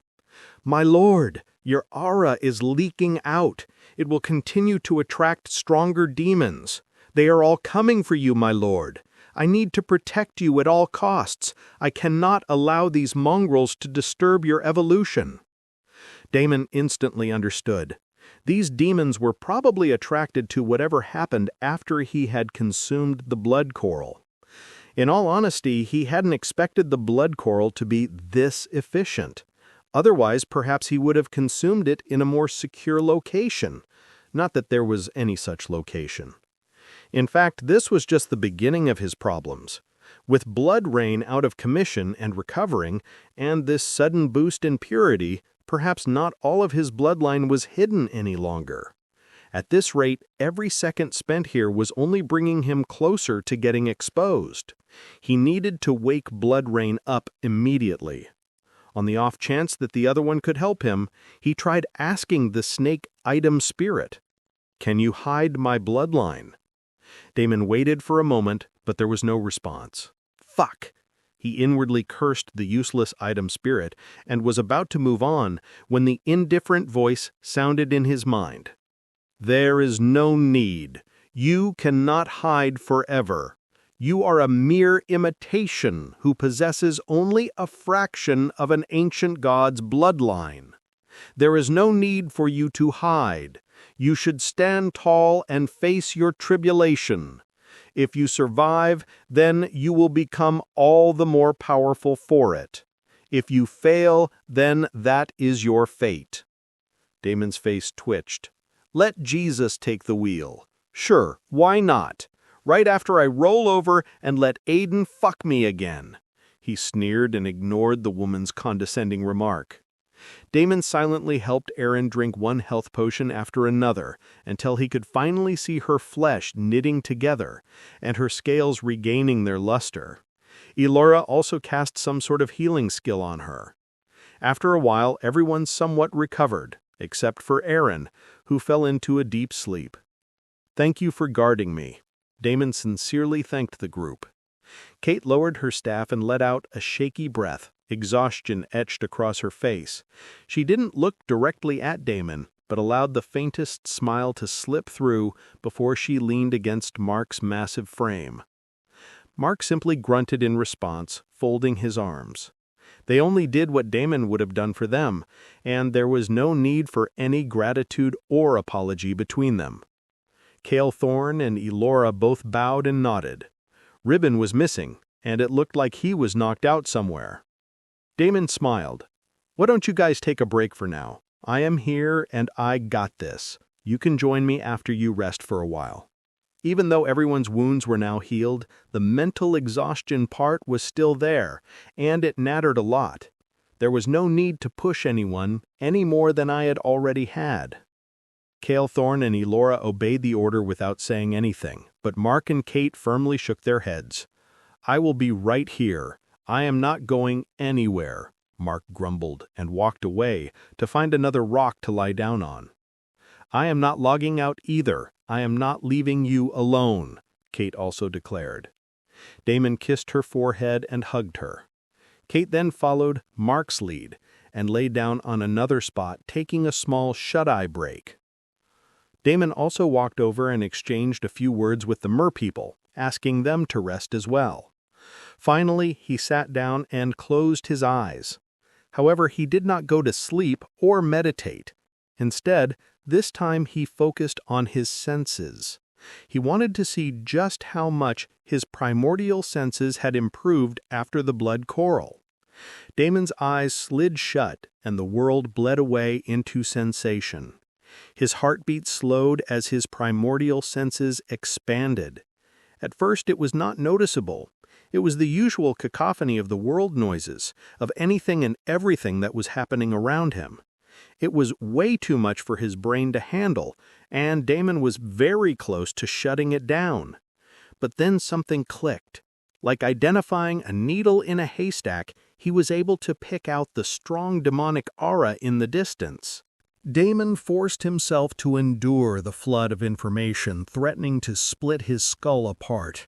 His temples throbbed, his fangs ground together, and for a moment he thought he might drown in the storm of sound, scent, and aura pressing in on him from every direction. But he continued to focus on that single demonic aura. The noise filtered, the chaos settled, and what had been an unbearable blur crystallized into clarity. He could feel every living thing within a 1-kilometer radius, their auras lighting up like markers on his mental map. Damon's eyes widened in shock. This was something that stretched beyond what a simple high perception could give him. He had never experienced anything like this before. The merfolk's pulses were soft and steady. Kate's aura was weak and chaotic, clearly from the overuse of magic. Mark's Titan-forged aura was as strong as ever. And then further out, something else. A tide of demonic auras, dozens, no hundreds, rolling toward them like a tsunami. The cat was out of the bag, and it was indeed very difficult to put it back in. He couldn't undo what he did, but he could always make good use of it. Damon had yet to check the notifications of all his gains from the 10 demonic creatures, but that could wait. A savage grin crept across his lips, his fangs glinting in the dim light. So the Bloodlands want to feed me themselves, huh? How thoughtful, how nice. The demonic tide wasn't hiding its intent. Their killing intent surged like a rising sea, crashing against his sharpened senses in waves. He could feel the ground quivering even before their bodies appeared, the trees bowing under the weight of their approach. He had to respond in kind to this sort of welcome. A searing pain forced him to shut down his expanded sense. He had the ability, but it seemed his mind was not strong enough to handle the fatigue of using something so powerful. Damon wondered if repeatedly using his enhanced senses would become a sort of mental training. With a sigh, he shrugged. He would have to keep using it again and again to test the theory. Saving the thought for later, he hurriedly shot forward using a series of blinks and shadow steps. The horde was coming from the eastern side, while the much stronger demonic aura was standing still on the west. If he was not mistaken, then this should be the beast or monster that even Aaron struggled to fight against. Damon paused for a split second. He then directly headed over to the demonic tide. He wanted to reach the demonic tide before the creature showed up in his outpost and made a mess of everything. Besides, out here, he could freely use his poison without any restraint. Soon the first wave broke into sight, horned brutes, eyes burning with malice, claws like obsidian scythes. Damon didn't slow. The poison in his veins flared, and his chains of blood unfurled mid-step, writhing around him in a perfect storm. From within, hundreds of poisonous needles emerged. The demons rushed forward, killing intent crashing against him like a tidal wave. He welcomed it. Go! With a single mental command, all the needles detonated outward in a hurricane of venom and blood. The air itself screamed as hundreds of tiny blood-forged needles streaked through the horde, each one trailing a faint mist of black poison. At first, the horned demons sneered, baring their jagged teeth as the tiny needles peppered their hides. A few even laughed, spreading their arms wide as if to taunt him. But the grin didn't last. Their skin blackened in blotches, veins bulged like writhing worms, and foam bubbled from their mouths. Within heartbeats, their mocking roars twisted into shrieks of agony as the poison seeped deep into their cores. Dozens fell in the opening volley, collapsing into spasms, their claws gouging furrows into the ground as their own blood turned against them. Those who charged through the storm fared no better. Their limbs trembled, their wings faltered mid-flap, and one by one they slammed into the dirt with bone-snapping force. The surviving savage demons trembled, their momentum faltering for the first time. Damon stepped forward through the carnage, unhurried, his crimson chains whipping lazily at his sides like serpents waiting to strike. Poison mist clung to him like a cloak, drifting from his skin. His fangs gleamed in the gloom as he looked over the faltering horde. All of them were different shapes and sizes, and their skin color varied from light red to dark red. Strays, huh? Figures. Luckily, my aura still hasn't spread all the way to the demon kingdoms, and I have to make sure that it stays that way. Demons were not mindless monsters. They were far from it. Seeing his strength and power and the fact that they were no match for him, many demons had already started to turn and run in the other direction. However, Damon had no plans of letting them off. He spread his arms, fangs bared in a cruel smile. "I'm sorry, but today no one is going to leave here alive. Nothing personal, just gotta keep some secrets." The horned demons froze, their eyes flashing with both fear and fury. Some had already turned, wings flaring as they tried to retreat into the deeper woods, but Damon's chains lashed out like living serpents, slamming into the ground before them and cutting off their escape. Another wave of needles appeared and swirled around Damon, humming with deadly energy. With a snap of his fingers, the storm exploded outward, filling the air with a rain of poisonous shards. The demons shrieked, throwing up their claws and wings in a desperate attempt to shield themselves. But it was useless. The blood-forged storm tore through them, piercing hide, muscle, and bone. Poison flooded their systems in an instant, and one by one they collapsed into twitching husks, their veins glowing faintly black beneath their skin before bursting. However, a few demons still managed to survive. A reddish fire surrounded these demons. Damon's eyes widened. So many strays are able to use demon fire? This has to be my lucky day.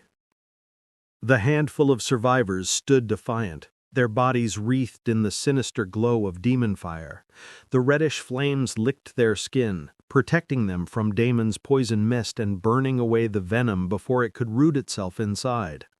Their snarls deepened, eyes glowing hotter, and the ground beneath their feet cracked as their demonic energy surged.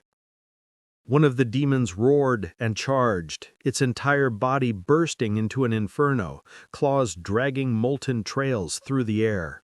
Damon didn't move until the very last moment, then snapped his fingers. A crimson spike burst from the ground, colliding with the demon mid-lunge. The demon immediately tried to block it with a fire armor, but it was futile. The attack power was far greater than it could handle, and it was simply ripped apart. The crimson spike drilled straight through the fire armor as though it were nothing more than paper, piercing the demon's chest and erupting from its back in a fountain of blood. The demon's roar turned into a strangled gurgle, the inferno around its body sputtering violently before snuffing out like a dying torch. Its corpse slumped forward, impaled on the blood spike. Thick blood essence seeped out of it, shooting straight toward Damon. Blood essence from the other fallen demons as well shot towards Damon. The sight was magnificent and terrifying all at once. The blood essence came like rivers of molten scarlet, twisting through the air, converging on Damon's body in streams that writhed like living serpents. Each thread sank into his skin, making his veins glow faintly crimson beneath the surface, his aura flaring to a new height with each drop. The other demons froze mid-step, staring at Damon in absolute horror. The crimson eyes looked infinitely unfathomable, and the bloodlust in them made even the bloodthirsty demons shiver. It was unclear who the real demon was. Why did such a monstrous vampire show up randomly on the outskirts? While every single demon was staring in shock, Damon's form blurred. "I don't have all day to deal with you small fries." He reappeared all of a sudden in the center of the group without warning, and multiple blood spears shot forward in all directions. They pierced through demonic flesh before they even had a chance to react. Flames flared as the demon fire tried to resist. Each impact spread venom through the cracks in their infernos, forcibly twisting the flames into sputtering embers before consuming the demons from the inside out.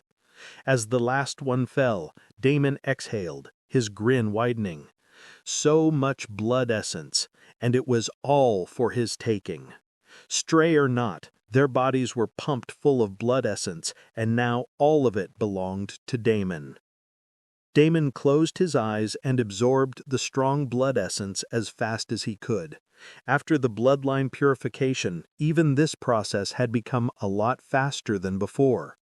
In just a few seconds, he had licked clean every drop of blood essence from the area. Several notifications continuously popped up, but Damon swiftly ignored them as he had one more important business to attend to. There was one more pesky little demon he had to take care of. His figure blurred as he immediately dashed towards the west. Within a few moments he arrived at a tall, barren mountain, atop which something big lay lazily. Ding, level 200 demonic rock. The demonic rock was gargantuan, its body cloaked in reddish-black feathers that shimmered like smoldering embers. Each slow breath it took released waves of blistering heat, warping the air around it. One wing alone looked large enough to blot out the sun if fully extended. Its eyes were molten orbs of hate, glowing brighter as Damon approached. "What? You did not expect me to get here? Did you think that the horde of small fries would take care of me?" The rock's head tilted, and its hooked beak opened to release a piercing screech. The sound wasn't just noise. It was a shock wave of demonic energy, cracking the stone beneath Damon's feet. However, it couldn't touch the blood barrier that sprang up around Damon. "Level 200, huh? And you also seem to be a special beast? No wonder Erin had some trouble dealing with you, but mind you, she will soon surpass you and leave you in the dust." The rock seemed infuriated after hearing those words. With a thunderous boom, it unfurled its wings, spanning wider than the mountain itself, and leapt skyward. Ash and boulders rained as it took flight, circling high above like a crimson sun. Then its wings snapped downward, and an inferno cyclone roared to life, a vortex of blazing wind spiraling down toward Damon. Damon didn't flinch, he only smiled. "You are really good. So good that I think I might make other plans for you." The cyclone came and went, but Damon stood completely unaffected. Bastion of the Condemned sprang up in all its glory, and the rock's eyes widened like saucers, unable to believe what was happening. It immediately screeched at the foul divine energy spilling out of Damon. Its hatred for the enemy skyrocketed. The rock screeched again, beating its wings furiously, unleashing a storm of demon fire feathers that rained down like molten meteors, but suddenly Damon was nowhere to be found. The next second, he silently appeared right on the bird's back. The rock's molten eyes bulged in disbelief. "You have got quite the view up here," Damon smiled, his claw already digging into the crimson-black feathers beneath him. The moment his claw pierced, blood hissed like acid against his skin, sizzling with demonic fire. The rock wasted no time in creating a demonic fire domain around it, showing its power and weight as a C-rank beast. A blazing sphere appeared around it that devoured the very air, turning the sky into a molten furnace. But instead of recoiling, Damon inhaled deeply, savoring it. Spicy, but not nearly enough to burn me. Unfortunately for the rock, Damon's fire affinity and resistance was now high enough that something like this wasn't even enough to make him sweat. The rock's screech tore through the heavens, its domain blazing hotter, every beat of its wings stoking the furnace into an inferno. The beast poured everything into smothering the intruder on its back. But Damon only laughed. "Not bad, but let me show you what real fire tastes like." Lethal poison seeped in from his claw and began to spread all over the rock's body. The rock was not like the other demons. It was a peak C-rank beast and possessed a strong and sturdy physique innately. Damon's poison wasn't enough to simply take it out in one hit, but it was more than enough to make the bird beast feel some real pain. The rock thrashed violently, its colossal frame blotting out the sky as it tried to shake him off. Demon fire rippled over its feathers in desperate waves, but the poison was already sinking deep. Wherever Damon's claw had pierced, blackened veins began to crawl outward. The mighty beast's screeches turned from fury to pain, each beat of its wings less steady than the last. Damon smiled. "You don't have to struggle so much. I can offer you a way out." "Tame." He immediately activated his taming skill. The rock's infernal domain wavered, flames dimming, collapsing inward as its body betrayed it. It was truly suffering from the effects of the poison. Still, its eyes burned with refusal, molten hatred glaring back at the parasite riding its spine. It looked like the rock would tear itself apart before ever submitting. Its wings cut the sky with hurricane force, and its molten eyes were defiant with the sheer pride of a beast that had never bowed to anything. "Ding! Tame has failed to activate." Damon smiled. Then the poison inside the rock flared again. The infernal blaze sputtered, its screeches faltered into guttural croaks, and its body shuddered under him, flight growing clumsy and uneven. "Submit," he commanded. "There is nothing wrong in submitting yourself to someone stronger than you, or do you prefer to die?" The rock screeched defiantly. It definitely did not agree with him. Damon only laughed at that. Yes, I'm being a hypocrite. I probably would not submit to someone else either. But then again, I also wouldn't want to die. You could always become my tamed beast and, down the line, find ways to stab me in the back and take me down, you know. I think that's what I would do. The rock once again screeched in defiance. Damon let out a sigh. He took out a healing potion and shoved it in the rock's mouth. The bird seemed surprised at the sudden burst of energy, but before it could make sense of it, the relief turned into dread. Another round of torture began. "Ding! You have successfully tamed demonic rock level 200. After 1 whole hour, the damn beast finally relented. Damon sat cross-legged on the beast's back, calm and unbothered, as if he'd been patiently waiting for this outcome all along. "Good bird," he muttered with a satisfied grin, patting the molten feathers that no longer burned him. Its molten eyes, still filled with grudging hatred, nevertheless lowered with reluctant obedience. "All right, can you get back to the coast? You wasted an hour of my time, and now I have a lot more work to do." The rock screeched and then started flying. Damon enjoyed the view from atop for a couple of seconds. The rolling landscape, the distant blood clouds, and the endless ocean were all sights to enjoy. But for the real view, he needed to close his eyes and then focus. Damon once again used his primordial senses to see if there were any particularly concerning auras. This time, nothing came up. Except for a couple of demonic creatures here and there, nothing else was within the vicinity. Deal with those two. He patted the rock, and the bird immediately screeched in obedience. It quickly changed the direction, and in no time took care of the two demonic creatures. It did not even have to land. The bird simply swooped down once, wings slicing the air with hurricane force. A barrage of molten feathers rained from its body, cutting through the two demons like a storm of flaming guillotines. The creatures barely had time to shriek before their bodies were reduced to cinders, their blood essence evaporating into crimson mist. Damon extended one hand lazily, and the mist immediately coiled toward him, sinking into his veins with a hiss of satisfaction. The rock screeched triumphantly, banking hard to rise back into the skies. They were once again coastbound. His crimson eyes gleamed as the outpost came into view with tiny dots of activity. "Let's get down here and say hello to everyone." The outpost stirred like kicked anthill the moment the colossal shadow swept over it.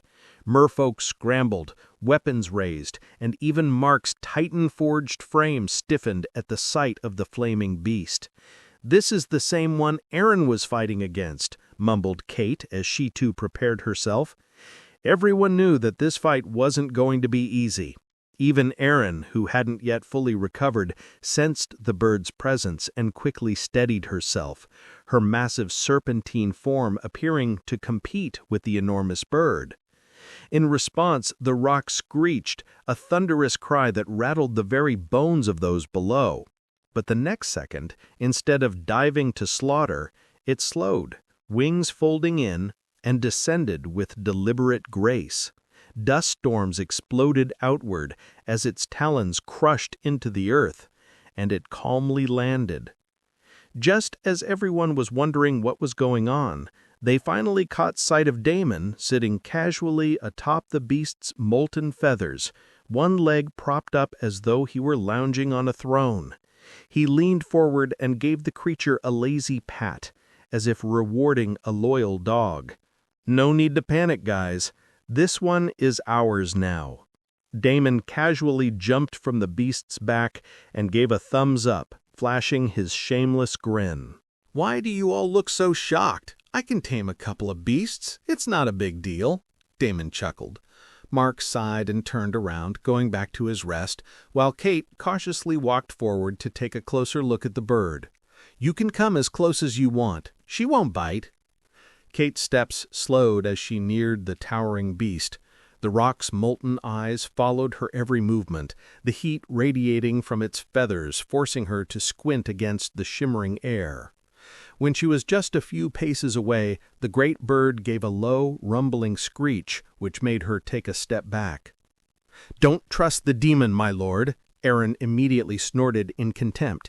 It was clear that she hated the damned bird. "You guys, just relax. There is a taming contract in place. Just go and pat her." Seeing that Kate was still hesitant, Damon walked over and personally lifted Kate up. Kate blinked, startled, as Damon effortlessly scooped her into his arms. Damon, put me down," she stammered, clutching at his shoulder as if the ground were already miles below them. But Damon only smirked and carried her up to the rock, setting her gently onto the beast's broad back. "Relax, you've got the safest seat in the Bloodlands now." He gave the rock's molten feathers a casual pat, ignoring the faint hiss of residual heat. "She won't bite, not unless I tell her to." Kate swallowed hard, her legs stiff as boards, as she sank against the rock's back. "This is insane," she whispered, though her trembling hands slowly brushed against the demon bird's plumage. Surprisingly, the feathers felt smooth and soft, even though everything was hot as hell. Kate was barely able to withstand it. "Can you make it less hot?" Damon smiled wryly, and the rock reluctantly obeyed. Aaron snorted, her serpentine body coiling tighter. "My lord, this is foolish. That foul beast doesn't deserve to carry you and my lady. It will betray you the first chance it gets." The rock gave an indignant screech, molten eyes narrowing at Aaron, as if it understood every word. Sparks of demon fire crackled along its feathers. Damon chuckled, clearly entertained. "Oh, don't be jealous, Aaron. You're still my number one. This one's just transportation. Kate let out a shaky laugh despite herself, gripping onto Damon's arm. Transportation? Damon, this transportation feels like it could turn me into ash if it sneezes wrong. Damon leaned closer, whispering with a teasing grin, "Then you better hold on tight, Kate, because I'm about to tell her to take off." The rock gave a deep, rumbling screech, wings twitching as if impatient to launch skyward. Damon smirked and tapped its molten feathers once. "All right, bird, show her how smooth you can fly." Kate's eyes widened in horror. "Wait, no, no, no! Damon, I'm not ready!" Her protest was drowned out by a thunderous boom as the rock's colossal wings slammed down. The ground split beneath the gust, sending sand, stone, and stray merfolk tumbling back. Then, with a second beat of its wings, the rock leapt skyward like a living catapult, carrying Kate and Damon with it. "Damon!" Kate shrieked, her arms snapping tight around his waist. The wind howled past them, her hair whipping wildly, as the outpost below became nothing more than a scattering of tiny dots. Damon threw his head back and laughed, crimson eyes gleaming with exhilaration. "See? Not so bad, is it? Not so bad?" Kate's voice cracked between terror and awe. "We're hundreds of feet in the air. This thing is a flying bonfire. I can't even— Ah!" The rock tilted deliberately, swooping into a wide arc, its molten feathers streaming embers like a comet's tail. Kate screamed again, burying her face into Damon's chest. Down below, Mark sighed heavily, shaking his head. "She's going to murder him once they land." Erin hissed disapprovingly, her tail lashing against the ground. Alora, however, watched with a small smile, her eyes gleaming with something between envy and admiration. High above, Damon leaned close to Kate's ear. "Relax, I've got you. You're safe." He patted the rock's feathers, and the beast steadied into a graceful glide. The view stretched endlessly. Kate dared to peek down and gasped, her terror momentarily forgotten. "It's beautiful." Her grip loosened just slightly, though her other hand still clutched Damon's shirt for dear life. She barely got a couple of seconds to enjoy the view when she felt her clothes loosening and a pair of hands groping her, squeezing her breasts like there was no tomorrow. "Damon, what are you doing? Why don't you just keep enjoying the view? Leave the other things to me." Other things? Who the fuck would want to do these other things when they were hundreds of feet above ground, strapped to a flying bonfire of a bird? Kate rolled her eyes and shook her head, ready to snap at the madman beside her, but she could only let slip a moan as the strong hands squeezed her breasts with desire. "Damon, we have a lot of work to do. You still have to take the outpost quest." Damon did not let her finish her words as he closed her lips with his. He slid his tongue inside while his hands made sure all of the clothing had come off. "I am multitasking," Damon responded when he was done kissing her. "We are mapping shit out right now." "We are not." Damon's hands were on her, exploring every curve and crevice, her touch both gentle and demanding. She gasped when his fingers traced the line of her spine, sending shivers of pleasure down her back. Damon chuckled. "Oh, we absolutely are. We're charting new territory, aren't we?" His hands moved to her hips, pulling her flush against him, and she could feel the hard length of his arousal pressing against her. "Trust me, Kate," he went right in as Kate bit her lips. "I've got this. I've got you. Just let go and enjoy the ride." When the rock finally landed once again on the coastal strip, everyone had different looks on their faces. Damon hopped down with a lazy stretch. Kate followed after, legs wobbly, her flushed cheeks giving away far more than she probably wanted them to. Mark groaned, dragging a hand over his face. "Oh, for fuck's sake. Really? In the middle of the skies, on top of a bird made of fire?" He didn't wait for an answer, just shook his head and walked away in another direction. "Your sister liked it." Damon did not forget to tease him. "You are a dumbass." Kate punched him with full force for that. "Ouch!" Damon acted as if her punch hurt. "What did I do? Did you not gain enough stats from, you know?" He winked at her, waggling his brows. Kate was dumbfounded at the openly vulgar remark. "You are not fucking getting any next time." She punched him again, cursed him under her breath, and then stormed into the forest, only barely hiding the shy smile on her face. Even though it was... She was already pulling down her status screen to see how much she had gained after several rounds of elixir consumption. Damon laughed. "It's fine. I have heard that make-up sex is great. Can't wait for it." He turned, shifting his attention to the other beast. Aaron was the only one who was still standing indignantly, engaged in a fierce staring contest with the rock. Damon laughed and pulled her away. "Come, I have something I need to discuss with you." Before they left, Damon turned and gave a few instructions to the rock. "Keep circling this area and kill anyone who doesn't belong here. Oh, and the mer people are our friends, so don't go eating them." The rock screeched, and with a single thunderous beat of its colossal wings, it once again soared into the heavens.